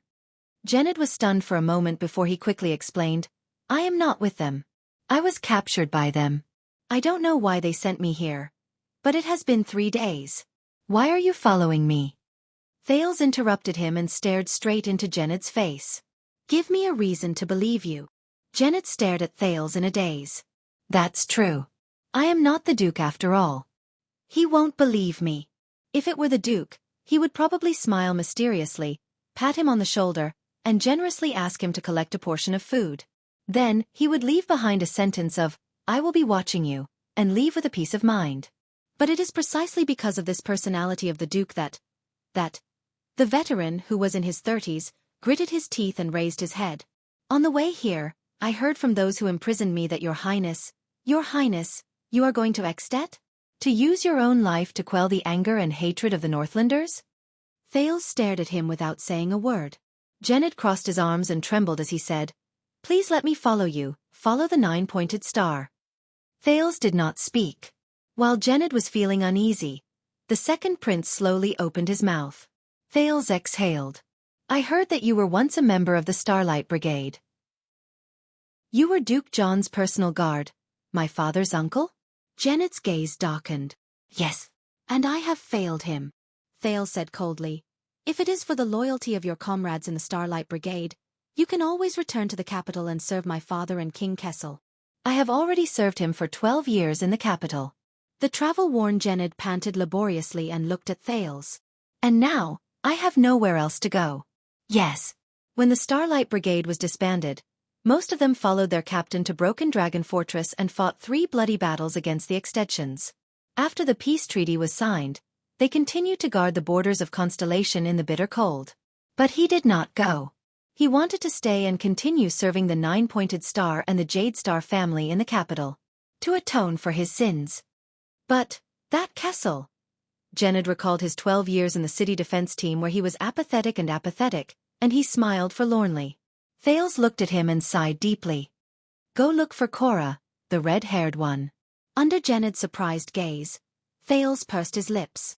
Since you are a veteran, ask him to arrange a post for you. The diplomat group cannot keep useless people. Genid shuddered and looked at Thales. He shuddered, and 2 streams of hot tears flowed uncontrollably. Thales was shocked. He could not stand such a scene the most. He quickly turned around and left. This time, Wuxia followed him closely and did not forget to glance at Ralph. But Ralph was looking at the veteran whose eyes were brimming with tears. Another one who has lost his way? Just like me. Thales walked further and further away. If he was John's personal guard, if he participated in those wars, Thales thought, then he must have experienced the truth behind the bloody year with his own eyes. The truth that I want to know. The second prince boarded the carriage without saying a word. The convoy continued its journey out of Renaissance Avenue and entered the birch forest unique to the Northern Territory. On the evening of the second day, when the convoy with the double cross-shaped star flag finally reached the edge of the birch forest, snow began to fall continuously. Everything around them began to turn silvery white. When they stopped to rest, Wuxia lit a torch in the bonfire set up by the guards and approached Thales, who was so cold that he was rubbing his hands. Please pay attention to the temperature, Your Highness. From now on, unlike the capital, Unmelted snow will become the norm. You've been here before? Thales gratefully accepted the warm torch and exhaled a breath of hot air. Not only have I been here before. Wuxia chuckled. The Tower of Eradication is in the southwest of the border between Extet and Camus Union, in the mountain range to the north of the Great Desert. At that time, the Desert War was fierce, and the road to Western Desert was blocked. I could only take a detour from the Northern Territory to Extet and report to the Tower of Eradication. Thales, whose interest and curiosity had been piqued, was about to inquire further when Put-Ray walked over. It's a little colder than usual this year. Broken Dragon Fortress will only be colder than here. Lord Put-Ray picked up a handful of thin snow on the ground. His expression became solemn. This is both good and bad news. What do you mean? Thales, who did not know much about the Northern Territory and Extet, humbly asked the vice diplomat, who was obviously knowledgeable but had never pretended to speak to him. The good news is that the day before the bitter cold, which is unique to the north, will come earlier than usual. No matter how good the Extetians are at fighting in winter, it is impossible for them to mobilize a large number of troops to deploy into battle formations or besiege the fortress when the water is frozen. Their supply lines will collapse due to the bitter cold. Put-Ray muttered, the bad news is that if Lampard wants to take down Broken Dragon Fortress, these 2 days will be his last chance. Thales felt a chill in his heart. Yes, Your Highness. Broken Dragon Fortress is not far away. If you still want to put an end to the flames of war and not just go sightseeing, you better hurry up. Under Wuxia and Ralph's unpleasant expressions, Put-Ray unceremoniously snatched Thales' torch from him and extinguished it in the snow. You better hurry up and hurry up. At this moment, the cloaked woman and the secret protector Ida, who had been dispirited and listless, suddenly shuddered and sat up. That someone. Ida stammered as she patted the snow off her body. But she was immediately interrupted. Enemy attack. In the distance, a loud and angry voice shouted. It was the veteran Gened's voice. Thales stood up abruptly. Wuxia and Ralph, who were beside him, were faster than him. One of them unsheathed his sharp blade, while the other shielded him behind himself. Cora! Put-Ray shouted calmly. Formation! Cora roared. The 30 Jade Star private soldiers shouted, unsheathed their swords, and formed a wall with their shields. They surrounded Thales and formed Constellation's famous astral formation. But Thales, who was firmly protected between two people, the attendant and the phantom wind follower, looked around in confusion at the birch tree forest in the evening. Where are the enemies? In the next moment, he no longer had to be confused. Shadowy figures strangely appeared behind almost every tree in the surroundings in an instant. There were at least 20 of them. Thales felt a chill in his heart. He had seen this kind of body movement that suddenly appeared. It was like a frame skip in an animation. The Jade Star guards lit their torches as if they were facing a great enemy. They were teleported to a few key points in the circle formation to provide illumination. The light from the torches illuminated the surroundings. Figures dressed in luxurious clothes and armor, both actually appeared on everyone's body at the same time, appeared one by one from the dark forest. There were men and women, and every one of them was tall and handsome. But everyone's gaze was sharp as they stared at them coldly, as if they were looking at prey that was bound to die. Put-Ray also drew a sword and held a torch as he shouted calmly, "Who goes there?" Under the astonished gazes of all the Constellations, a graceful figure slowly walked forward in a dignified and quiet manner. It was a woman. It was the first woman that Thales saw after he transmigrated. She was so beautiful that she was suffocating. How should I put it? She's breathtakingly beautiful? She was dressed in a well-tailored black gown that perfectly accentuated her figure. Her face was gentle, her hair was silvery, and her purple eyes looked as if they were sparkling with tears. She was an endearing sight. If she were in Red Street Market, she would definitely be an existence that only nobles of Duke level could meet. The adorable beauty, whose age could not be determined, slowly opened her cherry mouth. Her face was clearly an endearing sight, but at that moment, she was like a robot as she said coldly, "Good day, everyone. I am Katerina Van Corleone. My enemies like to call me the Weeper." Everyone's breathing froze for a moment. The first thing Thales did was to look at the carriage with the black coffin behind him. He was shocked and bewildered. Corleone? Katerina? Weeper? Isn't that? But everything before his eyes was still going on. The black-clothed beauty, who had an endearing and innocent appearance, had watery eyes. Her tone was like a bone-chilling wind as she spoke slowly. I am now ordering all of you. Hand over my sister. Then all of you. Her eyes were fierce as she pressed her hands on her upper abdomen. Chapter 84. I'm guessing that this has something to do with your group of guests who have unique recipes? Putray sighed and asked Thales sarcastically as he stared at the setting sun that was almost hidden by the forest in the distance. But Thales did not answer him. The prince forced himself to calm down amidst the panic caused by the sudden attack. He stared at the black-clothed, dignified, silver-haired, purple-eyed blood clan beauty before him. Katerina L. A. Van Corleone. If I remember correctly. Thales gritted his teeth. The current master of the Corleone family and even the Night Kingdom. The Night Queen. Serena Corleone's younger sister. But Thales immediately realized something. Why would the Queen of the Eastern Peninsula, who has such a noble status, lower her status and personally cross the sea to chase after 4 political refugees who are weak and powerless? Even if they are her elder sisters. Coveters of the Blood Sea throne. Something is not right. How to fight against the Blood Clan? The attendant Wuxia held a single-edged straight blade in his hand and looked around with a grave expression. I have only heard about it from my teacher, but I have never practiced it. The young attendant tried his best to remain calm, but judging from the sudden increase in his speaking speed, he probably did not expect to encounter the situation before him after only being by the prince's side for a few days. Congratulations, then. Not everyone has such a good opportunity to practice it. Putray was rather calm. He carefully observed the blood clansmen around him who were staring at him with burning gazes. Beheading or piercing the heart, these are the few effective methods. Although some powerful blood clansmen can even recover from having their hearts destroyed. Silver or sunlight can also weaken or even harm them. In battle, you must first rely on steady footsteps, and second on your ability to predict your position, because you will never be faster than them. At the same time, you must maintain sufficient vigilance. Just like the power of eradication, every blood clansman above superclass has their own unique ability that varies from person to person. When used in battle, it can often bring about unexpected results. Wuxia nodded with a pale face.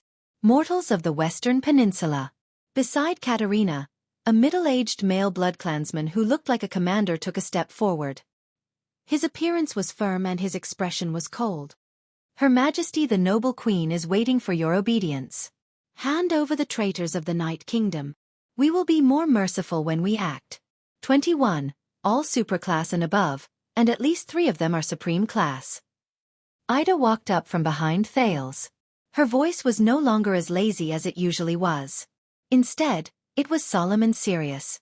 The uncle who spoke, the young man on his left, and the queen dressed like a ball star. If you want to fight, the female secret guard extended her hand to her waist and said solemnly, be prepared for heavy casualties. If it really doesn't work, I can only protect you and escape first, boy. The moment she finished speaking, the young man on the left-hand side whom Ida mentioned, the brown-haired young blood clansman dressed in luxurious red clothes and silver armor, flashed a mysterious smile and looked at her. She with the width of and the of, comma, with of, were.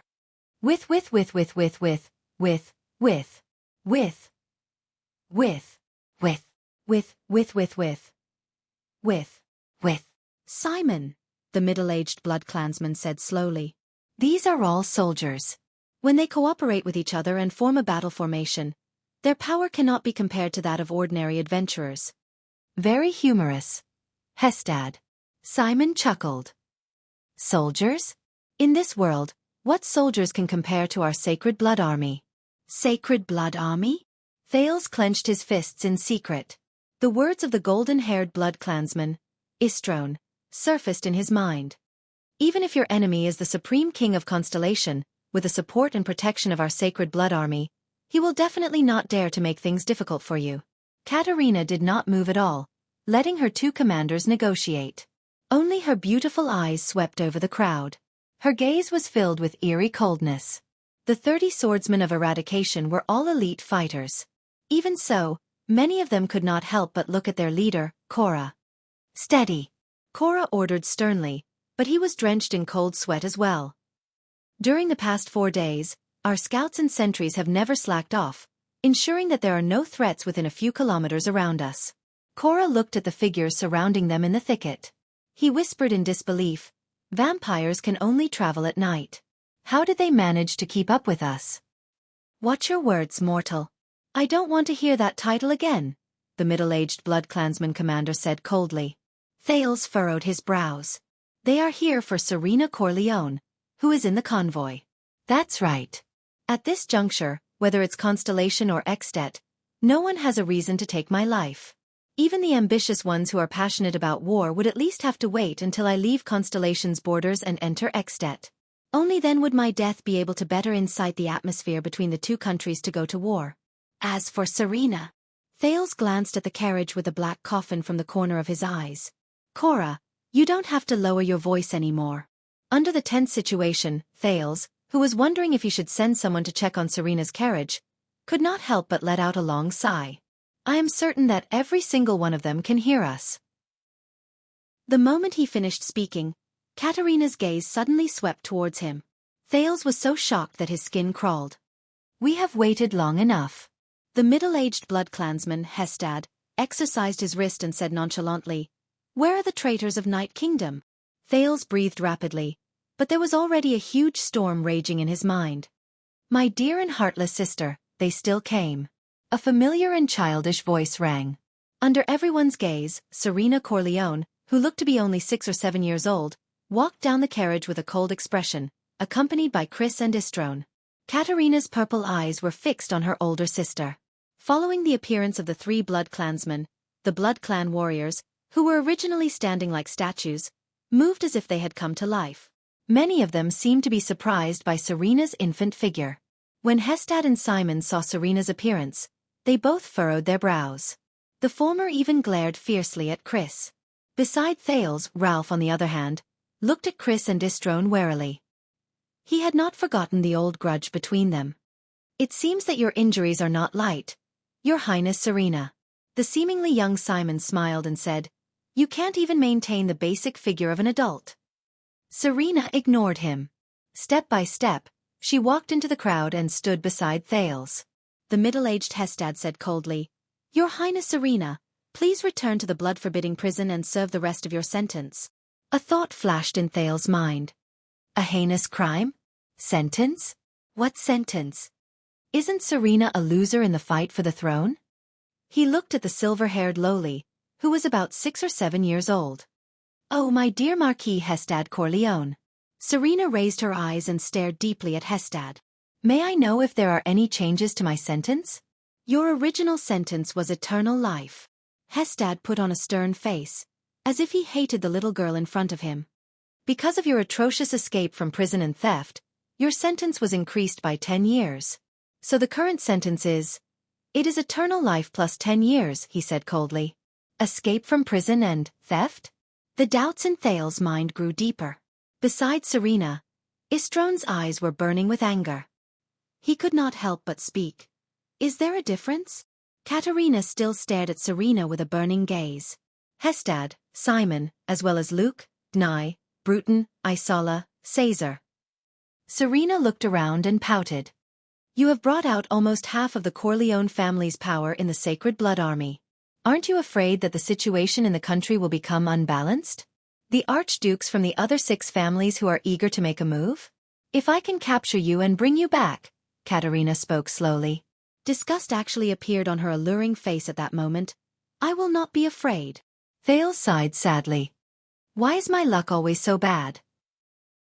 Now that things had come to this, they could only negotiate. What they wanted the most was Serena. Their biggest disadvantage was that they were in an unfamiliar land, so...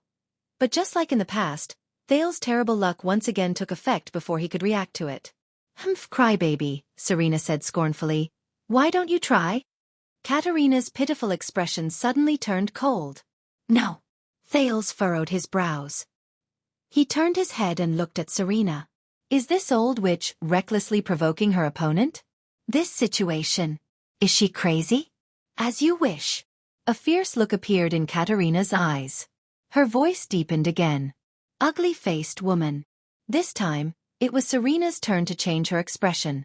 In the next moment, the black-clothed beauty, Her Majesty Katerina Corleone, raised her dainty chin. Her purple eyes flickered with a terrifying color as she swept her gaze across the diplomat group. She opened her cherry lips slightly. "My knights and knights," Thales shuddered. He raised his hand abruptly and shouted, "Wait!" However, a fierce look appeared in Katerina's eyes. That alluring voice containing a cold, murderous intent spread. "Kill them all." Thales' mouth had just widened. No, wait. The 3 Supreme-class Blood Clansmen opposite him were still standing in their original spots. The 18 Blood Clansmen around them instantly disappeared behind the trees. Astral formation. Prepare for battle. This was Korra's furious roar. Before Thales could finish shouting the rest of his words, Ralph and Wuxia, whose expressions had changed drastically, pressed him down onto the snowy ground. In the next moment, Thales, whose face was buried in the snowy ground, immediately felt that the originally quiet birch tree forest was like a pot of boiling oil. Countless sounds of explosions rang out. Countless sounds of weapons slashing and shields colliding could be heard. Sounds of flesh being torn apart by sharp claws. Sounds of blood spurting out when arteries ruptured. Sounds of bodies falling heavily. Sounds of bodies being dragged on the snowy ground. Sounds of anxious shouts, nervous reminders, angry roars of indignation, and pained screams. The sounds of the Blood Clansmen's figures flying back and forth. All of them echoed in this sparse forest at the same time. Thales spat out a mouthful of snow from his mouth. Lying on his stomach on the snowy ground, he gritted his teeth and raised his head in fear and nervousness. Asterisk swoosh. Asterisk Wuxia's single-edged blade flashed before Thales' eyes like a cold light. It forced a Blood Clansman who had broken through the gap to retreat. Ralph activated his psionic ability in tacit understanding. Strong gusts of wind blew him far away. Aida's figure leaped across the air. The Blood Clansman's head immediately flew off. However, this was only the scene beside Thales. Under the protection of the person beside him, Thales turned his head and looked around. His pupils instantly dilated. In other places, the Jade Star family's private soldiers were facing a disaster. Blood sprayed everywhere. Falling severed limbs. Heads flew through the air. Blades dyed red. Bodies that fell to the ground powerlessly. Soldiers who were dragged away from the defense line by the Blood Clansmen. No! Thales widened his eyes. It was not that he had never seen a battle before. However, this was the quickest chaotic battle he had ever seen, where the situation was one-sided. In less than 10 seconds, 8 or 9 of the 30 Jade Star family's private soldiers had fallen. The Blood Clansmen's figures constantly disappeared and reappeared in the air. Every time they moved, it represented an extremely dangerous attack. It's too fast. Careful, steady. Asterisk rip. Asterisk my hand. Asterisk clang. Asterisk above. Be careful above. Asterisk thud. Asterisk, this is, straight ahead. Asterisk ding. Clang. Asterisk, they're on the left. Asterisk clang. Swoosh. Asterisk, damn it, drag him back. Asterisk bang. Asterisk, he can't be saved. Be careful behind. Asterisk clang. Asterisk, no. Don't you dare. Korra stood at the front line and formed a circular formation with his companions on both sides. He gritted his teeth and slashed at the Blood Clansman who suddenly appeared. However, the blade slashed at the air and did not have any effect at all. He shouted at the top of his lungs, "Hold your shields and hold the line of defense. Be careful of the attacks from above." But it was useless. A soldier beside Korra held his shield and blocked an attack for him. However, at the same time, another sharp claw appeared from the other side. It suddenly hooked and slashed the soldier's throat. Blood splattered. Korra could only roar in anger and resentment. The Jade Star family's private soldiers tried their best to maintain the astral formation. They originally wanted to use their well-practiced and seamless battle coordination to restrain the ghostly and astonishingly fast Blood Clansmen. But ironically, in this battle, the Blood Clansmen were the ones who had the most seamless cooperation. 18 Blood Clansmen, 18 figures of men and women, were orderly divided into 6 groups. They attacked the astral formation of the Jade Star family's private soldiers from 6 directions. One person feigned an attack, one person harassed, and the last person waited for an opportunity to deliver a fatal blow, to tear the throat or behead the enemy. If the first person was accidentally injured by a sword, he would immediately switch positions with the second person. The second person would also occasionally switch duties with the third person. They maintained a continuous offensive and did not let up. They exerted great pressure on the defense line at all times. None of the blood clansmen hesitated, spoke too much, retreated, or stopped. Compared to the irrational and uncooperative blood slaves they encountered before, these were. Thal's skin crawled as he thought. The true elite warriors of the blood clansmen. Sacred Blood Army. Only supreme-class elites like Chris and Ida could not be at a disadvantage in this chaotic battle. They could even gain something from it. Another soldier's pained scream was heard. No! This cannot go on. Why? Why was her order to kill us all? And not hand over Serena? Thales turned to Serena and said angrily, "We could have solved this through negotiation." But Serena only stared back at him coldly. She said, "Kill them all." The casualties of the soldiers were still increasing. Thal's skin crawled as he watched the Jade Star family's private soldiers fall one by one. Chapter 85. Abandon the shields. Many warriors looked at the person who spoke, puzzled. It was Gened, the veteran of the Starlight Brigade. "Trust me." The Starlight Brigade has also fought against the so-called mercenaries of Grand Banquet Hill. Gened shouted at the top of his lungs as he fought. The veteran of the Starlight Brigade roared in a voice that even drowned out Cora's. "Abandon the astral formation. Abandon the shields. Stay close to each other. Use your legs to pin the person closest to you. Don't look with your eyes. Hold your swords with both hands and stab in the direction of the tremors. Conserve your strength when you attack. Make sure you are agile." Cora turned his head and looked at Gened, puzzled. While he hesitated, another soldier's abdomen was torn open. "Don't hesitate, do as he says." The old butler of the Blood Clan, Chris Corleone, grabbed a Blood Clan warrior in midair. Even at the risk of a deep wound on the side of his abdomen by another warrior, he wanted to dig out the other party's heart amidst the other party's angry roars. He said coldly, "You are facing the army with the least number of people in the world, but the most experience. The Sacred Blood Army. Many of them have been fighting wars for hundreds of years. The classic old battle formation won't work." "Enough." Cora was still hesitating, but Put-Ray blocked an attack in a disheveled manner and roared furiously. "Anyway, in another minute, we will all be dead. Listen to that guy for once." Asterisk thud. Thud. Clang. Asterisk the Jade Star private soldiers threw down their shields and pinned each other's legs according to Gened's instructions. They held their swords with both hands, no longer believing in the scene before them, and formed their formation again. The effect was immediate. The number of casualties immediately decreased.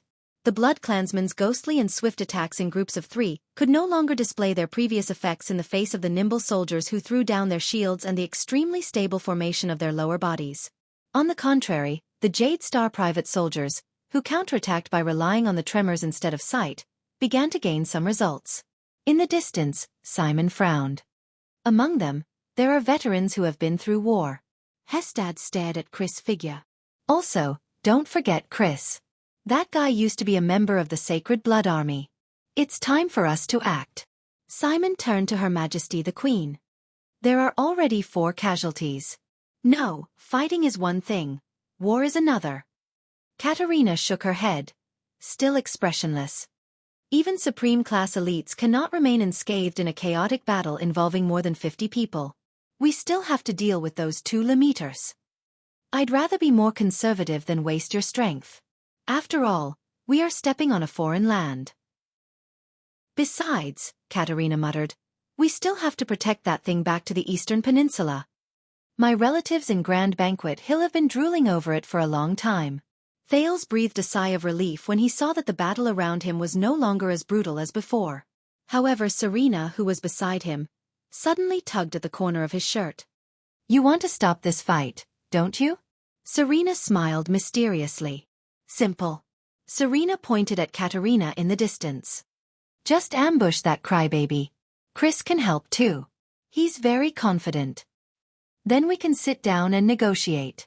Thales panted and looked at Serena, then at Katerina. Besiege way to rescue the besieged?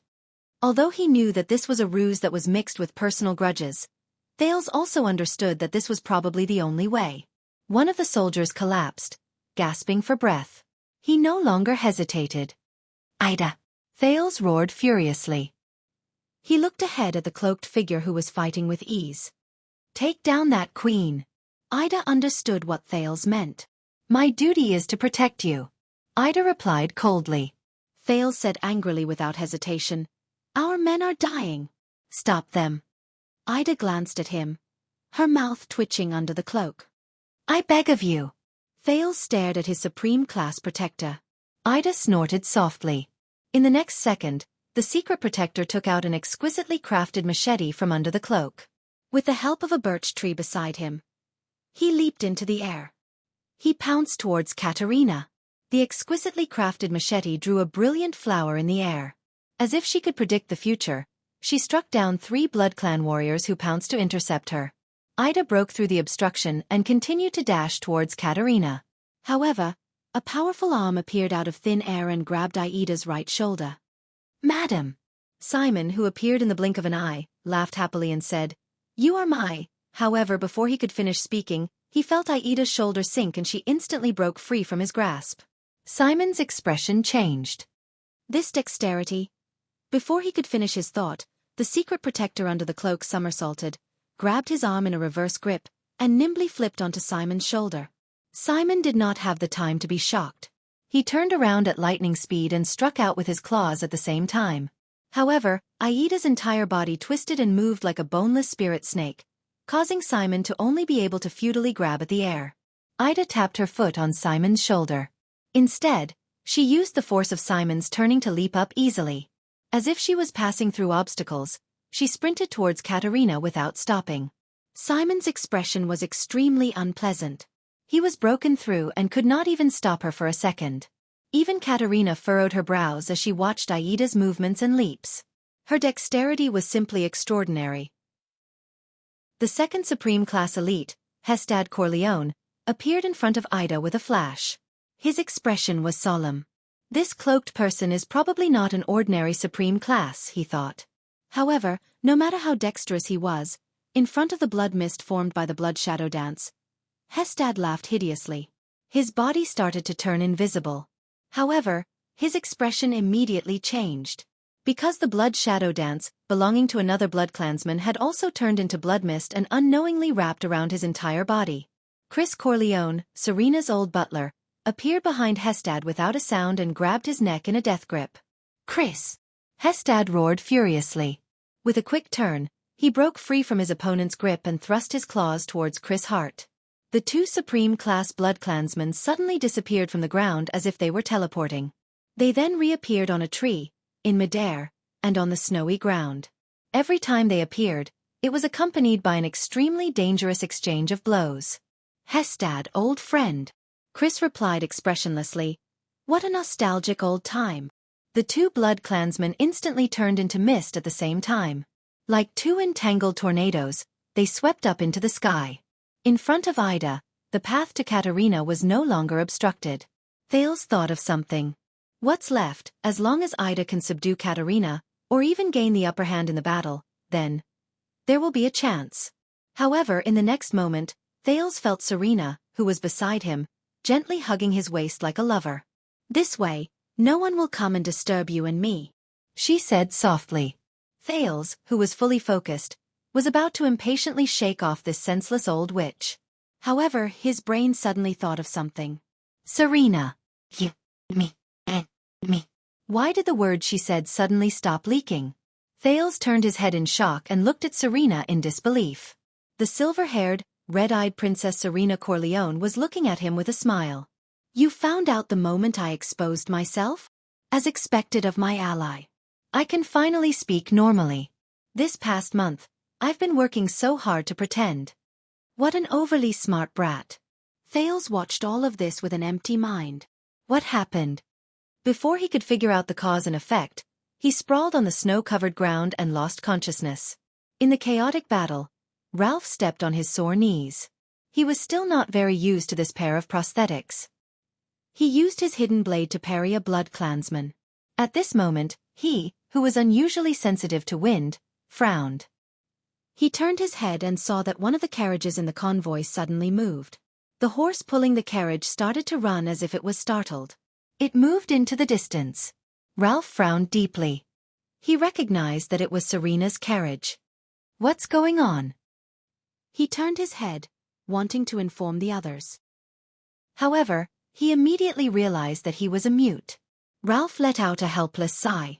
At this moment, in the chaotic battle, a strange ball suddenly fell from Istrone Corleone's sleeve. The ball was covered in strange patterns and runes, and it was still rolling around. The sharp-eyed Put-Ray noticed the orb. His expression became extremely unsightly. Everyone get down! Everyone was stunned for a moment. Put-Ray roared angrily. It's a wizard's alchemy ball. Only Waya's expression changed drastically. He instinctively wanted to pounce on Thales. But when he turned his head, he did not see Thales' figure in the chaos. Where's the prince? Extreme uneasiness rose from the bottom of his heart. The next moment, a violent light and explosion spread from the center of the ball. When Thales woke up, he found himself on a speeding carriage. He immediately recognized that it was Serena's carriage, which carried the black coffin, because he was leaning against the folded black coffin. Thales struggled to raise his head, but found that his hands were tied behind his back. The prince looked at the front of the carriage in shock and bewilderment. There, Rolana Corleone held a horsewhip and flashed him a sinister smile. What's going on? Thales questioned her in shock and anger. Don't worry, ally. On the other side of the carriage, Serena, who had ulterior motives, looked at him with a smile. The most exciting part is just about to begin. It's time to reverse the situation. The 6 or 7-year-old little girl said with a smile, My road to regaining my throne. Her expression suddenly changed, and she spat unhappily. They've caught up so quickly. As expected of a crybaby who holds a grudge. What? Thales was still sorting out everything in front of him. Asterisk thud. Asterisk as if someone had smashed the roof of the carriage with a hammer. The carriage suddenly shook.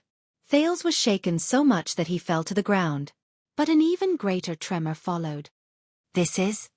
Thales looked out of the carriage in shock and bewilderment. He saw that the horizon under the setting sun began to tilt. Asterisk bang. Asterisk the carriage crashed into a birch tree and flipped over on the snow-covered ground. The dizzy Thales bumped into the carriage, and his face was swollen. He shook his head, gritted his teeth, and struggled to get his hands tied behind his back. He could not feel JC's dagger by his waist. In the damaged carriage, he wriggled out like a caterpillar. This is too much. What grudge do these 2 horses have against you? Serena's childish voice came from not far away. Thales struggled to flip out of the carriage and fell on the snow-covered ground. He was immediately grabbed by a strong hand. Thales raised his head and saw that Rolana was grabbing him. She stood beside Serena and looked at the other side as if she was facing a great enemy. There, the Night Queen, the Weeper, Her Majesty Katerina van Corleone, was looking at the 3 of them with a frosty expression. Even if you create chaos, you cannot escape. With your current strength that has yet to recover from your injuries, you are not my opponent at all. The farce is over. Hand over the dark night black coffin and follow me back. Katerina's gaze was sharp as she looked at her sister, who looked like she was only 6 or 7 years old. She showed hatred and disgust. Continue to atone for your ugly past. Ugly past. Thales looked at the adorable Serena, who was blinking her eyes. A chill ran down his spine. What ugly past? What past? Oh, I do not know what crime I have committed. Serena did not seem worried at all. She giggled and said, I have always done the right thing. The right thing? With an expressionless face, Katerina repeated Serena's words. However, Thales only felt that the Night Queen's mood was even worse. For the first time, the frosty Katerina's eyes shone with hatred and fury. Is that so? Is this what you feel after sitting in the blood prohibition prison for 200 years? Patricide. Chapter 86. Under the setting sun, somewhere in the snow-covered land, a suffocating pitch-black smoke filled the air. Ida somersaulted, flipped in the air, and finally landed on the ground. Hey, you saw the explosion just now, didn't you? Both sides were blown apart. Not to mention there's smoke like this. Looking at the thick black smoke that filled the sky, she raised the exquisite machete engraved with beautiful patterns in dissatisfaction and shouted behind her, "Can you not be so annoying? Can you not be so annoying? Let's go home, okay?" A figure suddenly appeared, stirring up the smoke around it. The Supreme Class Blood Clansman, Simon Corleone, appeared in the air with a cold expression. "All right," he said in a deep voice. "But before that, one of us has to fall first." The seemingly young Blood Clansman disappeared in an instant. Ida stomped her foot in annoyance and swung her machete like flowing water. The blade collided with the sharp claws. Clang! Clang! Clang! Clang! Clang! Within a second, 5 sparks flashed in the air. "Do you not understand human language?" Ida said angrily. "I just somersaulted above your head." The secret protector gracefully spun around and dodged the Blood Clansman's attack as if she was performing a beautiful dance. But the wind howled. The Blood Clansman used his absolute advantage in speed to catch up to Aida's dreamy body movement. "Somersaulted? You just insulted the dignity of a Blood Clansman Marquis." Simon's face was full of murderous intent as he appeared in front of Ida. "Please wash away this humiliation with your blood." Ida sighed. "So you're another paranoid person who spouts a lot of nonsense for the sake of honor, dignity, and whatnot." She massaged her neck and exercised all the joints in her body. She said helplessly, "All right, based on my experience, I have to kill you first before I can leave." Simon's eyes shone with anger. "Ah, it seems that you have a hard time understanding this kind of obsession, woman. Without the dignity of a powerhouse, without the pride of a powerhouse, let alone the obsession of a powerhouse, how did you become a supreme class? Cut the crap." Ida exhaled under the cloak and threw the machete into the sky. She nonchalantly caught it with her other hand. "Show me your true form, little brat who lives on blood." Ida chuckled. Simon's expression changed. He ignored the little brat that the other party mentioned. "You actually know the true form of vampires?" The young-looking blood race count said coldly, "It looks like you've met a Supreme Realm blood race member before." "Humph. Not accurate." Ida raised her exquisite machete and smiled confidently. "Tell me in detail." "I've killed a Lemmeter blood kindred." Simon's pupils shrank. Ida whistled and continued to laugh. "It's still in its true form. 2. As soon as he finished speaking, Simon roared furiously. His claws instantly turned into countless afterimages as he blocked Aida's every direction. "Die!" In the exchange of blows that could not be seen with the naked eye, the sound of metal and sharp claws colliding could be heard. Then they converged into a loud noise. Boom! A blinding light flashed. Ida let out a muffled groan while Simon howled in pain. The two figures separated in the air and landed on the ground. "It's a blade blessed by the sunset goddess." Simon's expression was cold. He looked at his claws, which were sizzling with white smoke. It was as if they were burning. He clenched his fists tightly. All the blood in his body gathered in his hands.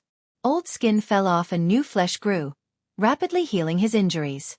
Simon immediately raised his head and looked in front of him. There, the cloak that covered Aida's head and face had fallen off from the middle. Her full appearance was revealed. When Simon saw her face clearly, his entire body trembled. He was slightly stunned at first, then he threw his head back and laughed. "I knew it. How could a mortal have such an elite? So, you're not human at all." The young blood race looked at Ida. He looked at her tight face, smooth contours, silver pupils, hair that was almost bright white, and a pair of slightly swaying pointy ears. Ida stared back at him coldly. Simon's hands transformed again into claws that were as sharp as divine weapons. "You're neither a mortal nor an immortal." He flashed a ferocious smile, but his heart was filled with fear. "You're an immortal. Elf." In the smoke-filled forest, a voice called out to him. It was his teacher. "Be careful, Wuxia. Be careful. Your power of eradication is not a classic power that has been tested by the predecessors in the River of Time. It is a product of modern times, and it has not even appeared for 100 years. After an unfortunate rebellion, the Tower of Eradication had a new enemy. The Scions realized that to fight against this enemy, We had to reform our power. We had to reform our Northland sword style, which was developed from the legacy of knights, and included the martial arts of Neda, the Red Dirt, and the Far East clans. In the end, we achieved great success in the Battle of Eradication, the power of eradication. So, for 100 years, under the relentless research of generations of science, a new type of power of eradication came into being. The power you possess is the product of this reform. Compared to the thawing of glaciers, the death of sword cleansing, the glory of the stars, and the Pegasus music, these famous powers of eradication that have been passed down for thousands of years, it is still far from being perfected. But as the Saint of Swords Uniro from the Far East said 400 years ago, even if there are 10,000 changes, they are still inseparable from the origin of the sword. Your power is the same. Wayakaso suddenly opened his eyes. He instinctively struggled to get up from the snow. With blood flowing from his forehead, he looked at the smoke that filled the sky and the trees that he could not distinguish between. He shook his dizzy head hard. Not far from him, a figure climbed up from the snow and quickly pounced towards him. Waya subconsciously touched the single-edged sword beside him. He turned around and swung his sword, forcefully parrying a sharp claw. Asterisk clang. Asterisk the sword and the claw clashed, and sparks flew everywhere. Under the huge impact, Waya gritted his teeth and took a few steps back. He used all his strength to maintain his balance. As a mortal, you are very strong. The male blood clansman with damaged armor grinned, and his left hand began to transform into a sharp claw. But we are not the cowardly blood clansmen of the Western Peninsula. As soon as he finished speaking, he disappeared from his sight. Waya's pupils shrank. He recalled Putre's warning and resisted the urge to run and dodge. He predicted his opponent's next attack. I need to predict my opponent's position. Where will my attack be more fatal and difficult to block? If he really attacks from this position, how should I deal with it? The blood clansman's sharp claw appeared on the left side of his throat. I feel it. Waya, who was prepared, did not even think. He swung his sword at a perfect angle. He cut off the blood clansman's arms. I did it. But just as Waya's mood lightened, he felt a ruthless chill from his left shoulder to his left chest. Asterisk rip. Asterisk Waya took 3 steps back in disbelief. A sharp pain came from the left side of his body. Impossible. Waya gritted his teeth and looked at the large amount of blood from his left shoulder to his left rib, as well as the bone-deep scratch. I clearly cut off his arms. Waya felt dizzy. He swayed and took a step back. He supported himself against a birch tree with his left hand, but it affected the wound on his left side. The pain made him break out in a cold sweat. Not a bad response. But didn't the mortal beside you teach you? The blood clansman's figure reappeared in front of him. He licked the blood on his right claw and chuckled. All blood clansmen above superclass have their own special abilities. Why? Are you not prepared? Special ability? Waya looked at the blood clansman's intact arms and sighed. Damned vampire. So you can ignore my slash? Do you want to know my ability? The blood clansman looked at the panting Waya and curled his lips confidently. Waya furrowed his brows. What kind of ability is it? Then I'll tell you. Ha ha ha ha. The blood clansman was halfway through his sentence when he suddenly laughed happily. How can I tell you? Do you think I'm the villain in a night novel? You talk a lot of nonsense and I'll explain my battle. But before he could finish the word battle, the blood clansman's sharp claw appeared before his eyes again. Damn it! He said so much just to divert my attention. Asterisk slash. Asterisk Waya roared furiously and swung his sword. But because he was too slow, the blood clansman tore open another huge wound on his back. Waya panted anxiously. He swung his sword at the blood clansman's head, but he only slashed the air. What exactly is his ability? Why can he ignore my sword attack? The blood clansman revealed himself again and said coldly, The last attack. The next time will be the last attack. Feeling the intense pain in his body, Waya shut his eyes with difficulty. Aren't you going back to take a look? Chris tore off a piece of tattered clothing on his body, revealing a face as thin as a corpse's. His bulging muscles did not match his appearance at all. He looked at the smoke that filled the air and said coldly to Hestad, who was in front of him. There's no need for that. The alchemy ball is mainly made up of smoke and light. Hestad took off the armor on his left shoulder that had been shattered in the battle just now. It's obvious that your master is playing some trick again. But I am very confident in his majesty. In comparison, I am more worried about you, old friend. Hestad took a step forward and looked at Chris. It is my honor. Chris also took a step forward without showing any signs of weakness. The two of them stood face to face. A few seconds later. Do you still remember the first time we fought against each other? Hestad said emotionally. Of course, how could I forget? Chris replied coldly. Yes, at that time, you were still the deputy general of a legion in the final empire, Christopher Linka. Hestad took a deep breath. And I was the insignificant chief of the Kisari tribe, Hestad Chula. You stood on that side, and I stood on this side. For some baffling reason, we charged at each other with no regard for our lives. How nostalgic, Hestad said emotionally. Nostalgic. Chris shook his head and snorted coldly. Forgive me, but I cannot agree. Those nightmarish years changed everyone, including you, me, and His Majesty. Hestad knew that the Majesty Chris was referring to was neither Katerina nor Serena. It was the huge and terrifying black shadow under the night wing. He raised his head and their gazes met. But those years were, after all, meaningful. Hestad sighed. Those years in the Battle of Eradication.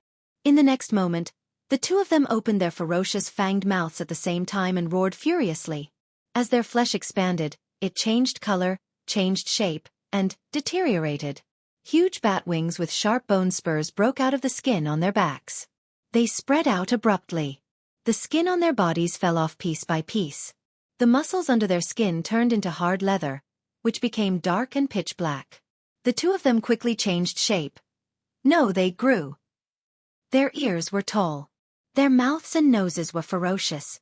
Their pupils were crimson red. Their fangs were terrifying. Their joints were like spurs. Their claws were sharp. Chapter 87.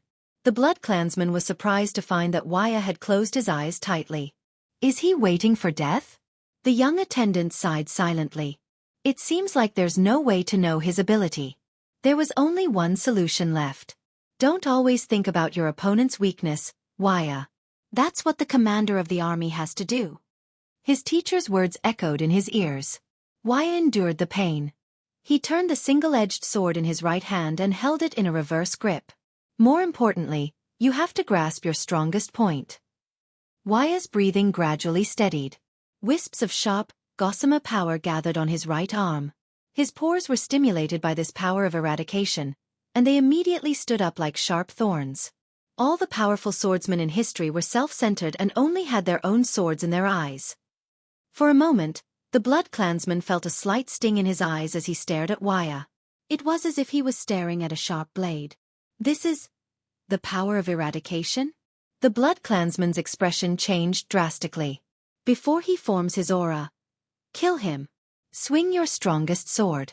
This is far more important than winning or losing, far more important than life and death.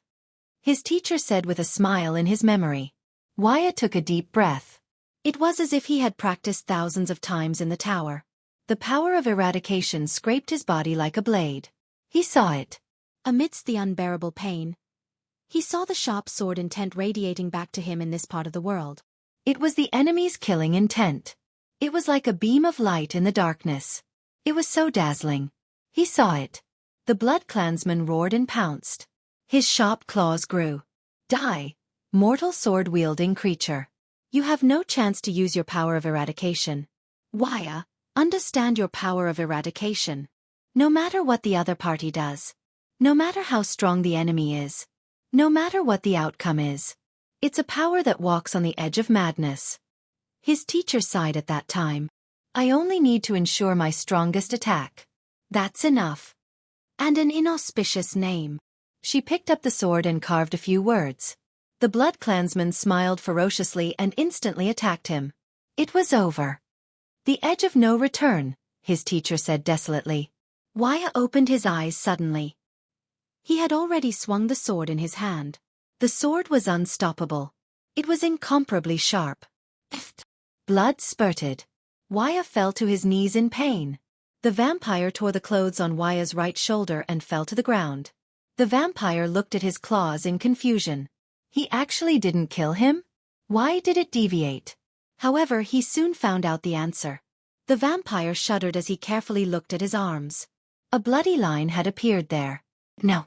This was impossible. With my abilities, it's impossible for him to hit me. Plop.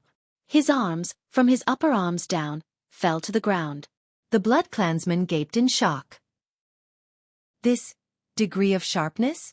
He raised his head and looked at the single-edged sword. It was clearly just an ordinary sword. Why? Then, at the same level as the vampire's upper arm, a bloody line appeared on his chest. Boom. A dull sound. His upper body left his torso and fell away. The incision was smooth. Why? The vampire thought desperately. He wanted to exhale and roar. But he could no longer make a sound. A black heart, unique to the blood clansman, was divided into two parts. One was in his upper body, the other was in his lower body. Then the two parts of his torso, together with the blood clansman's expression, turned black, shrunk, and withered. Wuxia, who had just survived the disaster, panted. That was close. It's actually the ability to distort the refraction of light. Wuxia sighed. No wonder I couldn't hit him. Because the parts one aimed at were all illusions that he refracted. He was like a newbie who could not stab a fish in the river even though he had his fork in the right place. Footsteps came from behind him. Wuxia gritted his teeth and turned around warily with his sword in hand. Put-Ray supported Cora, who was covered in blood. Behind him were 3 Jade Star private soldiers. They staggered out of the thicket. Have you seen His Highness? Put-Ray asked with a frown. I have the same question. Wuxia heaved a sigh of relief and slowly sat down. Enduring the intense pain, he used the wilderness survival method he learned in the tower to stop the bleeding. He said with difficulty, We have to find him immediately. We have to be prepared for the worst. A few private soldiers took Cora. Put-Ray patted away the snow water on his body and straightened his collar. He pondered for a while and looked at the setting sun. He said, The prince is in danger, and we only have these people in front of us. It's dusk now. The smoke emitted by the alchemy ball is too strong. We can't locate the prince. Cora struggled and said, My lord, put me down and go find His Highness. I have a sister who works as a secretary in the Western City Police Station. If I die, you won't die. At least not here. Put-Ray interrupted him rudely. The experienced vice diplomat in the diplomat group pondered for a while and made a decision. Right now, we can't do anything when we face an enemy like that. But fortunately, Broken Dragon Fortress is not far from here. Our carriages were startled by the explosion just now and got separated. Put-Ray raised his head and looked at the 3 private soldiers. His gaze was firm. The 3 of you, go in 3 different directions and follow the ruts to find the carriages. After you find them, don't hesitate. If you have a messenger crow, send it to Broken Dragon Fortress and use the most urgent, 7th-class emergency signal. Then, untie the reins of the horses and gallop to the fortress at the fastest speed to ask for help. For the prince's safety, the mission is number 1. If you encounter a vampire, avoid him if you can. Are you finally ready to show your trump card? Ida smiled nonchalantly and shook her pointy ears. Simon gritted his teeth and took off his luxurious coat. Underestimating the enemy is the first step to death, he said coldly. What's more, he's facing an eternal being like you. Look at your skin color. The shape of blood vessels suddenly appeared on Simon's face. Are you a holy elf or a white elf? Or a high elf from the eastern continent? The blood vessels on his face became denser, redder, and darker. Immediately after, Simon's entire body began to swell and change shape. He grew 7 to 8 inches taller. His fair skin turned to ash, revealing the hard grayish-black keratin. Simon roared in pain, as if he was going through torture. Bone spurs grew from his shoulders. Dark gray bone wings pierced through his back and extended into a pair of giant wings. His hair became thicker, harder, and whiter. Compared to Hestad and Chris, Simon's face did not become too hideous and terrifying. Instead, his pair of bat ears gave him a strange sense of beauty.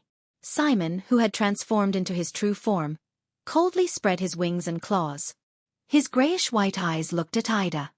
The temporary true form activated by lifeblood can greatly increase a blood clansman's physical attributes, including endurance, recovery, regeneration, agility, senses, strength, and even instinctive understanding of battle, as well as the unique abilities of every blood clansman. Ida sighed. I just didn't expect it to make you more handsome. It can be seen how ugly you were before. The moment Ida finished speaking, Simon's wings trembled in his true form. He instantly appeared in front of the elf at a speed that surpassed all senses. Asterisk boom. Asterisk first, there was a sound of air being torn apart that almost burst the eardrums. Asterisk clang.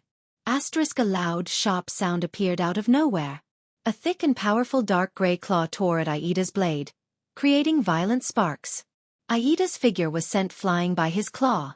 Due to Simon's rapid movement, the howling of the wind that was stirred up came a little late. The elf landed on the snowy ground more than 10 meters away.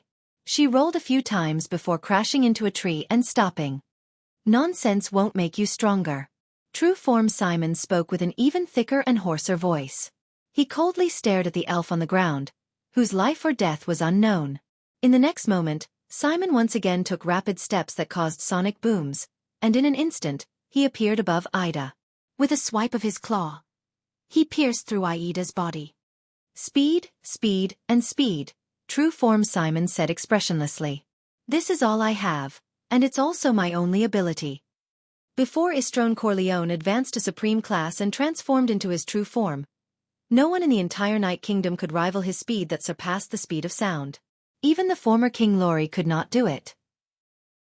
However, Simon's expression immediately changed.